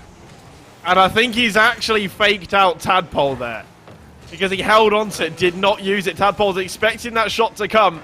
He's gone into the challenge, got beaten. Tails sends it down low. No one ready for it. Just ball watching on the line. Two Potatoes 1 Pro. And I think this could be the goal to send them out. Cross Keys Kings on match point, a goal up, 10 seconds to go. It's a tall order for Two Potatoes 1 Pro. Especially with Cross Keys Kings keeping the pressure, keeping the ball in their half. May just be the last touch of the game. Tails tries to get it down. Tadpole reads it well. Oh, it's not come down yet off the corner. Zerko not wanting that touch, but that's it. Game and match. Cross Keys Kings, they got the clean sweep. Wow. Just wow. I mean, I knew Tails was going to be a huge factor in this game for Cross Keys Kings. I was not expecting Zerko to pull out that kind of performance. What an unbelievable mechanical player he is as well. LEK was there as well. Like, let's not count out Lek in what he did do. He was playing a third man role so well. But Zerko and Tails, that is such a dangerous duo when they get in rhythm. And honestly, after that showing, I know we've been touting Two Potatoes as the favourites for today. Them as favourites is in jeopardy. Now it's Cross Keys Kings. They are the Giant Slayers. They are the kings right now of Esports Wales, if you pardon their name pun. But man, that's just an unbelievable performance. And Two Potatoes, we know they can play better than that. That is not their best performance, and now they found themselves in the lower bracket. They will have to take on the the Met Menaces. Thank you very much, Brain, for getting those words out. They're going to have to take on Met Menaces in the lower bracket. We thought that was going to be the final, Aiden. Now we're seeing it in the lower final. I mean, we wanted to see it, and we will get to see it. So at least there's that. But it's just not happened in the side of the bracket that we thought it would. Actually, sorry. King's phenomenal. I'll correct myself. Excuse me. They will drop into the lower final. Met Menaces still need to play Aber Apes. Or Aber Apes. I keep saying that wrong. People in chat keep correcting me. But yeah, it's Aber Apes taking on Met Menaces first, and we'll see that in just a second. But Cross Keys Kings, man. What can you do to stop them, really? Whether it's Met Menaces, Aber Apes, or even Two Potatoes, one pro in the grand final, Aiden, is there any stopping them? Hard to say. I mean, yeah, they looked unbeatable. They undoubtedly, like they all just played so well together. Chemistry was there. They looked like they were all on the same page. And like you can't. As much as I want to say Zerko was phenomenal, or Tails were phenomenal, or Lek did this and that, as a team performance, it was just great. And I think this is always the question that people ask is like, who was the best player? And I don't think you can call a best player. I think this was a team performance. Oh yeah, they absolutely outplayed Two Potatoes, One Pro, and that was the difference. It was a team performance. Two Potatoes, One Pro, they were not on the same page, and they're relying on Tadpole, and that's what happens when you rely on one player. Yeah, it was a lot of double commits and a lot of just plays you wouldn't expect of players of that caliber. So maybe back into the training room, drop a couple of different plays. I mean, you got Bass in there, who's been a phenomenal coach in the past and manager now to KC Pioneers. He'll be able to draw up a couple of plays, but we'll just have to wait and see how things go. But right after this short break, we'll try and catch our breath after that one. We will be seeing the Aber Apes against the Met Menaces in the lower semi-final. Who is going to go on and face off against Two Potatoes, One Pro in that lower final? We'll just have to wait and see. We'll see you in a bit.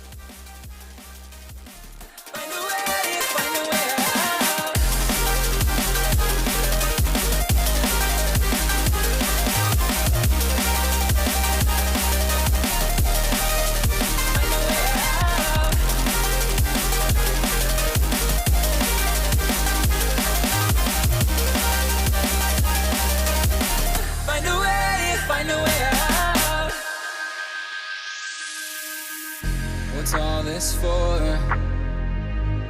It's got me turned around, but I can't ignore the feelings that I found in this whole damn thing that we got going. You hold the strings without me knowing. Why do I have to suffer through the thinking? Why do I have the feeling that we're sinking? I need to find a way.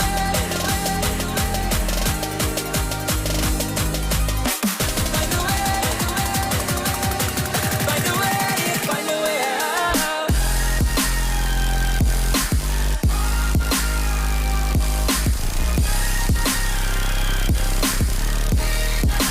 Find a way out. Find a way out.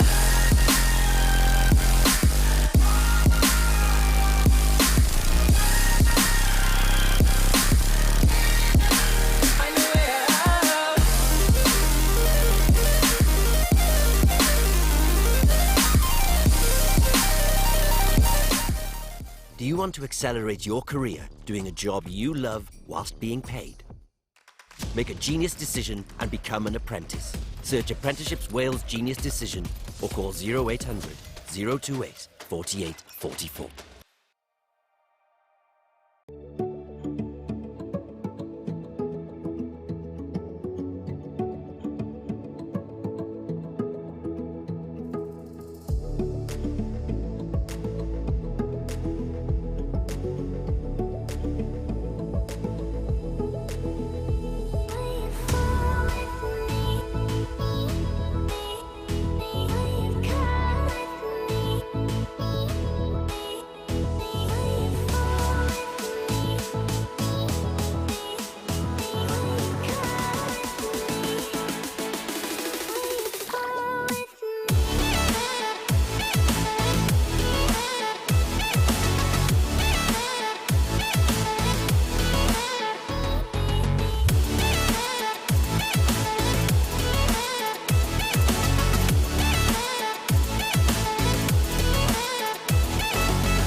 Welcome back, ladies and gentlemen, boys and girls, to the EsportsWales Rocket League Invitational presented by Apprenticeships Wales, a genius decision, and Aiden and Craftman taking you all through it today. And man, it's been one heck of a day, and we're finally getting down to the last few games here, Aiden. Our lower semi-final, last game in our second to last game in the lower bracket is the Aber Apes against the Met Menaces, and man, Aber Apes looked pretty damn good against the Cinderella team of the Pleborians a little bit earlier on, but this Met Menaces team is on one heck of a mission. I just popped into Base's stream, Base, who's playing on Two Potatoes 1 Pro, and he said that Met Menaces, if you took Two Potatoes 1 Pro out of the tournament, the best teams in the tournament are probably Crosskeys Kings and then Met Menaces. So what volumes does that speak when Base is giving you that kind of praise? Oh, I mean, that says a lot, doesn't it? Because Base, I mean, he knows what he's talking about. Maybe he knows more about what he's talking about than he does actually playing, as we saw in the last last series. Go back to coaching, mate. Now he hates me. But Met Menaces, they have actually only dropped 2 games, and both of those were to Two Potatoes 1 Pro, in which they also took a game themselves. So they haven't had a single series in which they have not won a game, and for the rest, they've clean swept everyone. And they've clean swept teams like Golden Cobras, they clean swept GCS2, and Cardiff Blues Esports. They've been on a mad one. And Aber Apes have had a tougher time. They've dropped quite a few games. You know, Cardiff Crusaders, they dropped games too. They went down into the lower bracket in the first round. They've done well to, you know, go on that run all the way through. Perhaps the pressure, that added pressure has helped them perform. But they did drop a game to the Swansea Sabres, who, of course, were maybe not quite on the level of Met Menaces. And that makes me think that Met Menaces going into this will be the favourites, but only by a hair. Yeah, it's fractional, right? Like, when you get down to these last few teams, I mean, this is your top 4 of the tournament. Crosskeys Kings already in the final. Winner of this, Two Potatoes 1 Pro is awaiting the winner of this game in that lower final to get to the grand final. And then these 2 teams, so these are your top 4 teams. And I think, to be honest, Met Menaces, I'm going to give them this. I think it'll be close. I think we'll maybe even see Game 4, may possibly go to Game 5. But I think Met Menaces are the stronger team. I mean, we've seen both Aber Apes and Met Menaces already today. I think I think Met Menaces get it done here. I think they get it done in not so convincing fashion, but the games that they do win are going to be convincing. I think maybe Aber Apes could take the first game, but then I'm going to say I'm talking myself round in circles here, Aiden. Can you tell? But I'm going to take Crosskeys. No, Crosskeys Kings. They're already through. What are you on about, man? I'm taking Met Menaces 3-1. You know what? You peaked in the last series. Yeah, I'm done. I'm done. It's okay. I'll see you later, everybody. You just take it. Met Menaces 3-1 for me. What about you, Aiden?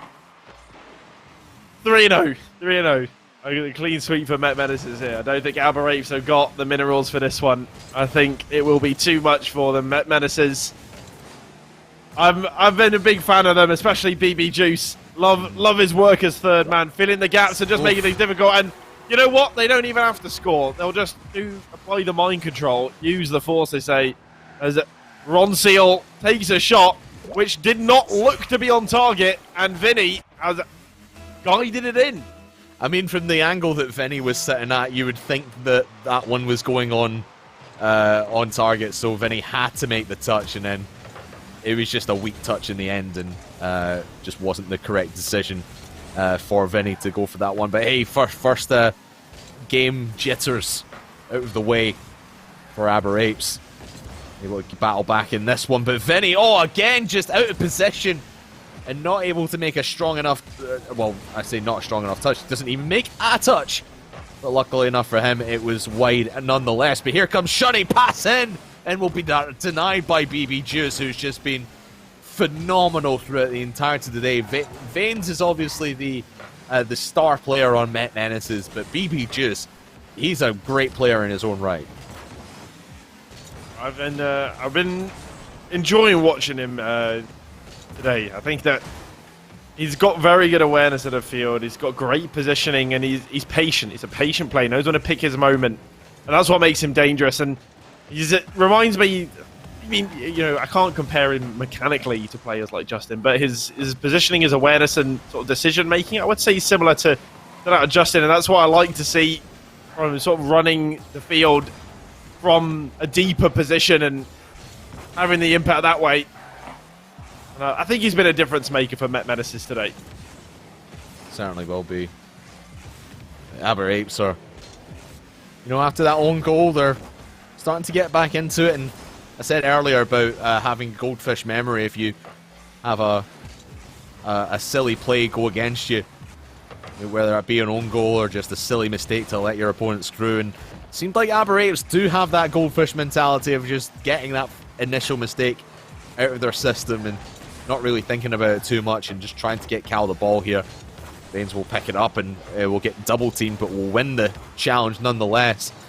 And this is something that Aber Apes, that when we were against Pleborians earlier, you felt that Cal was doing a lot of the legwork. You felt Shunny and Vinny were maybe double committing here and there, and Cal was the second man to maybe even get a pass out to. But here, again, it just feels like it's going the same way. Vinny and Shunny are really working as one person, so it's essentially a 3v2 at this point.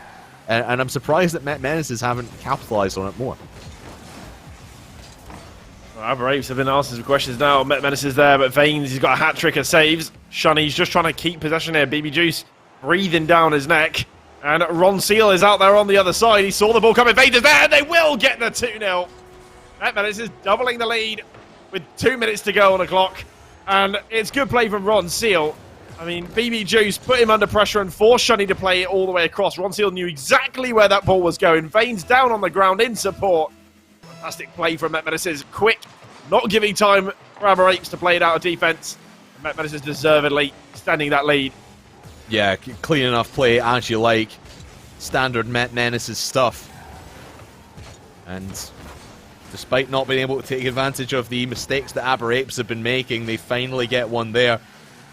As you saw, with Ron Seal making that interception, and those interception plays are so crucial when Aber Apes feel like they're in control. You just have one Met Menaces player coming out of nowhere, disrupting your flow and making you think about where you're going to go next and what touches you're going to make, because there always seems to be a Met Menaces player in lieu of every touch you make, and Vinny making, I think that was BB just making showing my point just there that Vinny got that save, was trying to touch it out, and then there's just someone from Met Menaces keeping this pressure on.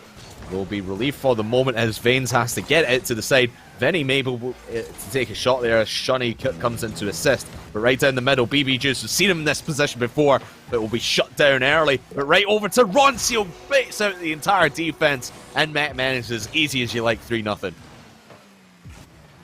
Met Menaces, they're just playing simple Rocket League, calculated Rocket League. They're putting Aber Apes under pressure, and they're not overcomplicating things. They're not going for the audacious mechanical plays. They're not trying to look good. They're just trying to be effective, and they've been very effective here in the first game. And Aber Apes, they've been trying, don't have much to show for it. No real opportunities.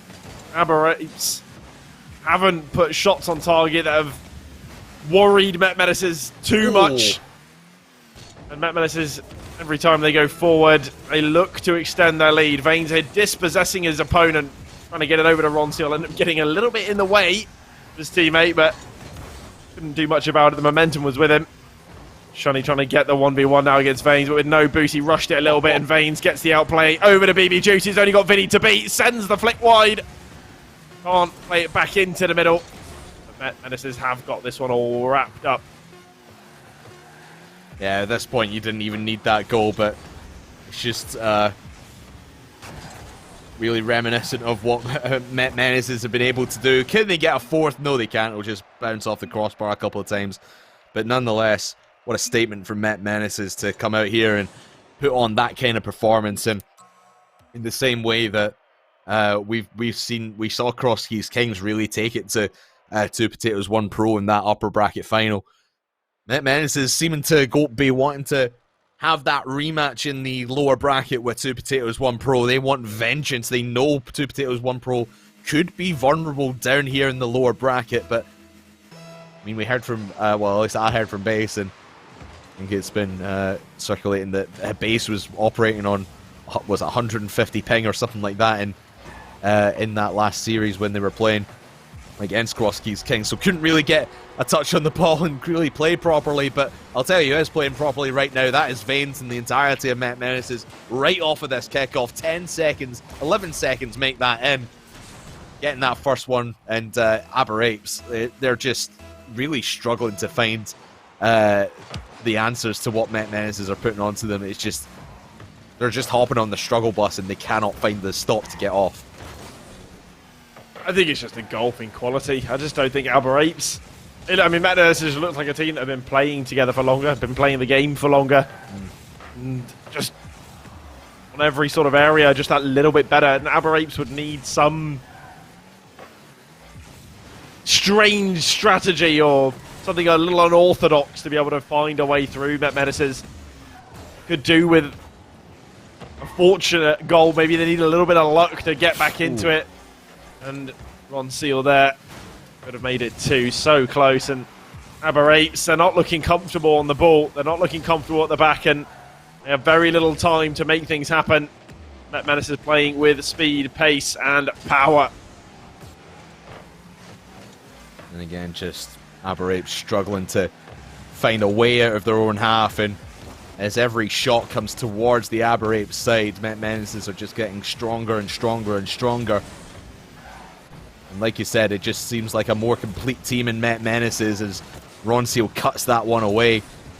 No boost in his tank, but he will still chase this one down, put a lot of pressure onto Vinny. Ron Seal will get demoed for his efforts, but well played by Vinny to get this one out, as 2 of the Met Menaces were there to try and take the shot, but they've done well to keep this midfield presence, have the Met Menaces, and this is what you've been able to been having to deal with Met Menaces. Every touch that you're able to make in defense, they've always got work. They're playing 3D chess with you here, Aiden. They're just 1 or maybe 2 steps ahead of you, and they're really just getting kinged right now. Are the Aber Apes by Met Menaces?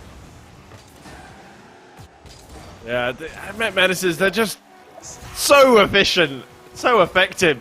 Ron Seal there from the pass from Vanes, and it happens with pace. Cal takes not a great touch. He won't be too happy with it. But Ron Seal, he reacts so quickly, and it's the speed that Met Menaces have that is catching Aber Apes out. They only need them to slip up once, and Met Menaces come in and they punish. They strike true. 3 minutes to go in this game, Aber Apes. It's not impossible for them to come back, but they will need Met Menaces to take their eyes off the ball for a second in order to get 2 back. It's going to be a tough order. It's a very tall order for Aber Apes to get back into this one, just the way that they've been playing. And again, we mentioned earlier that a lot of their stuff has been going through Cal. And I think Met Menaces realised that Cal is the better of the 3 players. Oh my word. They've just been sealing him off, putting him in his own quarantine, not letting him play with his teammates.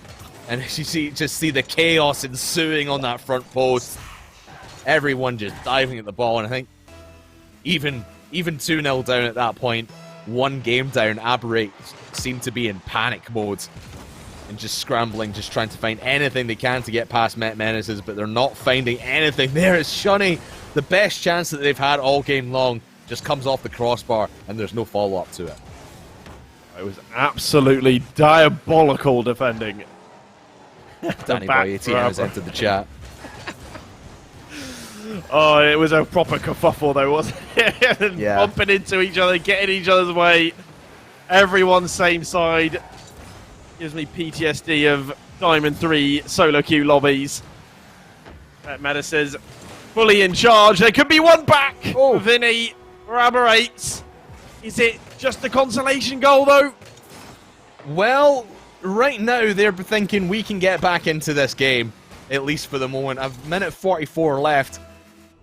It's still all to play for, you would think, at least if you're in the Aber Apes camps. But I think Met Menaces, I think if they'd won that kickoff a little bit better than they did with Aber Apes, they might have had a chance. But since Met Menaces have the possession, they're going to be just draining this clock all the way down to 0, you would imagine.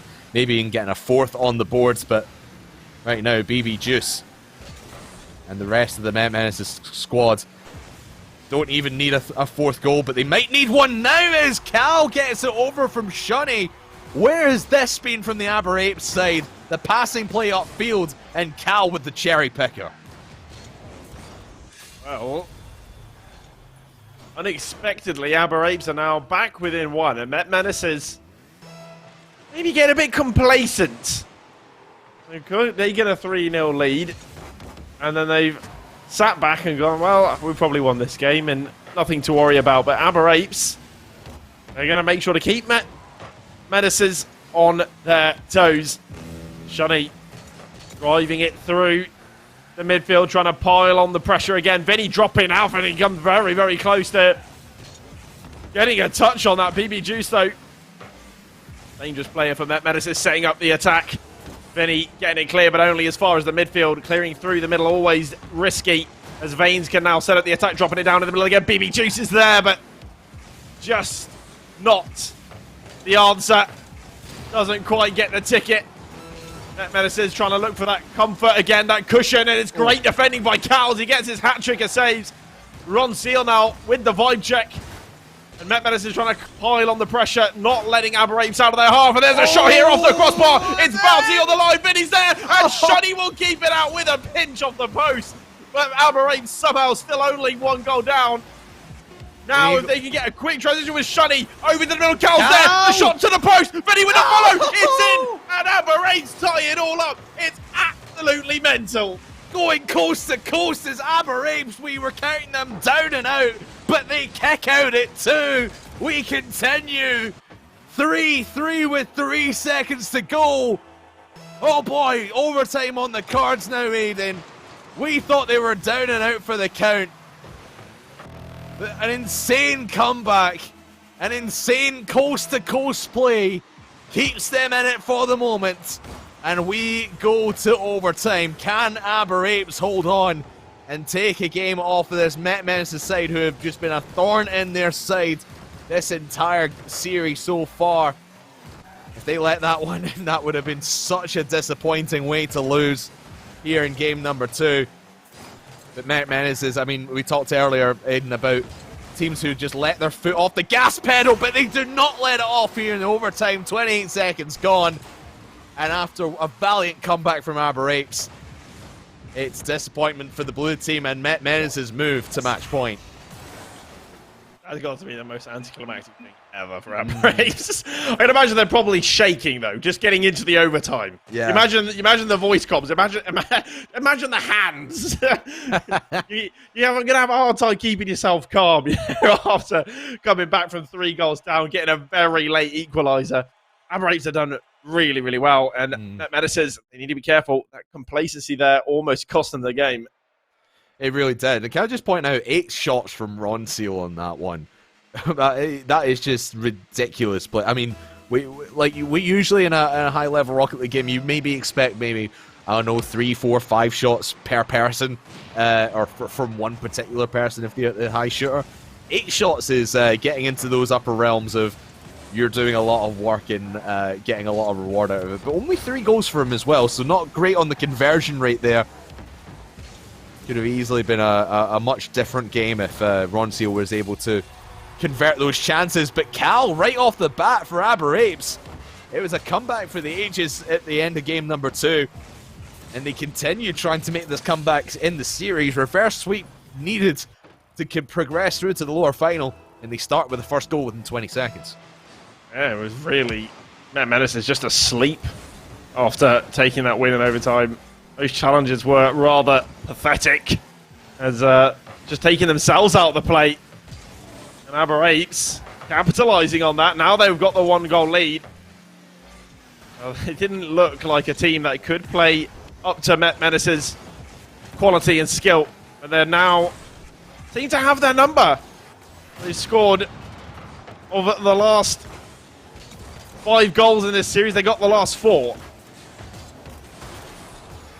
And now trying to get a 5th, and they do! A 2nd in this game!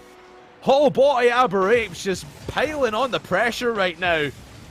And you feel that Met Menace is maybe starting to underestimate what Aber Apes are capable of with the 2 goals, or 2 games that they've got already in this series. Met Menaces are feeling a little bit too comfortable, and now Aber8's starting to make them feel uncomfortable, but that kick-off goal from Ronseal puts Met Menaces right back in the mix. Oh, we hate to see it. Met Menaces love to see it. An easy goal back to bring it back to just a 1. But 3 goals within the first minute. These teams maybe haven't heard of defending and just go in all-out attack, try and outscore the opposition. Never mind sitting back. If you're not scoring, you're not winning, Aiden. That's the mentality these teams are taking here. Definitely seems like it's so far here in Game 3. But we can't complain because we love to see the goals. We love to see the plays. And Cal, he's really out here donning the llama car and putting goals on Met Menaces to take the lead further and double their lead to 2 goals. You put some respect on that llama car. Cal has just been working that. He's just been saying, "Where are we dropping, boys? Where are we dropping?" He's on the battle bus, and I said earlier that Aber8s were on the struggle bus and couldn't find their stop. They're on the battle bus right now with that Cal Fortnite skin. Oh. And look at the bumps there from Shunny, just shunting his opponent out of the way. What a play by Shunny, just taking Ronseal completely out of the equation, right onto the post. He has no idea where he is. He's dazed and confused. And I think Aber8s are feeling a bit dazed from the heights that they are reaching. 4-1 up against Met Menaces. It's so weird how Met Menaces. I mean, Aber8s are playing incredibly well. The following up with the bumps to allow the space for the shot. The teamwork is there. They switched it on. Ronsi will get one back, but Met Menaces have just looked too slow. And on top of that, rotations back are super wide. The spacing is all over the place, and they're throwing themselves into challenges. There's no fake challenges, and they're losing out on challenges and ended up way out of the play. They do get a goal back now, still keeping it within 2. Aber8s, I would say, are still well in control of this game here. I was thinking if Shunny got a better touch on that one, it could have easily been 5-2. But Met Menace is just holding on, and you gotta be thinking that maybe that 3-goal comeback from Aber8s, despite winning the game, did Met Menaces. That's got to be weighing heavy on their minds, knowing that how quickly the Aber8s can actually get goals on the boards. And Vinny now setting up his teammates. Ronseal has to seal that one away, but Cal just waiting so patiently for that one. I praised his patient play when we saw these guys earlier, just waiting patiently for this one to pop it into his direction and thread the needle through and stretch the lead again to 3.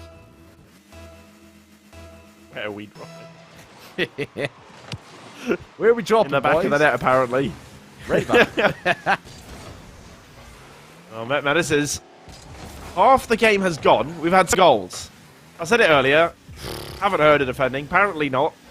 And we get another 7 in the second half of this game. Which way will it go? Well, Met Menaces get 5, and then Aber8s have 2, and then we go to overtime? A 7-7 overtime. I don't remember the last time I've seen a score in that realms, apart from the new NFL mode where you score. You just drive into the net, you get 7 points immediately. I love it, but look, Aber8's looking to maybe even score a touchdown of their own, and they will touchdown in favour of Vinny. 6-2. Oh, running away with things, and maybe just saving their series right here.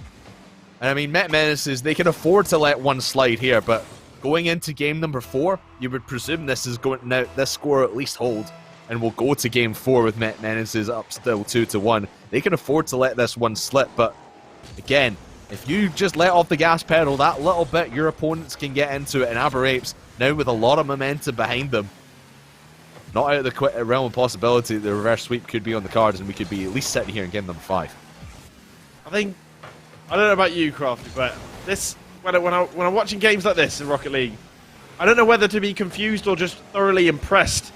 And I don't know, as a caster and analyst, what do we make of these games where Aber8s in game 1 utterly destroyed? They look like they had no chance in this series. Game 2, they're 3 goals down, bring it back, go to overtime, lose, and now they're 6-2 up. And you go, how has that happened? How? It's head scratching. It's a real head scratcher, because Met Menaces seem to be on top of the world. They seem to be, you know, one of the best teams in this tournament, and Aber Apes are just here by chance, and like they're the number 4 team, and there's a big drop off between 3 and 4 in this tournament. But right now, Aber Apes are proving their worth, why they deserve to be here at this point. And I know we've made references to our good friend and colleague Danny Boy. I think he would be holding his eyes shut because he would absolutely hate to see the defensive, the diabolical defending that we've been seeing in this one. I got my word there eventually. The diabolical defending from both these teams has just been un-Danny worthy. I mean, he'd be talking about the atrocities of the war crimes Met Menaces have committed in defense. Yeah, I mean, if you like offense, if you like scoring, this is the series for you, ladies and gentlemen. But Aber Apes, can they get 7? Oh, yes, word. they can. Cal bouncing it in, and it's signed, sealed, delivered. There is something very, very wrong here with Met Menaces. They have fallen apart. They're crumbling. And Aber Apes got a 5-goal lead here in Game 3 to deny the clean sweep from Met Menaces. Can they continue this momentum, or is this just sort of flash in the pan?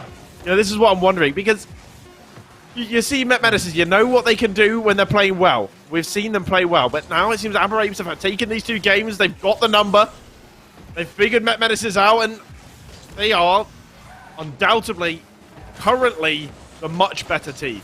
But can they do this again in Game 4? That's going to be the question, isn't it? And I think the first minute of game number 4 is going to be very telling as to whether, or as to what the answer to that question is, Aiden. Because I think if Aber Apes can come out in the first minute or so and keep scoring, that is when you need to be start worrying for Met Menaces. I mean, you only saw there 2 saves by Met Menaces. 2 saves! 2 saves on 7 goals. That's ridiculous. I mean, I feel sorry for Danny right now.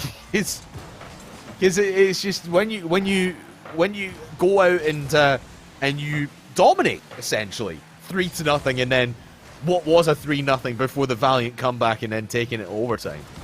Met Menaces seemed on a path to destroy.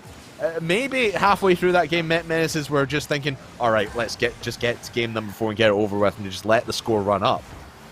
But I think if Met Menaces want to get back into this one and get the momentum back on their side, they need to take this first goal, whenever it may come, where it's in the next 30 seconds to 4 minutes.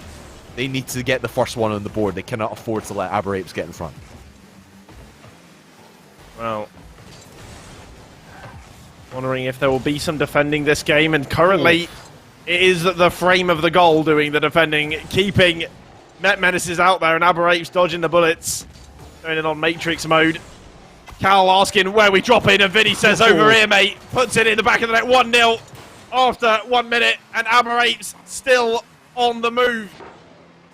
Just drops it perfectly in the breadbasket for Vinny. And the Met Menaces defense, I mean, everyone was pushed downfield to try and just get that first one on the board for the Met Menaces. And I said the first minute of this game is going to be very telling as to what shape both these teams are in. And to be quite honest with you, Aiden, Aber Apes seem like the stronger team right now, though this might trickle in for Roncio, and it will. 13 seconds after that first goal. And Aber Apes have it right back Met Menaces have it right back at level pegging.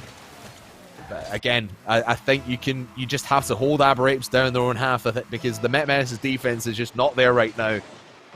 Just play off your strength if you're Met Menaces. Play off your strength of offense, and the goals will start coming. And you need to be beating Aber Apes in the middle of the field. Just don't let them have any chances. That's the response that Met Menaces needed, because they would allow Aber Apes to find a second with no response. I think that would be maybe the game forfeited, and then you're on to game 5. The sudden death. The best of one, some people would call it, and some people I know may get annoyed by people saying that exact reference. BB Juice now, third man back, and allowing Veins to go. A lot of space at the back there for Met Menaces, and really forced play. Of course, it's worked out in the end. Veins Oh, will get the flick and they Veins? will find the back of the net. But it was rushed. They managed to capitalise from it. BB Juice, he's made it so he put it so close to the net. Really, the comms there for Apprenticeships is what broke down because Vinny and Shunny did not need to go. Cal was there, could have got the easy catch, and instead all three players are committed. And again, Cal was just sat in goal, and again, we've seen it so many times today, and where the ball just comes to you, just pops off your car on the side, pops up in the air, and then the offense can just take advantage of it. Cal maybe just wanted to maybe touch that to the side rather than touch it up in the air, but he's made up for his mistake and ties it back up at 2. Everyone from Met Menace is drawn into this ball, and it's right over the head of the second attacking player. BB just can't make it back, and Cal will take the goal. Well, BB is a player I've commended so many times today about his positioning, about his awareness and ability to fill the gaps, and there was caught slacking, caught out of place, out of position. And Aber Apes again, they find the back of the net once more, and it's 2-2. Half the game to go here, and 4 goals this time. We're not quite running amok with goals as we were in the last game. But Met Menaces, they're looking to tighten things up just a little bit. Calculated there from Veins. He tries to air dribble this one down towards the backboard. That's going to get pinged into the middle. BB up with speed, and Vinny there to meet him equally as quick. Ron Seal has to keep that wide, away from the danger zone. It's an awkward touch. Keeps it in the corner, trying to buy time for BB Juice to get back, and it's taken a long time for him to get back. Veins caught same side, and it was so awkward for a moment. Wondering what was going on with Met Menaces. They looked very thin. Spacing not working out, but they're back on the attack. Goes rolls up the corner. BB Juice going to be wanting to get that mid, but rolling it along the backboard means it's an easy clear for Vinny. Challenged by Veins. Cal up quickly now to the ceiling. It's going to drop down for Ron Seal. Going to pop the shot away. Vinny with a very awkward touch and redirects it into the back of his own net. Oh, Heartbreak City if you're Vinny. And that was going wide. If Vinny doesn't touch that, that's going wide. Maybe ricochets off the post and possibly in, but you're better leaving that. And to be quite honest, if you're in a situation like Vinny, I don't blame you for trying to make that touch and trying to boom it upfield, because you saw Met Menaces yet again pushing a little bit too far downfield, and if Aber Apes were able to get a better touch on that ball, it would have been a very easy counter attack, and you would have seen Aber Apes 3-2 in the lead instead of Met Menaces right now. It's not all said and done just quite yet. Aber Apes need to start getting some licks of offense down in the orange half of the field, but Vane slowing things down, has Ron Seal in tow. Who's going to come and put this in? Is it going to be BB Juice just having it up in the air? Not a lot of push in the attack, but here comes Ron Seal, threads the needle, and Met Menace is out in front by 2. I mean, I don't know, but I feel like Aber Apes, they're playing on emotion. They went into Game 3 off of the high of the comeback in Game 2, which they eventually lost, but it was a high. And then they go through here now, and they win 6-2. Was it 7-2 in Game 3? And I think this emotion has got them overworked and overstimulated. You see now they look awkward on defense, and they're overexcited, they're enthusiastic, but now there's hesitation and lack of comms, and this one's going to find the back of the net. Vinny can't get up to it, and Veins may have just put this one to bed. And they might be on for their own 7-2, a little bit of revenge for Met Menaces, and just slip it in that game number 3 that they have come to life. And I mean, just that Game 3 just seems like an anomaly now, and they're right back on it. I mean, the mistakes have came from the Aber Apes defense, and you can't deny that there has been those mistakes which have led to Met Menaces with this 5-2 lead. It was kind of the same situation in game number 3. The Met Menaces defense was just not there and was just not really playing to its fullest potential. This is going to be 6-2. Can they match the 7-2 in game number 3?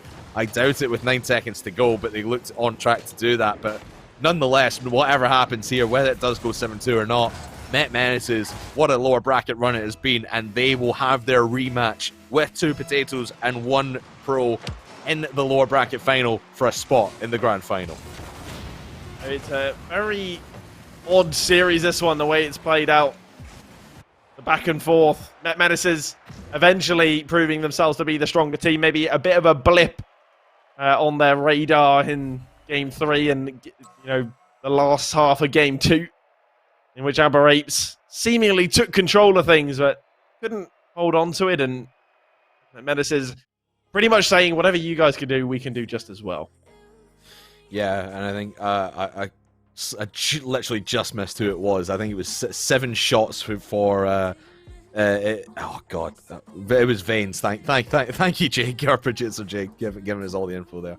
But yeah, it's night and day difference between Game 3 and 4 for the Met Maniacs, and we've talked about consistency throughout today, Aiden, and Met Menaces seem to be the more consistent team throughout the course of the day, at least the games that we've seen them in. Now that one just throws it into question whether they are as consistent as we thought they'd be, because that game where they lost 7-2, that was just not what we expected from them. So I don't know, going into this 2 potatoes 1 pro game, it's tricky to call for me. But I mean, do you think that consistency? Do you think that one game is going to stick in their minds going into this next series?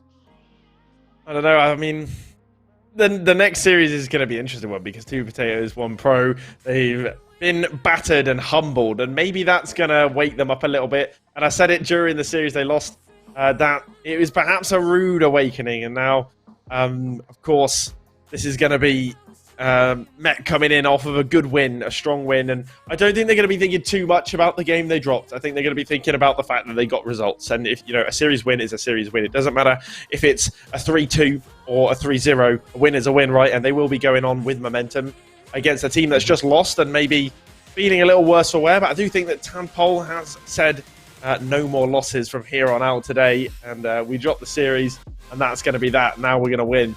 So he's feeling confident, trying to get the team hyped and riled up. But yeah, we will soon find out. Yeah, we soon will find out. And as we said, it is our lower bracket final coming up after this short break. Met Maniacs take on their opponents of 2 potatoes 1 pro for a spot in the grand final. Who's going to walk away with a victory? We'll find out in a bit.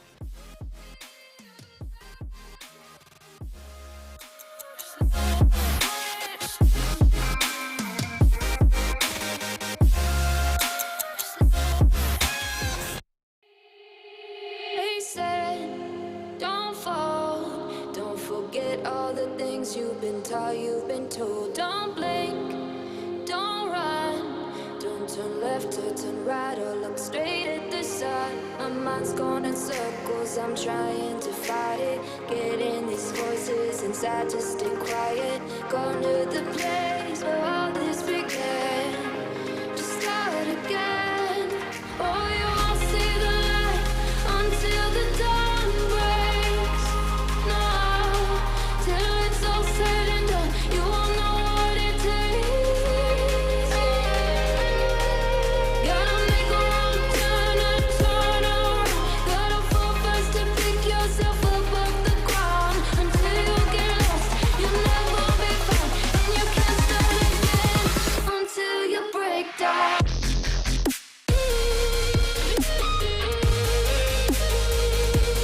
Break down.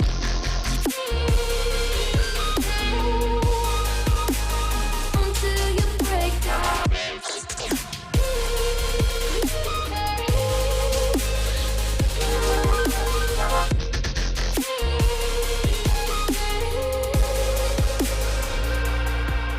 They said, be meek, look beneath the bed before you go to sleep. Keep on, I shine. You'll surely get burned if you reach out and touch. My mind is a battle, I'm trying to hide it. Getting these voices inside to stay quiet. On to the place where all this began, to start again. Won't see the light until the dawn breaks. No, till it's all said and done, you won't know what it takes. Gotta make a wrong turn and turn around. Gotta fall fast to pick yourself up off the ground.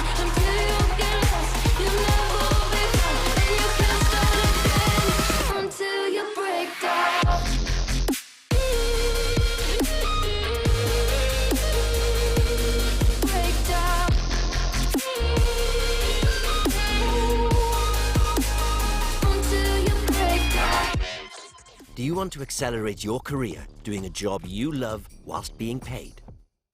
Make a genius decision and become an apprentice. Search Apprenticeships Wales Genius Decision or call 0800 028 4844.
Never reminded, never taking whatever you told me. I know what I could be, making emotion paintable answer. Tell me, is this what you made me?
I love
Am roed hybi dy yrfa'n gwneud gwaith rwyt ti'n ei fwynhau a chael dy dalu rhywun pryd. Gwna ddewis doeth i fod yn brentis. Chwilio ar dewis doeth Prentisiaethau Cymru. Neu ffonia dim 800, dim 28, 48, 44.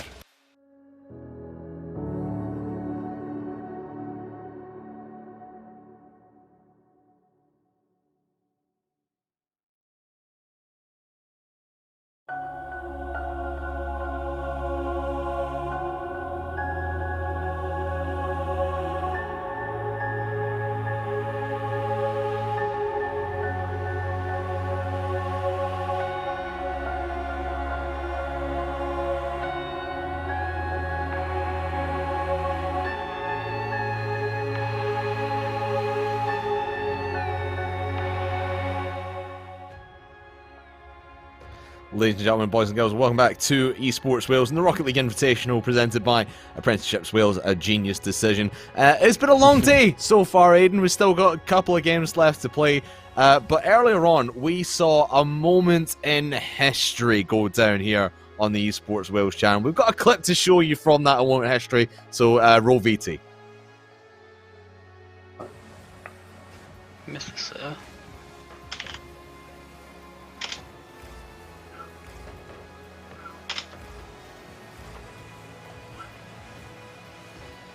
Oh, no boost. Go, open it. Oh. No way, save that. Oh my god. Oh, nice. So ahead of us. That, of course, was Rage Darling scoring in their game against. It was against what you call? It was against Two Potatoes. Of course, it was, and that was Rage Darling's first ever Rocket League goal, etched into the into the history of Twitch. What a moment that was, Aidan. It's amazing. Your first ever Rocket League goal, you score against Tadpole. You couldn't ask for more, could you? You really couldn't. You really couldn't. I love the reactions, like, I scored! It's in disbelief. I think that's like when we started playing Rocket League, all those years ago. It's like I think that's how you feel when you score your first goal. It's like, oh, I did it! I scored! I helped my team. But they're out of the tournament now, so it's a sad time. But well done to Rage Darling and everyone on Pleborians. It was a valiant. We love watching that story throughout the day, Aidan, but they are unfortunately out of the tournament. Better luck next time, is all we'll say. Thanks, Aidan. Anyway, let's get back into the nitty-gritty of things. This is our lower bracket, which is where we're following just now. We're into the lower bracket final. 2 Potatoes, 1 Pro against the Met Menaces. Now, this game happened earlier on in the bracket, in the upper bracket, round number 2. 2 Potatoes dropped 1 game to Met Menaces, so it was 2-1 that 2 Potatoes won that. But as we saw in the upper final here, Aidan, 2 Potatoes, 1 Pro, they're not infallible. They are a very vulnerable team. And after the performance that we saw from Met Menaces against Aber Apes, it's very possible that Met Menaces could be going on to face Cross Keys Kings in the grand final today. Met Menaces have dropped less games than 2 Potatoes, 1 Pro. And now will be the time to find out if they are indeed the stronger side. Tadpole feeling confident, telling everyone that this will be the last loss. That was the last loss of the day. And that from here on out, it's going to be only dubs. Means that keeping that one away from the backboard. Quite a bit of work to do, and has done well. Roaring start for 2 Potatoes, 1 Pro. Immediately putting the pressure on, but Base leaving the play here. Allowing Ashboyer to go, and Menaces have taken too long to get rid of it. Ashboyer makes it 1-0. And Ash, in the games that we've seen him in so far, hasn't really been too much of a factor on this 2 Potatoes team, but scoring straight off the bat, 45 seconds in. Wonderful work from Ashboy to bring that home and put the Met Menaces down by 1 to open us up. And remember, Met Menaces, when they had the first goal go against them, it's a tough fight back in when they were against the Aber Apes. But they dominated most of the series and, of course, won that final game 6-2. I believe they did actually concede the first one in that 4th game, so it's all still to do for the Met Menaces, but that first goal going against them is not going to do them any wonders for their team mentality and morale, especially against the team that they lost to earlier in the bracket. Well, Tadpole, he only wants to eye up the wins here. Air dribbles it out from defense. Now playing it into the middle, trying to look for it himself, playing it off the wall to himself, but Ron Seal poised well in defense to deal with the oncoming threat, and now down the other side, going into that challenge on Tadpole again. Tadpole against Ron Seal on one side, and then Ron Seal on Tadpole down the other. Back and forth play, and just ignoring each other's teams, battling out between the two of them. Ash Boyle going up maybe a little early there. That went all the way across net base. Trying to just take control of things, slow things down. Will stay with possession. Waits for the touch from Ron Seal, but it's a good enough touch to get it away. Over to Veins. Tadpole's in the way, but doesn't prevent it going to the backboard for the vibe check. It creates a bit of havoc at the back. 2 Potatoes 1 Pro. But Menaces yet to really test 2 Potatoes 1 Pro on net. Yeah, they certainly have. It's been really shelled up game for Met Menaces. First real chance coming and going there as Ron Seal puts it straight into the path of base. But again, it feels like one shot and then they're rotating out and they can't get a consistent pressure going down in the blue half as Tadpole takes it under one. Can't get it past BB Juice, who's been great in defense so far today and comes up good on the defensive end once again here. Still only a 1-goal game and still plenty of time for Met Menaces to creep back into this. Oh, yeah, indeed. It is only the 1 goal for 2 Potatoes 1 Pro. Now, you might think Met Menaces haven't threatened too much. You're only holding on to a 1-goal lead, and Rocket League, things change within a matter of seconds, a matter of moments. You blink and suddenly it's 1-1. Met Menaces now on the attack. As I say that, BB Juice just trying to create an opportunity for Met Menaces to follow as he put it through the middle base. Eventually got that one clear. Ronzi with the drop down as BB Juice lurks. Everyone committed for Met Menaces. They're looking to throw the pressure up and pen their opponents back. Tadpole now, well, composed as he always is, playing it through the midfield with the air dribble and almost finds the open net at the back. Ash Boyle with the pinch down and saved by Veins. Met Menaces still chasing the lead. 2 Potatoes 1 Pro in control. Yeah, they're doing just enough to stay ahead in this one, R2 Potatoes. Not really doing anything too fancy, like I said, they're just holding on to this lead and forcing Menaces to play from their own end.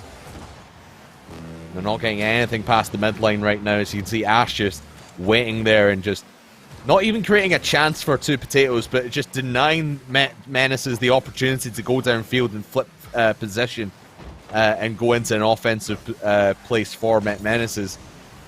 So just cutting out these challenges and plays from Met Menaces before they can even develop is so crucial for 2 Potatoes to keep on to this 1-goal lead.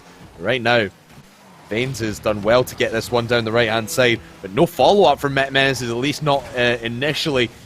That's really what would hurt them if they were to go on and lose this series. It's just the speed of challenges just not there, but 20 seconds to go. They've got to go quickly. Well, they need to turn on the afterburners, need to get that cooker on and turn up the heat, because now it's just 10 seconds to find an equaliser, and I don't think that 2 Potatoes 1 Pro are going to allow them to even have a sniff at it. Veins whipping here, that will come down. Ronseal tries to keep this one high. BB Juice going to meet it on the wall, back down to Veins, but Tadpole is there, takes the shot, and that will come down to the ground, and 2 Potatoes 1 Pro picking up from where they left off with Met Menaces with a win. Yeah, and you wouldn't say that's the most decisive victory for 2 Potatoes 1 Pro, being a 1-0 scoreline, but when you just look at the stats into that, I mean, you saw 9 shots there total from 2 Potatoes and only a handful from Met Menaces. It's the disparity there is stark. And yes, it was only a 1-goal game, but you feel 90% of the game happened in the orange half, and Met Menaces couldn't get any shots onto net, although they might get one here to start things off. BB Juice finds Veins on the crossbar, can't get it down. I think Ronseal came in to try and dunk it off the crossbar as well. But not enough space to work with, and we've just had our poll finish in chat there about will Met Menaces get revenge on Two Potatoes 1 Pro, essentially. Who's going to win this one? It's 50-50, Aiden. No one really knows who is going to take this one. And to be quite honest with you, if Met Menaces if Met Menaces play the same way they did in game number 1, it's going to be tough for me to choose them, and I think Two Potatoes are going to, I wouldn't say stride into the grand final, I'd say they'd limp home into the grand final. I mean, I can agree with you on that. I mean, they are an injured beast at the moment, already down in the lower bracket, not where they expected to be. For that first game, it was an incredibly calculated approach, a very comfortable win, but it's only lasted for the one game, that clean sheet, as Met Menaces. This is one to remember. Veins down to Ronseal, and it was almost a perfect wallpaper screenshot that you had there. 4 players challenging the ball. Met Menaces were the ones that come up on top, on the back of the net, and they have the lead here in game 2.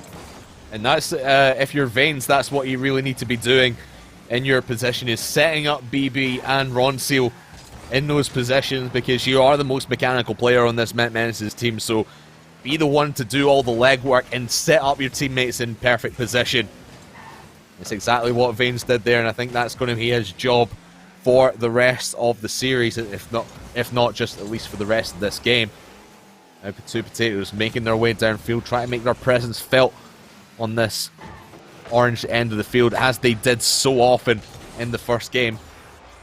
But again, Met Menaces are starting to hold their own a little bit, starting to see what Two Potatoes 1 Pro are doing. That was a nice little passing play. Not able to get a shot off, though, at least a threatening one, our Two Potatoes, and then Ronseal was right back into that blue corner. But Met Menaces now starting to see them holding on to this 1-goal lead and forcing Two Potatoes to bring it back and score a goal of their own. It's a tricky situation right now to be in when you're 1-0 down, especially against this Met Menaces defense, who slacked off in the series against Apprenticeships, but seemed to have come to life where it really matters here against Two Potatoes. Absolutely. I mean, Met Menaces, again, they've gotten a goal. Haven't had a lot in this game, but they have gotten the goal. The only one in game 2. And Two Potatoes 1 Pro, I do like the adaptation that they have here in this series from what we've seen from them earlier today, where they look to be too fancy and overcomplicate things. Now they're trying to rely on effectiveness and efficiency. And as we saw in game 1, that only bought them 1 goal, because while they're trying to be more effective and efficient, they're also lowering that cutting edge that they seemed to have earlier today. And it's evident now here in game 2, as while they've had plenty of possession, they've yet to find a goal and really threaten Met Menaces, who are holding on to a 1-goal lead. Now Ronseal with the ball gets the beat on Tadpole, and Osh Boyo is now in a 1v2 situation, but Ace has done very, very well to recover, get back in defense and get the challenge in. BBJ's putting the pressure on as Ronseal lurks out on the other side to try and find it middle. We will follow it himself. There's a double commit coming out, and there's 1 Pro looking to get this under control, but they're unable to do so as BB Juice comes flying into the challenge.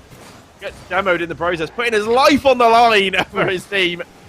Great little back pass. Fantastic awareness from Veins. BB Juice wanted to punish it with and finish it off with the double tap.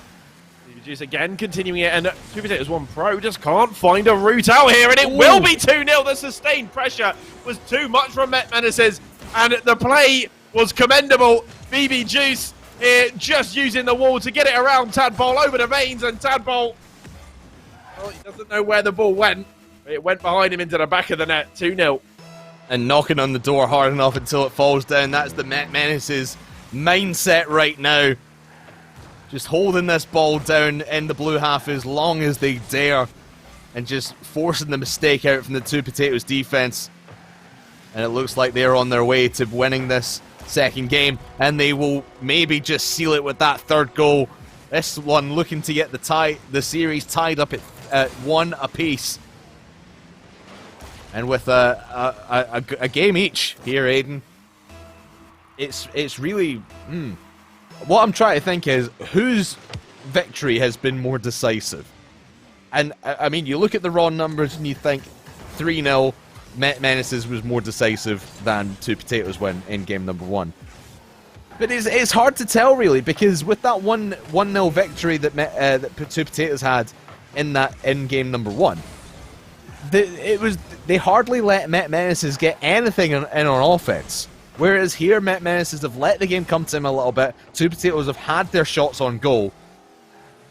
So it's difficult for me to tell which one has been the more decisive victory in terms of gameplay. Although that one there from Tadpole, he's going to want that one back as it rattles off the crossbar and down and out. And a 3-0 victory here for Met Maniacs. It's tied back up now in the series here, Aiden. And both these teams are two games away from that grand final. But man, oh man, this is going to be very, very close.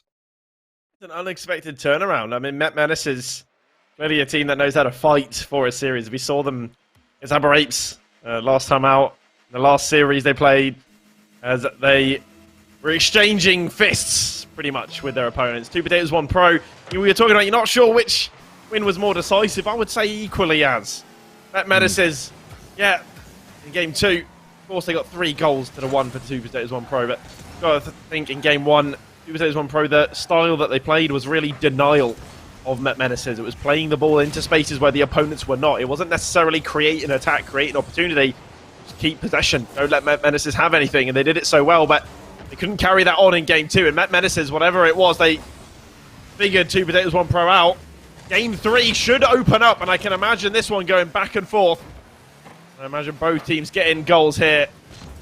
Don't expect the clean sheets to be held. Yeah, and Met Menace is just picking up where they left off. This is an open net. Can Ronseal carry this ball in? Yes, he can. Way. Off the post. And Ash has to just sit there as it bounces off his car and in. Oh, not the ideal start for Two Potatoes, but for Met Menaces, oh, Ash just wrong place, wrong time, and flicks it in. That is, oh boy. Oh boy. Wow's in the chat. Oh, that was such everything about that play was just the touch from Ron Seal. You know, the fact that there was an open net and it's like he saw it, he was like, oh, there's an open net! I need to score! Couldn't get control of the ball, was flopping around and somehow rolls it towards the goal. And Ash Boyo, he's expecting a real shot and then he sent it into his own net. It is an absolute awful pandemonium at the back of Met Menaces. They will be happy with the way they've taken that first goal. Two Potatoes, one Pro shaking their heads. Yeah, I mean as well. Like if Ash wasn't there, that's a save. That one was in the corner and safe for Two Potatoes. But Ash just really a passenger at that point. Once he's used his flip, he can't really go anywhere. And unfortunately for Two Potatoes, they find themselves 1-0 down again. And yet again, they seem to just be choked back in their own half. They're not being able to move this ball freely into the orange side of the field. Now finally Tadpole has a lane through up their right-hand side, but he's got no one there to pass to. Tadpole had a great position, was in a great position with the ball, but couldn't find Base or Ash to pass to because they were all back, just being a little bit too tentative. And really at this point, you might as well just send the house. Send everyone upfield for Two Potatoes. Force Maniacs to play out of their own half, because we've seen them be in uncomfortable situations when they've not had the ball in their own half before Maniacs. And a nice drop down there by Tadpole. Will not be able to find the first for Two Potatoes in this game. He was trying to calculate that angle. Tadpole going to pinch that one away. Base into the challenge on Veins, and that could be a dunk going towards target. BB Juice had to react. It was just reactions, pure reactions, to be able to send that one on over to the corner. Ron Seal now leading the charge. Oh, what an angle! With a hook shot. I don't know how he's managed to find the space. It was really about threading the needle here, and Base was caught on the backboard. The ball outpaced him, and Met Menaces double their lead. What a shot from Ron Seal. Puts Met Menaces not Maniacs, Menaces. Two goals up in stunning fashion. Can it be 3? No, it will not. Off the post this time around. Maybe the counter-attack here from Tadpole. Down to Ash. Tees it on a plate for Ash. And just like that, we're back to a 1-goal deficit. But my oh my, Met Menaces have got to be feeling good about themselves. And I think Two Potatoes might have found the chink in the armor of Met Menaces. Let them into your own half and then boom it downfield and go for that counter-attack play. Let's see if they can do it consistently and if they can get another one within the next minute and 44 seconds. I'm very happy to see that goal. I haven't been getting many of my predictions right today, but I said there wouldn't be a clean sheet in this game, and now I can finally take one. I've got a little win there. I know it doesn't compare to yours, Crafters, but... Oh, and BBJ's got an open net, yeah. Just in. How have they given 3-1? How have they given the ball away in that position? Tadpole just completely loses it. He tried to flick it over BB, but completely loses track of where the ball's going, and BB's like, alright, I'll have the ball then. Boom! 3-1 Met Menaces. That is...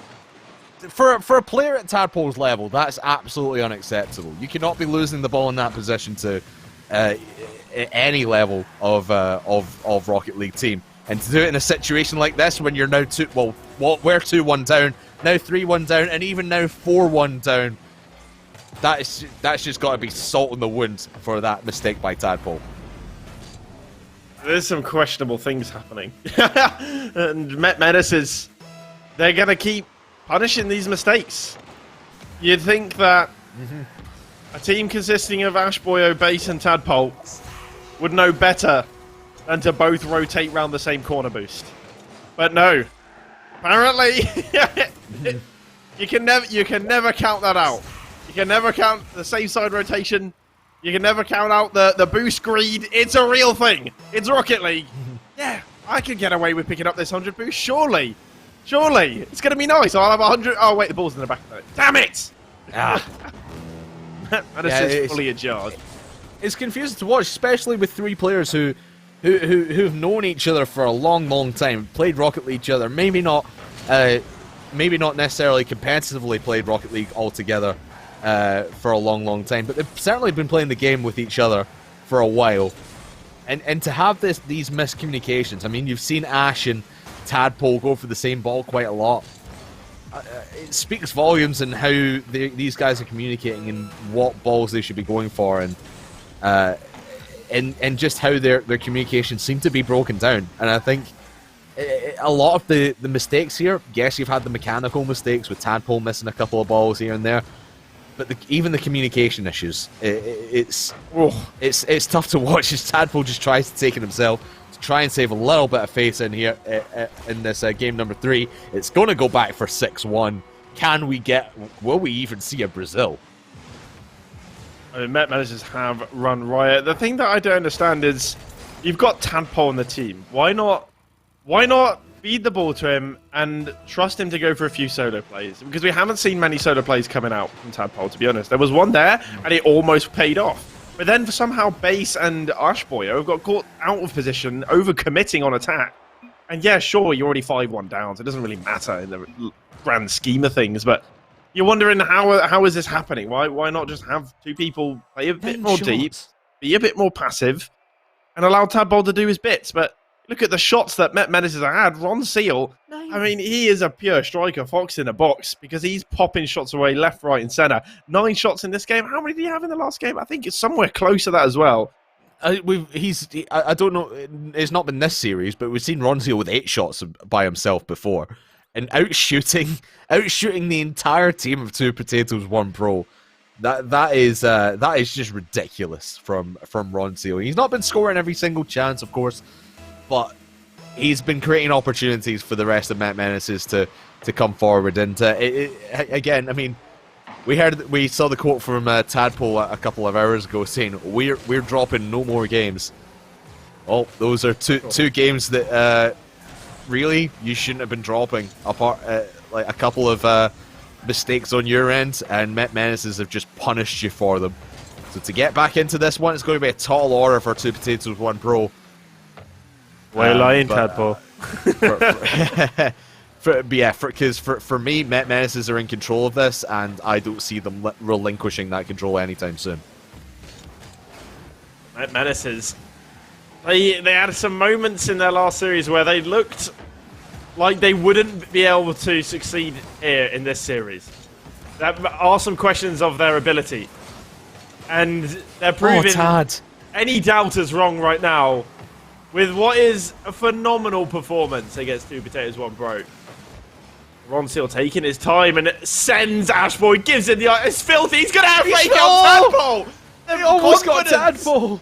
Met Menaces are playing with confidence, and this is the difference. 2 Potatoes 1 Pro, they're playing with expectation on their shoulders and the worry of losing, because they've found out they are not invincible. They are not unkillable. They are not untouchable. And the Met Menaces are proving that, as did that team, the Kings, sitting up in the grand final waiting to see who their opponent is.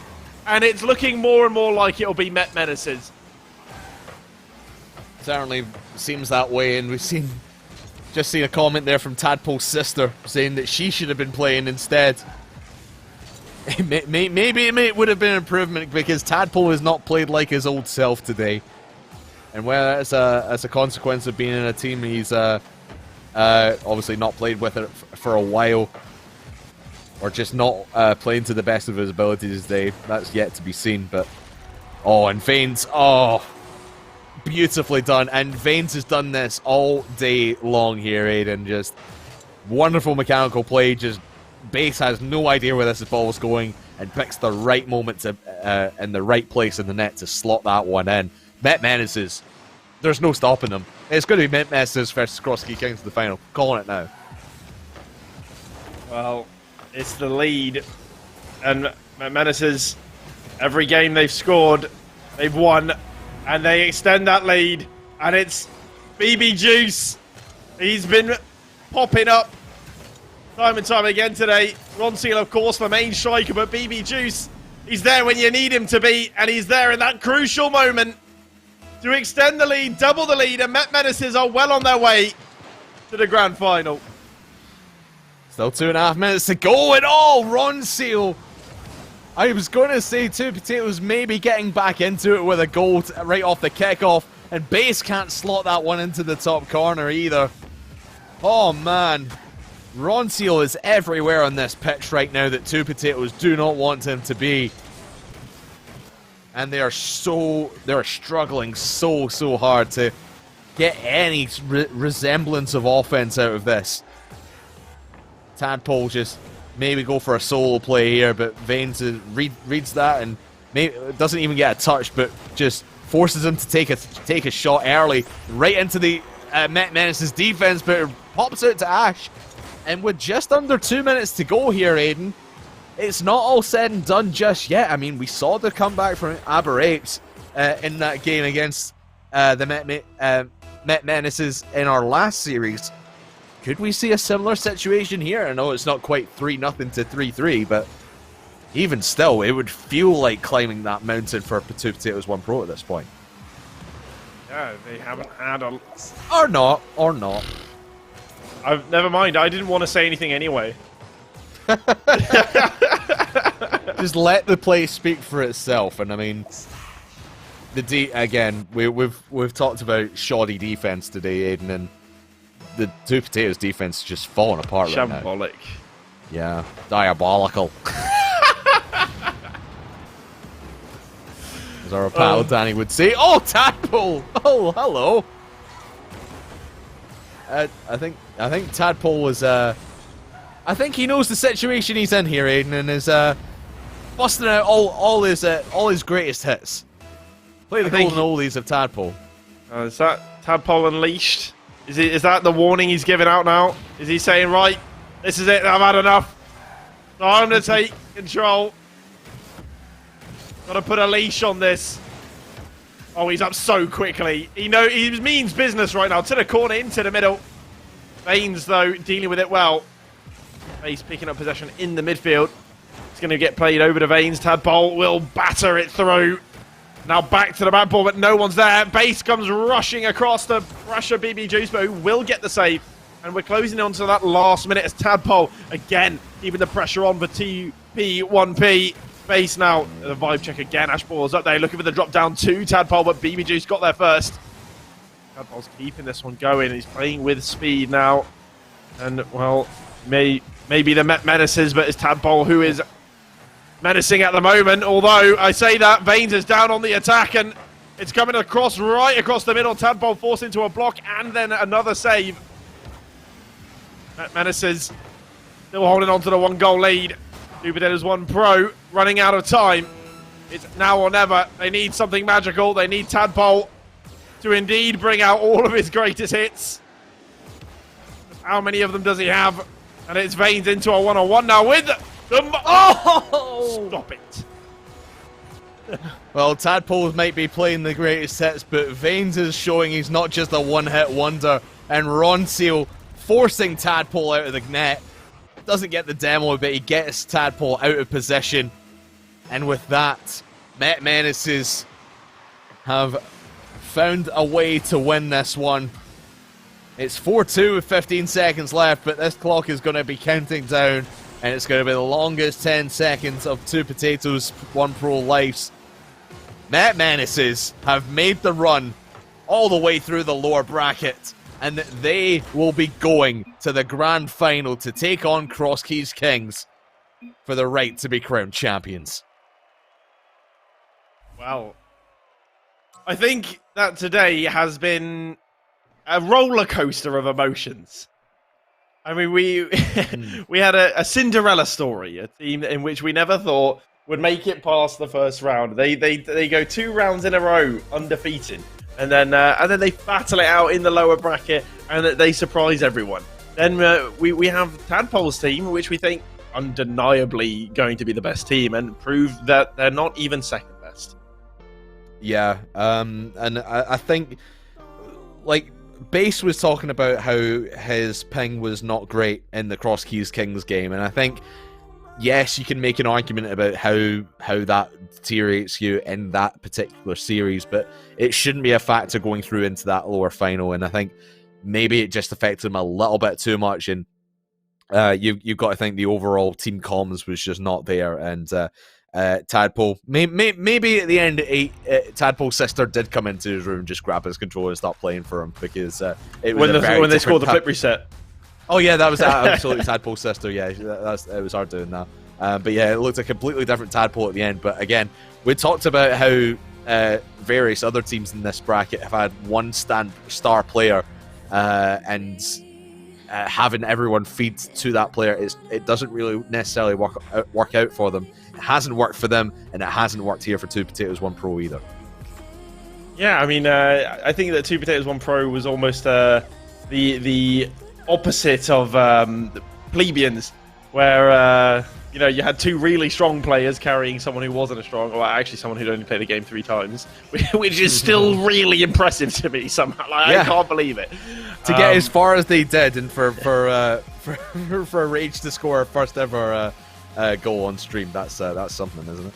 Of course, yeah. And of course, I don't want to be too harsh to Base and Boyle, but I do feel, of course, Tadpole was expected to carry a little bit, and I think when you're playing in a team that's so disjointed, and I would rather see a team that's like all the same rank than have like these disjointed ranks, because it's so hard to read each other and play off each other, because different speeds and different expectations on how things should be done in a game, right? And I think that's just the weakness of that team, and now we're going to have a banger of a final, so... Yeah, I generally cannot wait for this final. We had a word from the admins a little bit earlier. We said it was going to be a game advantage. We are going to have a full bracket reset. Best of 7 in this grand final. It is going to be Cross Keys Kings against the Maniac. Not Maniacs. It's someone... Menaces! Thank you. Menaces. Roll your break. We'll be back after this.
you want to accelerate your career doing a job you love whilst being paid? Make a genius decision and become an apprentice. Search Apprenticeships Wales Genius Decision or call 0800 028 4844.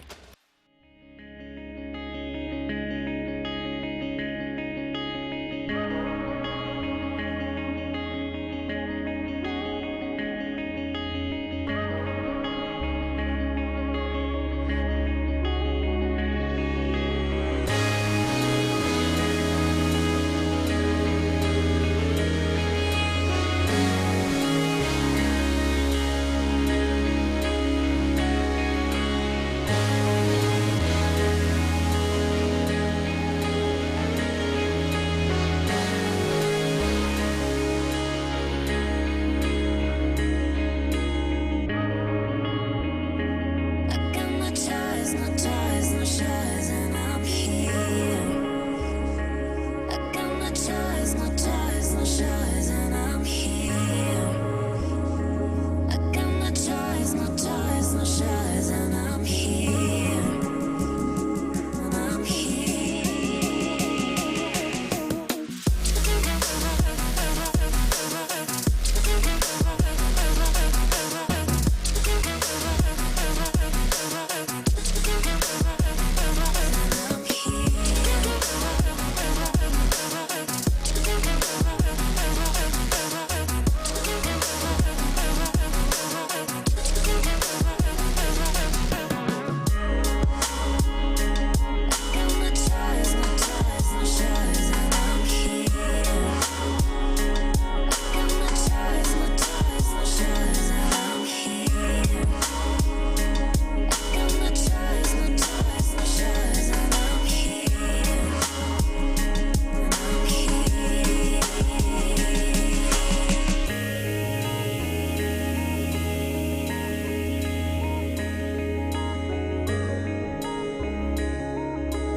crazy berserker. I killed it, it's murder. Go crazy berserker. I killed it, it's murder. Go crazy berserker. I killed it, it's murder. Go crazy berserker. I killed it, it's murder. Go crazy berserker. I killed it, it's murder. Go crazy berserker.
crazy, berserker. I killed it, it's murder. Go crazy, berserker. I killed it, it's murder. Go crazy, berserker. I killed it, it's murder. Go crazy, berserker. I killed it, it's murder. Go crazy, berserker. I killed it, it's murder. Go crazy, berserker.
And I've been chilling, watching the ocean with you. Baby, up with a slow motion crew. And we up in our growlings when people change, but not us. And we just chilling, kicking it, kissed by the sun. Could be soaked to the skin in the mall soon. I know she got the good vibes when seasons change, but we're the same. Even if I lost all my money, the zero runs deep, honey.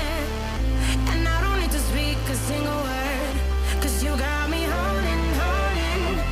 Even if my jokes sound funny, my tongue tied up on it. And I don't need to speak a single word, 'cause you got me holding, holding.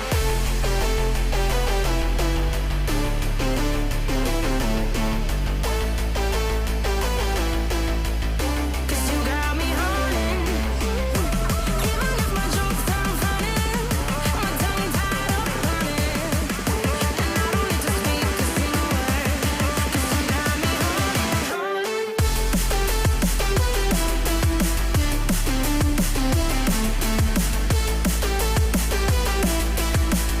'Cause you got me holding.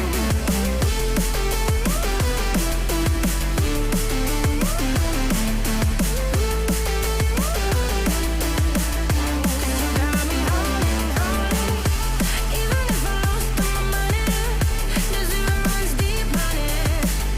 And I don't need to speak a single word, 'cause you got me holding, holding. Even if my jokes sound funny, my tongue tied up on it.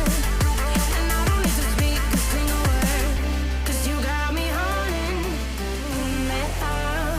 Play me like a bass guitar. Simmer down and mash me up. Tripping like I'm Jimmy at Woodstock. Me up. Drum me round and go right forward. Shivers down my spinal cord. Oh, oh, oh, oh. 'Cause you got me holding, holding. Even if I lost all my money, the zero runs deep, honey. And I don't need to speak a single word, 'cause you got me holding, holding. Even if my jokes sound funny, my tongue tied up on it. And I don't need to speak a single word, 'cause you got me holding, holding.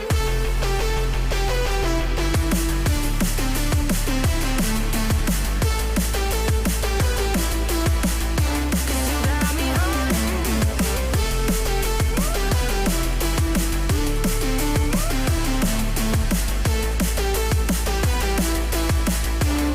Got me holding, holding. Even if I lost all my money, the zero runs deep, honey. And I don't need to speak a single word, 'cause you got me holding, holding. Even if my jokes sound funny, my tongue tied up on it.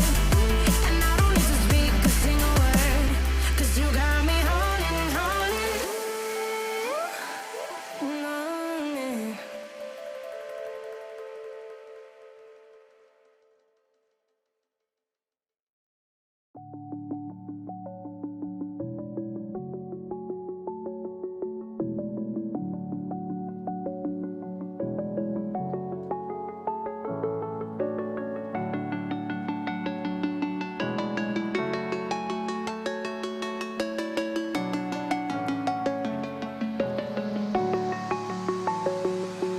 I'm alone, I'm a broken home. I gave you all the bricks that I own and know. I'm letting go, I'm breaking these walls down, breaking these walls down. If you want adventure, then fly to home. But if you wanna travel, then go alone. Yeah, what's the point in us if I never know? Yeah, if you're gonna leave, I'ma let you go.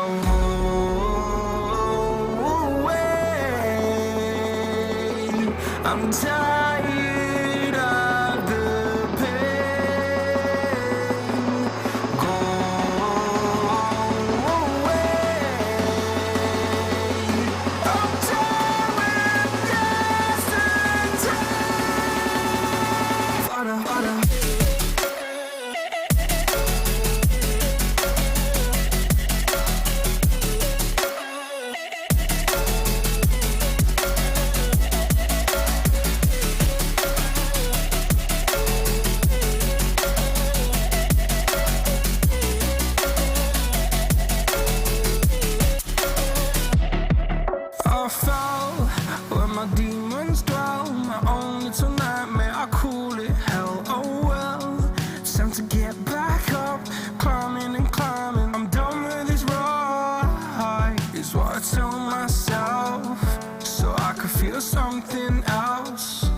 Yeah, I guess I had my bad days, but it doesn't mean I lost my style. Darling, where were you when my heart was on the ground? I thought time would prove that you would stick around. I guess time stands still, a king without his crown. Now I'm breaking and you're faking, girl. You never made a sound.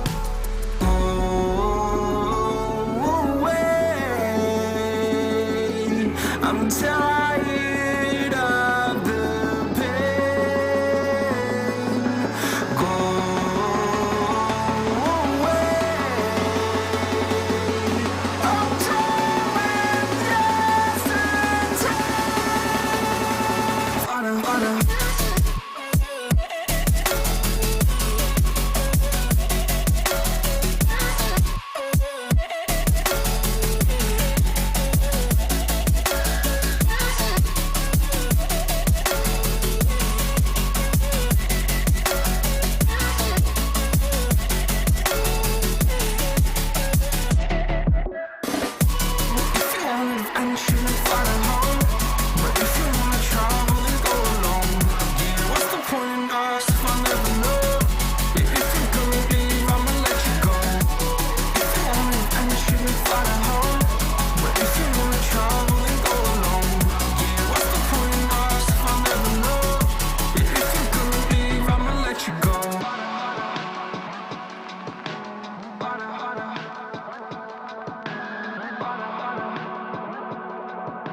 White lies, blurred lips, sweet as poison.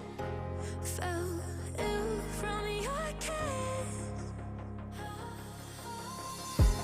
I got drunk off your demons. One sipping, I'm lovesick.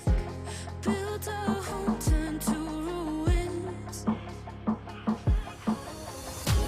Followed you into the night. Couldn't let you leave. Once you leave, oh, nothing left. Come daylight, come daylight.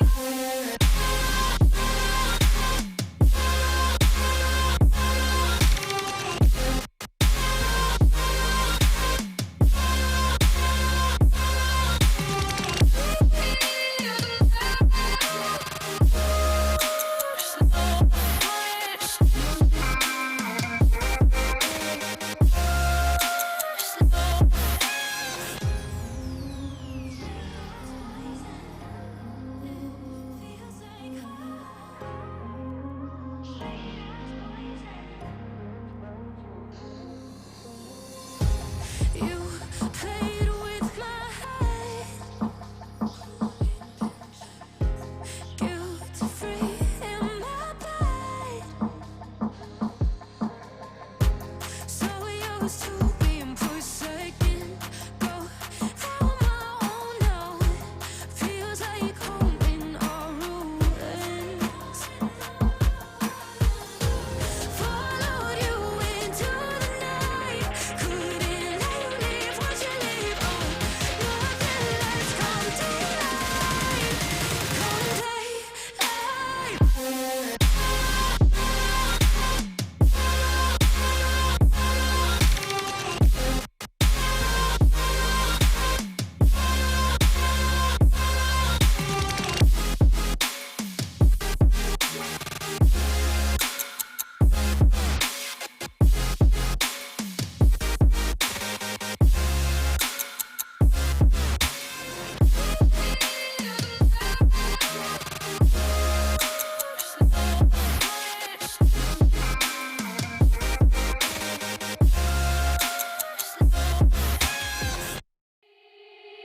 They said, don't fall, don't forget all the things you've been taught, you've been told. Don't blink, don't run, don't turn left or turn right or look straight at the sun. My mind's going in circles, I'm trying to fight it, getting these voices inside. inside to stay quiet. Gone to the place where all this began. To start again.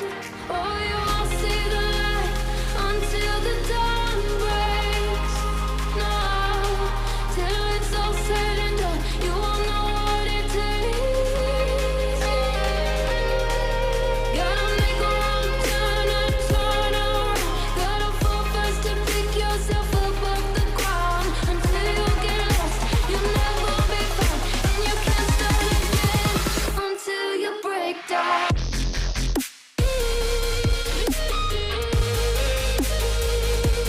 Break down.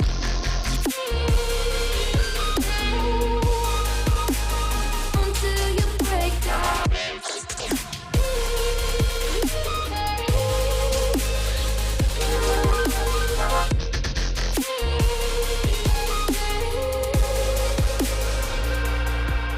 They said, be meek. Look beneath the bed before you go to sleep. Keep on, I shine. You'll surely get burned if you reach out and touch. My mind is a battle, I'm trying to hide it. Getting these voices inside to stay quiet. Gone to the place where all this began. To start again. Won't see the light until the dawn breaks. No, till it's all said and done, you won't know what it takes. Gotta make a wrong turn and turn around. Gotta fall fast to pick yourself up off the ground. Until you get lost, you'll never be found. And you can't start again until you break down.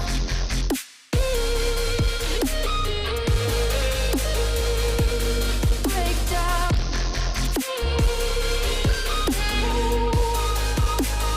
Until you break down.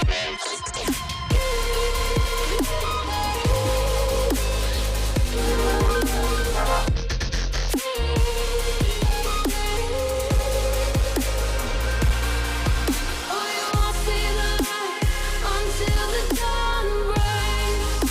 No, till it's all said and done, you won't know what it takes. Gotta make a wrong turn and turn around. Gotta fall fast to pick yourself up off the ground. Until you get lost, you'll never be found. And you can't start again until you break down. Hold on, hold on. You're not lost, you're not lost. Hold on, hold on. You're not lost, you're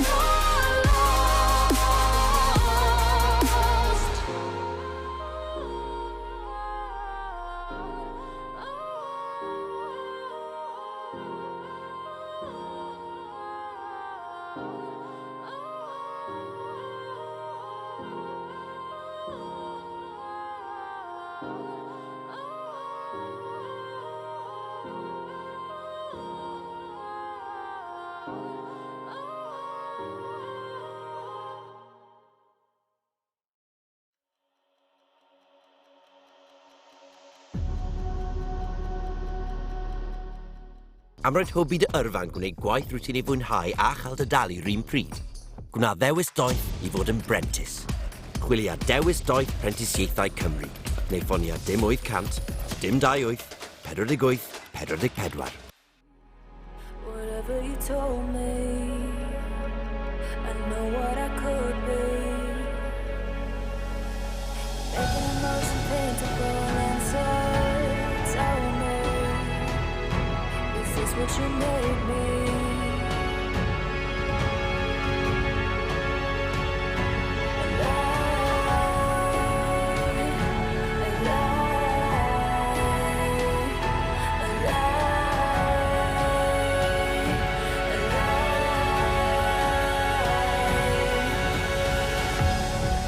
I'm the storm that meets the moon. I'm the sun that will not move. Do you think you are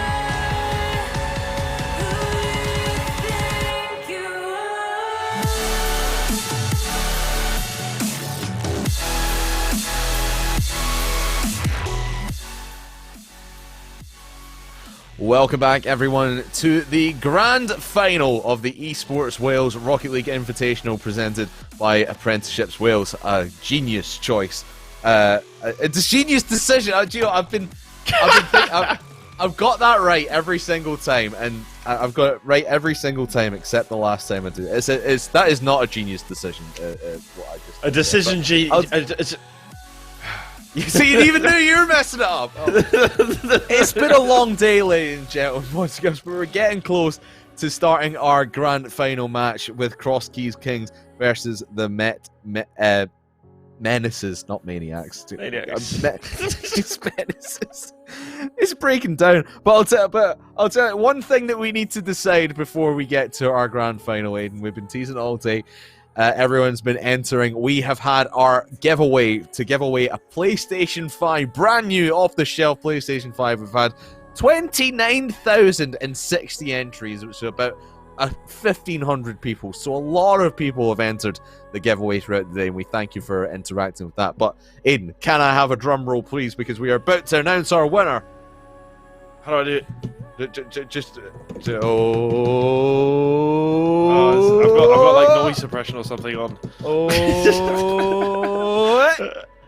It's at Kieran W. At Kieran_W. Well, congratulations, my friend. At Kieran_W on Twitter, you have won yourself a PS5. We'll be in contact with you to get yourself that. So congratulations to you for picking up that grand prize. What a prize that is, and what a prize it is going to be for one of our two teams remaining in the tournament today. They have battled all the way through. Cross Keys Kings making it through the upper bracket, and the Met Menaces making it all the way through the lower bracket. It is going to be Cross Keys Kings. No game advantage. This will be a straight up bracket reset, best of 7. So Met Menaces, if they want to walk away with that £150 grand prize, they will have to take out Cross Keys Kings twice in a best of 7. Aiden, we've seen both these teams. We've seen Met Menaces a lot more than we've seen Cross Keys Kings, but the Cross Keys Kings game that we saw in the upper bracket when they took out 2 Potatoes 1 Pro, that really shocked. It was a shock to the system when we saw that one here on this stream. But Met Menaces, they have been working their way through that lower bracket. As you can see, this is the upper bracket, seeing where everyone came from. Aiden, Met Menaces, what is the one thing that they're going to bring to the table that Cross Keys Kings are going to have to try and shut down from the get-go? I think that it's speed is what they've got, and I see that they don't complicate things. They just go quick into challenges, force the plays, make things happen. Now, that can also play into their weakness, because what we saw when they did lose Aber Apes. That it was that they threw themselves into challenges which they were definitely not going to win, and that brought them out of position. But when it works out, when they do it calculated and they land the challenges, they don't give time to teams. They play with that speed, and then when they do that, they pen you in your half. They keep you under pressure, and at some point, you've got no boost left. You're all out of position, and the goal is wide open. And that's how Met Menaces want to undo teams. Whereas, Kings, I think, for me, they've been the most impressive team. I think they've really impressed me. Yeah, I'd agree with that. I think Kings have been in the one game that we've seen them in so far, the one series, I should say. They were very impressive, and they just seemed like the more complete team. But the times that we've seen Met Menaces and with the run that they've had and the team chemistry that they've put on display, it's been second to none. So I think this is going to be a very, very close grand final. I honestly don't see the bracket reset happening, though. I think Cross Keys Kings are too strong, and they will take it in the first best of 7. But you've got to give Met Menaces their dues, because they, like you said, they've been a really fast team. I think they're going to meet Cross Keys Kings with pace, and it's going to be a very high-flying, offense-heavy game. I don't think there's going to be a lot of emphasis on defense. Sorry, Danny. But it's going to be a lot of emphasis on the attacking play from both these teams, because I mean, we saw it in the upper bracket final game that we saw Cross Keys Kings in, where you saw Tails and particularly Zerko. Zerko was absolutely insane, and I think if you give him the space to work with, he is just going to rip you to shreds if you're Menaces. I think this is one of the things about Zerko as well, is that it wasn't necessarily that he always needed space. He would sometimes make something out of nothing, and I think his ability to turn defense into attack was what really, really impressed me. And then using Tails in support. Of course, Lek is there too, and is a really important part of their team play. And I think when we saw them win against 2 Potatoes 1 Pro, it was really a team performance. But Zerko is really, really mechanically strong. He's very capable of being composed on defense, not panicking, keeping his calm, ice in the veins. And you saw when he will collect the ball on the backboard and air dribble it out into the midfield. Keep the ball close. It means if he gets challenged, it's at least a 50, and if not, he gets the beat. And then you've got Tails in support. They look dangerous, and I think it's a hard team to break down. I wouldn't put it against Met Menaces. I don't think it's going to be too easy for Kings. I think that Met Menaces can surprise, and I think that they surprised us already today, Menaces, with their win over 2 Potatoes 1 Pro in the fashion that they won, and against Aber Apes they played really, really well, and they are capable of scoring. They're capable of causing problems for, I think, a lot of teams. So it's going to be tough. Kings are going to have to be on their toes. I don't think it's going to be a clean sweep. Yeah, I agree with you. I think it might even be 4-2, maybe even go all the way to Game 7, be 4-3.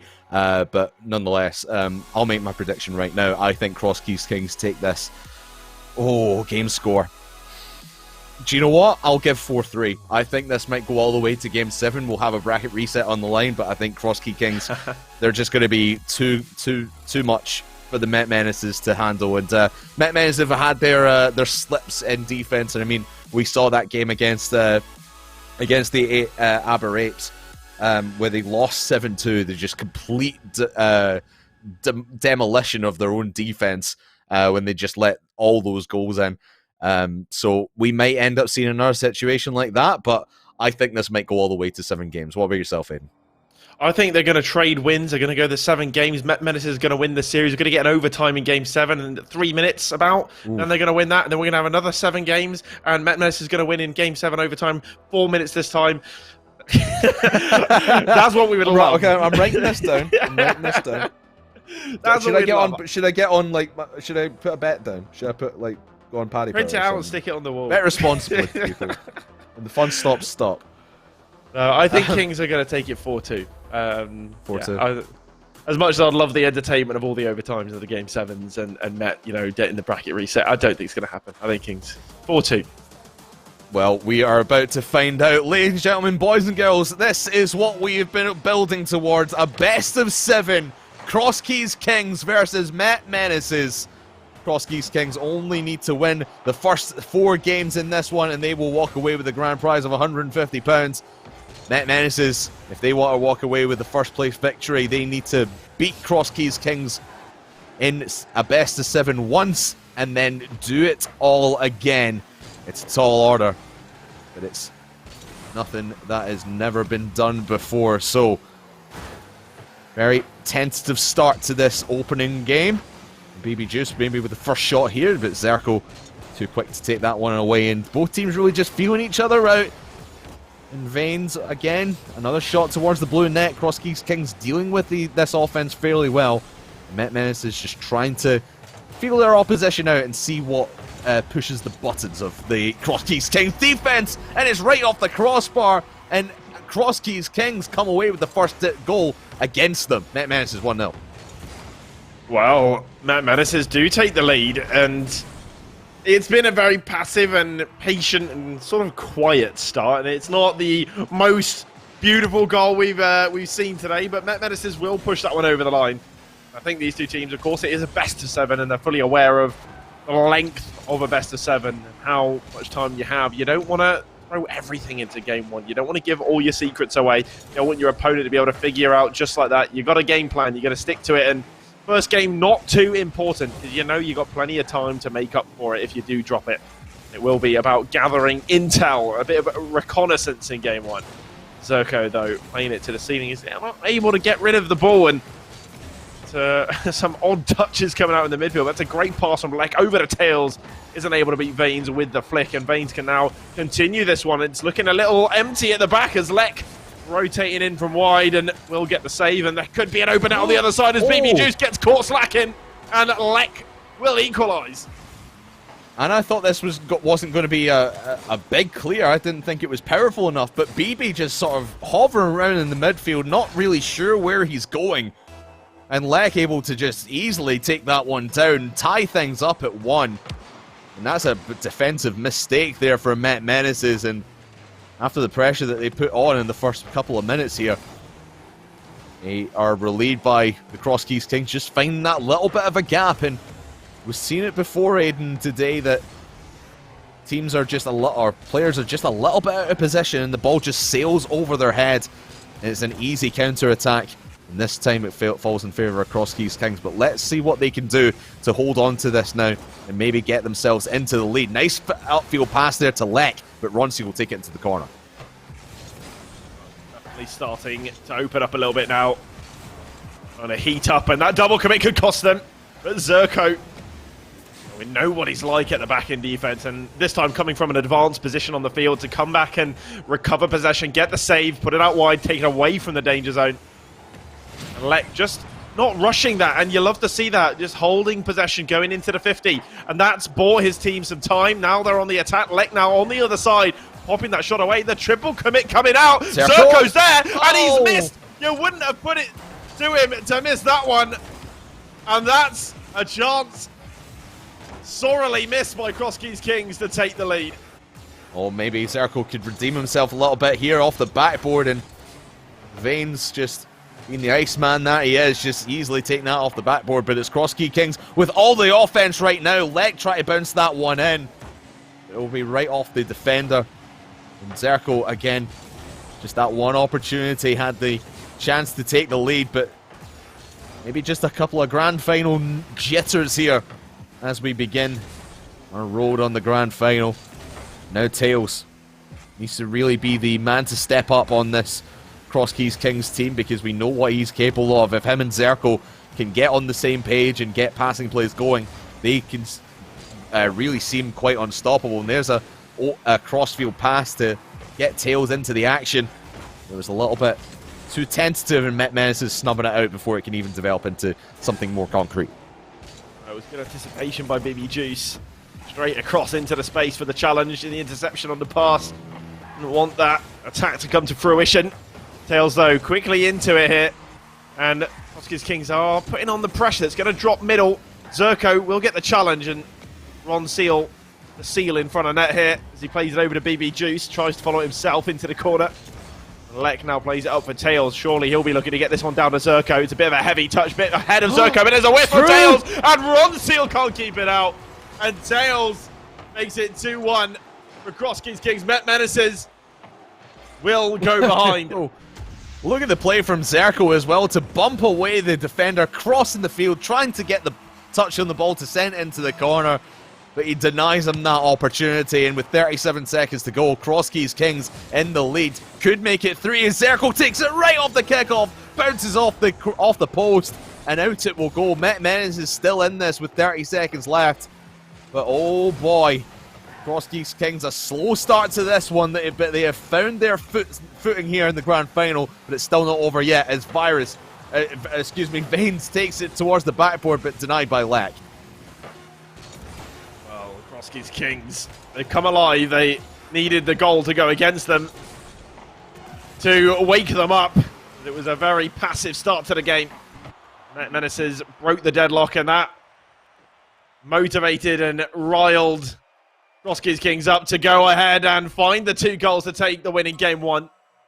But a fairly hard-fought, close game, these 5 minutes. Cross Keys Kings, they had that slightly bit more of the possession, of the shooting opportunities, the chances created, sure, but Met Menaces managed to keep it close, and expect this series will go on in such fashion, and it will be hard to know in every game who will be the one to take the wins. Of course, Cross Keys Kings have the momentum.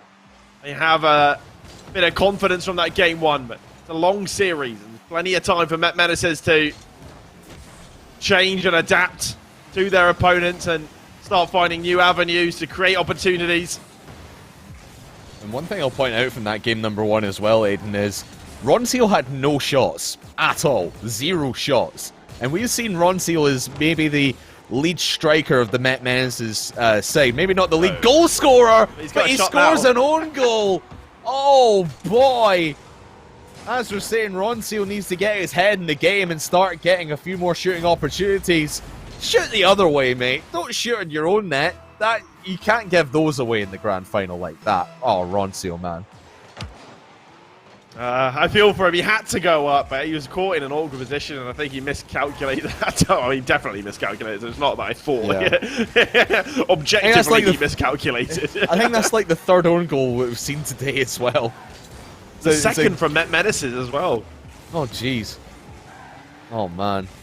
2 own goals in one day is not good for you. Oh, could be 3, in fact. And I think that might have been Ron Seal again from the midfield. Actually, I think it was more BB Juice than anything. Just missed the name on that, but man, oh man, if you're scoring own goals like that, oh man, it's just gonna dent your confidence. I didn't want to say diabolical just yet, but if they're letting Cross Keys Kings into their half in the way that they are doing right now, and just not been able to transition upfield. Oh, and giving Tails an opportunity like that as well. Lucky for them, it goes off the post. But Cross Key Kings, they are starting to rally. Cross Key Kings, I mean, they've been gifted. It's charity, that 1-goal lead, and I think it should have been the other way around. If there was going to be any charity, it would have been Cross Key Kings giving Menaces a goal, but they're going to hold on to this 1 goal, and they're going to look to extend it here as Tails playing it to the corner. Oh, what a pinch down in the middle!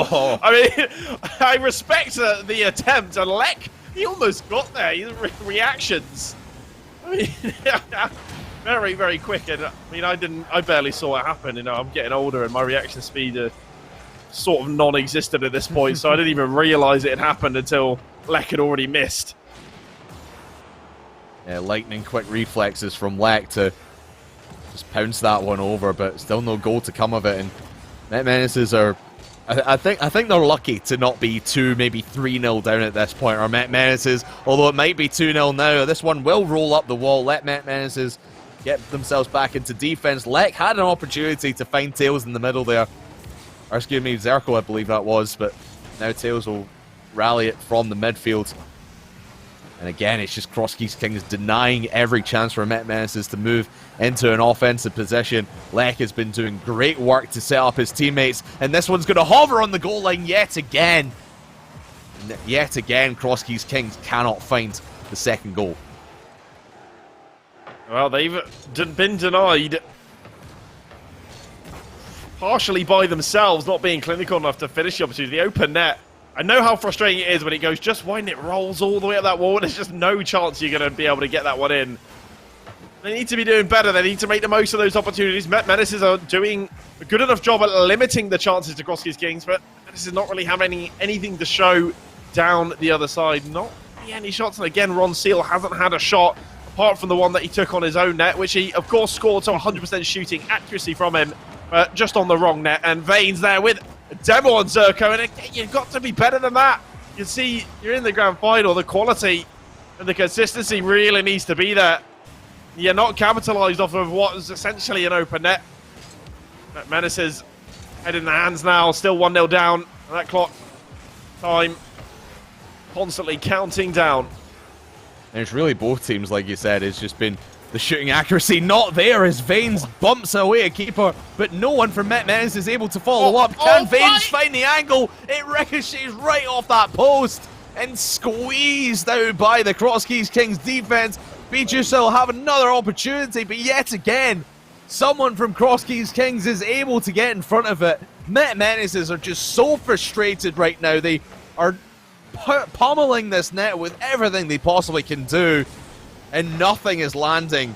It's still a 1-goal game with 30 seconds to go. They might have another opportunity here, but Lek is able to take this one away, maybe all the way upfield. Only Ron Seal to beat. He jumps at that opportunity, and now Tails is in a 1v1 situation with Vanes, wins it out.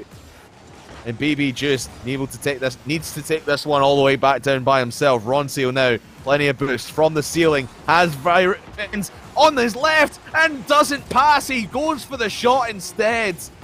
Oh, miscommunication. Vanes had probably a better angle to shoot it on. that Ronseal thought he could get away with one, and it will cost him the game. 2-0 now to Cross Keys Kings. If this one hits the ground, maybe Met misses one more opportunity. No, they will not. And a 1-goal victory for Cross Keys Kings. Mano alive. That was close towards the end. But you got to feel Cross Keys Kings were in control for the first 4 minutes of that entire game. I'm still reliving the 17,000 shots on the post. I still can't believe that not a single shot went in. That was ridiculous. And the one where Zerko kind of just laid against the ball on the post. I was like, how did he stop it? How did he stop the momentum? Why is the ball not moving? Imagine what that's doing to him. Imagine, exactly, Menaces must feel absolutely hoodwinked from that one. And 8 seconds in, right off the kickoff, they're a goal down already. Zerko played that beautifully, baiting out the defense, and then just going right back round for his own rebound. Cross Keys King, dominant performance right now. They didn't score a goal by themselves in that second game rather, but they've got one, maybe two here at the start of game number 3. And that own goal from Ronseal at the start of game number 2, it's coming back to haunt them. I mean, Menaces are a little rattled, I think. Mentally, what that last game will do to you, it will mess you up. I mean, you're going to go, how have we not won? How have we not scored a goal? Are you kidding me? Like, they had all the chances. They created killer opportunity. And they've not put it away, and now Cross Keys Kings are taking advantage of the fact that their opponents are a little rattled, and they keep hammering away. They keep coming with a flurry of punches, and Tails now with a fantastic attempt to pass it over to Lek, but just comes a little short, and Cross Keys Kings, though, are the team in control. Menace is hoping for a mistake there as Tails controlled it on his backboard. Now Zerko is back, and who you want to see back in defense. A really desperate hit from Ronseal, but he will follow it. Tails, though, gets the touch in defense, send it over to the left side as Zerko tries to put the pressure on Veins. The good pass to BB Juice, back to the drop down for Veins again. And now he will look for the backboard for the Vibe Check with the follow. The double is not quite there. And Zerko was hoping that one wouldn't slip on by him. Lek now into the 50. Tails are looking for the bumps, but will remain 1-0, and it's a hard-fought midfield battle. Menaces, though, not looking like they will find something if they continue like this. There's desperation about them. Yeah, it does feel desperate, doesn't it? Every touch that they're making just seems like they're scrambling for some semblance of offense, and it's just not coming from them because Cross Keys Kings are cutting out every single opportunity.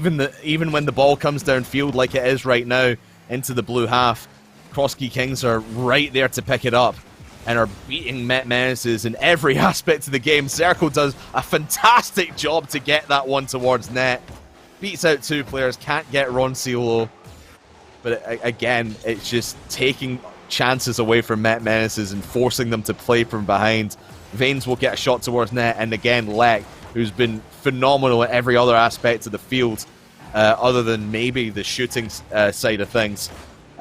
He's been a rock on the back line and such a key part of this Cross Keys Kings team. Cross Keys Kings are just they're synergizing. They're in sort of tandem with each other, and it's a well-oiled engine. Menaces is just like you get I don't know, like a Ford car and then put nitrous in it. That's how I feel. That's one way of thinking about it. You've been playing too much Need for Speed by the sound of things.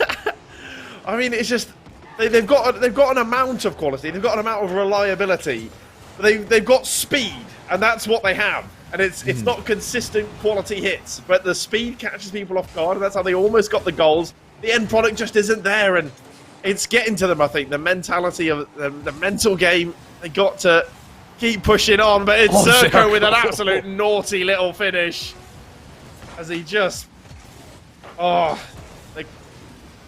even the tap up from Tails there, yeah, that's just ridiculous. And he served the cake. Yeah, I said bow on it. Just wrap it all up in a nice little bow. It's brilliant to see. I said Tails and Zerko are the duo to watch in this Cross Keys Kings offense, and they're certainly showing why they're a formidable pair on this roster right now. But You say Met Menaces has speed, and that's I agree. They have the pace to keep pace with Cross Keys Kings, but Cross Key Kings, they've got pace of their own, and they're just outmatching Met Menaces right now. 2-0 in both game score and series score right now. Bit of mistake there by Tails, but even the mistakes that Cross Key Kings are making, Met Menaces aren't pouncing on them as quickly as I'd like to. Ronsi will get a goal with a minute to go, and that'll give them some confidence and something to play for here at the end of game number 3, and maybe make a series out of it. Maybe make a game out of this game number 3, and at least push the ball out a little bit. So we'll see if Met Menaces can get something off the quick kickoff, and they will. Ronseal towards the backboard. Lek too quick up onto the backboard though. It was a great cut by Ronseal. The half rotation's working really well for Met Menaces, as that's how they utilize that speed as well. They just turn in quickly. The problem is it does leave them over again. It's fantastic work by Ronseal, and I don't know if he intended to miss the shot. If this was intended as a pass, then it's phenomenal, because Lek is obviously going to be jumping for that, and it's just left it wide open for Veins for the finish. And Met Menaces, they've all got it equal now. Crosskeys Kings, it doesn't matter how much ability you've got. Met Menaces, they will come with speed, and they're breathing down their net now. And knowing Ronseal, I bet that was actually a shot. He was just fortunate he had Veins in tail of that one, but Tails will put Cross Keys Kings back in the lead as quickly as Met Menaces have managed to crawl their way back into this game number 3.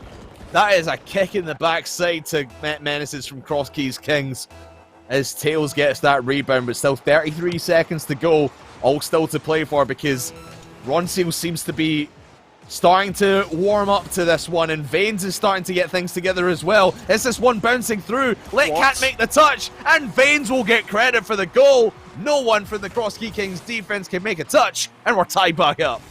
This was the weirdest play I think we've seen all day. It's one you would just, like, on the goal line, you just watch go in. It's like, I can't believe this is rolling in, but I can't do anything about it. Well, the nitro-fueled Ford car still doing bits. And Veins is up so quickly with a drop down. And Lek's got a hat-trick of saves. We don't see much of him, but I think if you see him, it's because he has to do bits in defense. If you're not noticing him, it means Crosskeys Kings are playing well, and they're doing well in the game. You start noticing Lek, it means they're under pressure. Oh, we will go into overtime, and it's the first one of the grand final in game 3. A crucial one at that. As if Met Menaces lose this and Cross Key Kings go 3-0 up in this series, you feel it's all but over. Very rarely do you hear about best of 7 reverse sweeps. Nonetheless, in the grand final like it is now, and Veins looking to get the first one on the board for Met Menaces in terms of games, but the defense of Cross Keys Kings starting to come to life a bit. It was falling apart towards the end of regulation, but now they're starting to get the rotations back in tow, and now Zerko having a chance to boom this upfield. Will get caught on the seal, but Lek able to take the shot off onto the backboard. Tails will have to rebound this off the outplay by Ronseal. Now Cross Keys Kings looking for every opportunity to keep this ball down in the orange half. Exactly the formula of plan that they've been able to pull off and win with against Met Menaces so far, and it's looking to work out again. Oh, it's really end-to-end stuff, and a bit of sustained pressure on both sides as well. It's ball gets sent down one way, then the other, and people start flying into challenges, and I don't think anyone cares right now. It's just, let's go. Let's get in their faces. Let's throw ourselves at this ball. And is that in? Well, you know what happens when you put nitro in a rickety old Ford car is that at some point parts start to fall off, and this time the door fell off, and it's been left wide open. And Cross Keys Kings have taken a win in overtime, and that's BB Juice. I mean, leaving the game as soon as possible. Maybe a car switch, but hopefully not tilt so early. Yeah, that's man, to lose that game in the way that you did. And I mean, Met Menaces they started to rally back in that one, and I think if they were going to take any game in this grand final, it was going to be that one. You felt that they were starting to get into a little bit of rhythm. They were starting to find their passes and find their offense. and then just to lose it on that upfield play like that, and essentially gifting that open net to Crosskeys Kings. That hurts. That hurts if you're a Met Menaces fan, but there's still chances in this one. Reverse sweep required now. Otherwise, Crosskeys Kings will be walking away as champions, and Zerko 13 seconds into this one, proving why they need to be the ones. Yeah, that's take nice. This one. That was nice. Yeah. Lek goes up and fakes the double tap. And everyone thinks he's going to get a touch. Zerko is just chilling. He's just chilling. He's having a little nap on the edge of the box. Ball comes down. It's a simple little tap in for him. And Lek's done bits there. Underrated, I think. I think we've underrated Lek. He's been great in this series. And you see that when he's needed, he steps up. Oh, for sure. I mean, like, all the praise usually goes to Tails and Zerko, and rightfully so, but Lek, we've said he's played his role, and he's played his role to perfection in this series so far. He's been everywhere where Met Menaces do not want him to be, and yet again, you can see every time Met Menace is trying to push this out of their own half, someone is there to keep it deep, and it's usually Lek playing on that mid line. He's just been an absolute nuisance to Met Menaces in their half. Yeah, Met Menaces, they just have a hard time of getting hold of the ball and keeping it in possession and stringing some passes together. Or no way. Oh, what a save. Scrambling. Yeah, just on the end of it. Tails, he misses. Oh, Lek is there again. Perfectly poised, and he will get the extra touch, forces it through, and he scores right in the face of his opponent. And you know what, Crafty? The proof is in the pudding. The pudding is in the ball. And the pudding is all over the goalkeeper's face. Rod Seal couldn't keep it out, and Crosskeys Kings double their lead on match point. Lek serving up the pudding, and boy is he hungry, wanting to prove why he is worth all that he is in this Crosskeys Kings roster. Proving why it's not the Tails and Zerko show. Lek is here as well, and he's going to get a long-range one to boot. 3-0 with about 3.5 minutes to go in this game. And it might all be over right now. Met Menaces need to rally back, and rally back fast if they want to stop this. Crosskeys Kings in their crowning moments. That's why you don't put nitro in a Ford car. There's just pieces falling off. The nuts and bolts are everywhere. The doors, the boot. There's nothing keeping it, holding it together anymore. The glue has come apart. There's just nothing left of it. And 3-0 already for Crosskeys Kings. I don't want to say it already. There's still 3 minutes left to go. But Met Menaces are looking a little sorry for themselves. And Crosskeys Kings are bossing the field at the moment. Yeah, it does feel like the Crosskeys Kings crowning moment right now. But you can never count out when Ron Seal, and especially Veins, like Veins has been, like, in comparison to the games that we've seen him in before, he's been exceptionally quiet in this series so far. We've not seen a lot from him, although he might get the touchdown here. I don't think he got a touch on it at all, but it won't matter as it falls favorably from Ron Seal. I think all the defenders were expecting this touchdown from Veins. Zerko went up for it and just not able to get the rebound touch there, as Ron Seal puts it home for the first goal in Met Menaces. And really, at this stage of the game, that's just what the doctor ordered for Met Menaces. Two goals to find in 2.5 minutes. This is entirely possible. Well, they had to rely on a little slip up there at the back for Crosskeys Kings. Lek just caught a little static, only had his flip for momentum and couldn't reach the ball to get it clear. And Ron, I keep wanting to call him Ron Swanson, but Ron Seal was just sitting there patiently waiting, and it did eventually come to him. He gets the goal back. They still got a tall order here. 2 goals down and 3 games down in the series. They could fashion something. I would be very impressed. I'd be impressed as well if they can come back from this, especially from the challenges that Met Menaces have been losing in the midfield. And you saw that one won out by Tails. I couldn't quite catch who it was in the midfield that he beat out. But the 50-50 balls that Met Menaces have contested, they've lost them more often than not. That's a nice pass into the middle from Ron Seal, trying to find Veins. Doesn't find him in the right light, though. The right angle. Now Veins, maybe with an angle of his own. Tails will cut that one out before it can make its way towards net. This one again. Is this one dipping in? Oh, it just off the crossbar and bounces off the post as well. BB Juice is there to try and put it in to make it 3-2. But it won't happen. It'll be an open net. Oh, and it right off the post. I thought it was going to be 4-1. That would have been the end of it here, Aiden. I think he's going to pass it. Stay alive for the moment. He was looking for Zerko. I don't think Zerko expected it. That's a wasted nail in the coffin.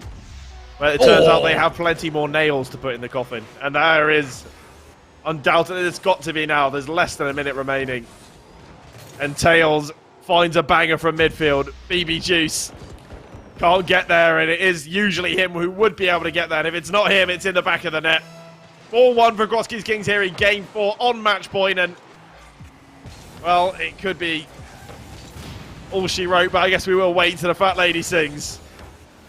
Yeah, until 000's hit on that clock, it's all still to play for, but like you said, the Groski's Kings teeing up that final nail in the coffin, and I think the hammer has just swung down on that. 30 seconds to go, 3 goals to find to at least force overtime for Met Menaces, and they're just being pummeled back in their own half. They cannot find any semblance of offense. One shot here from Ronseal will go awry. Zerko will get credit for a save, but it was never really going in anyway. BB just now trying to win any 50 ball that he can, but it was all too much for the Met Menaces in the grand final. The crowning achievements of their day, the Groski's Kings 4-0 sweep in the grand final, and they are your Esports Wales Rocket League Invitational champions. Well, I guess we'll just wait for that ball to come down. A little bit anticlimactic. As soon as this ball touches the ground, they are champions. Man, that was anticlimactic. And we have our 10 minutes later. Okay. I'll just keep this ball up. We've got places to be. Oh, they've won. Okay, fantastic. But yeah, Groski's Kings, man, what a performance from them. I mean, there was chances where Met Menaces could have brought it back, and they had little bits of offense here and there. But I think as much as we would like that to go the distance to all 7 games, even to the bracket reset, I don't think there was any denying the Kings today. They look so good. They look so good. Yeah. I was speaking to Rage Darling. She had them as her favourites as well, and rightfully so. You know, and of course, you know, third time playing Rocket League and also calling the grand final. I think the learning curve is incredible. Yeah. But we'll get Rage Darling on the broadcast next time. Oh yeah, replace me. The next stage. But no, yeah, it's good. Sorry, go ahead. It's good play from the Kings. You know, they brought the game to Met and Maniac Menaces. But it was not just speed, it was ability and the composure of the plays, the passing plays. There's a couple of phenomenal clips in there that they're going to be proud of, and I'm sure they're going to be rewatching those a few times. Met Menaces, they did a good job at, you know, putting a cork in the leak, but the problem was that in that bucket there was far too many holes and not enough corks for the leak, and they just couldn't keep up. And I think it's commiserations to them, but they've done very well to get to the grand final. They brought an exciting final. They did outstandingly well, and the lower bracket run was incredible to see from them, especially getting knocked down early, I should say, by 2 Potatoes 1 Pro, who we probably picked as one of the grand finals teams. They went out third after getting beat by Met Menaces. So to go down early and make this run through the lower bracket, that's commendable in itself. And they don't go away empty-handed, of course, Aiden. They go away with £60 for coming second in the tournament today. But the day belongs to the Groski's Kings. £150 to them. Congratulations to them. It was a phenomenal performance, a king-making performance, if you will. And I can't wait to see what this team do next, because I think they've proved consistently over the tournaments that I've seen them play in Esports Wales over the last year or so. They have just been phenomenal and constantly proved why they are one of the best teams in Wales at the moment, and I can't wait to see what they go on and do, because I think they're going to go on to bigger and better things later down the line. Don't you agree, Aidan?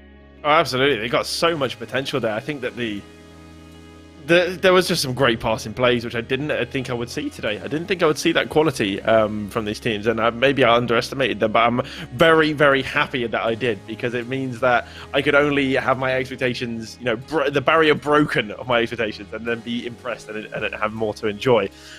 It was a really good play. I think these guys, they should be, keep on the grind, keep at it, because they've got the potential for an exciting future in Rocket League.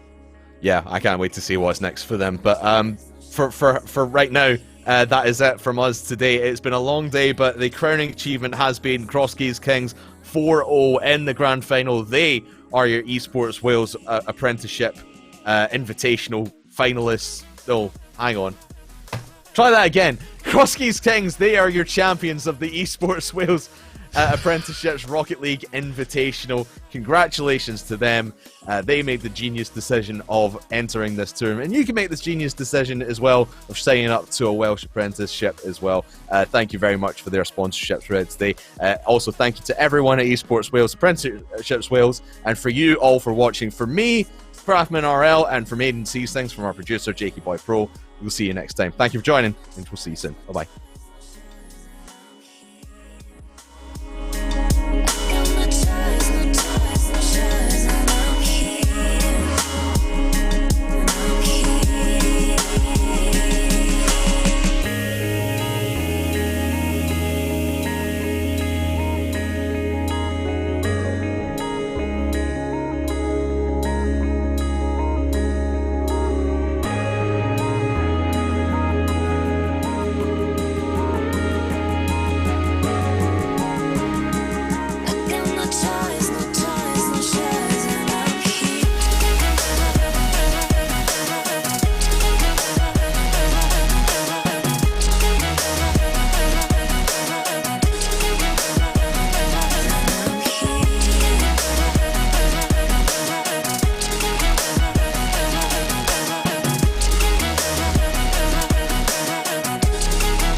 Go crazy, berserker.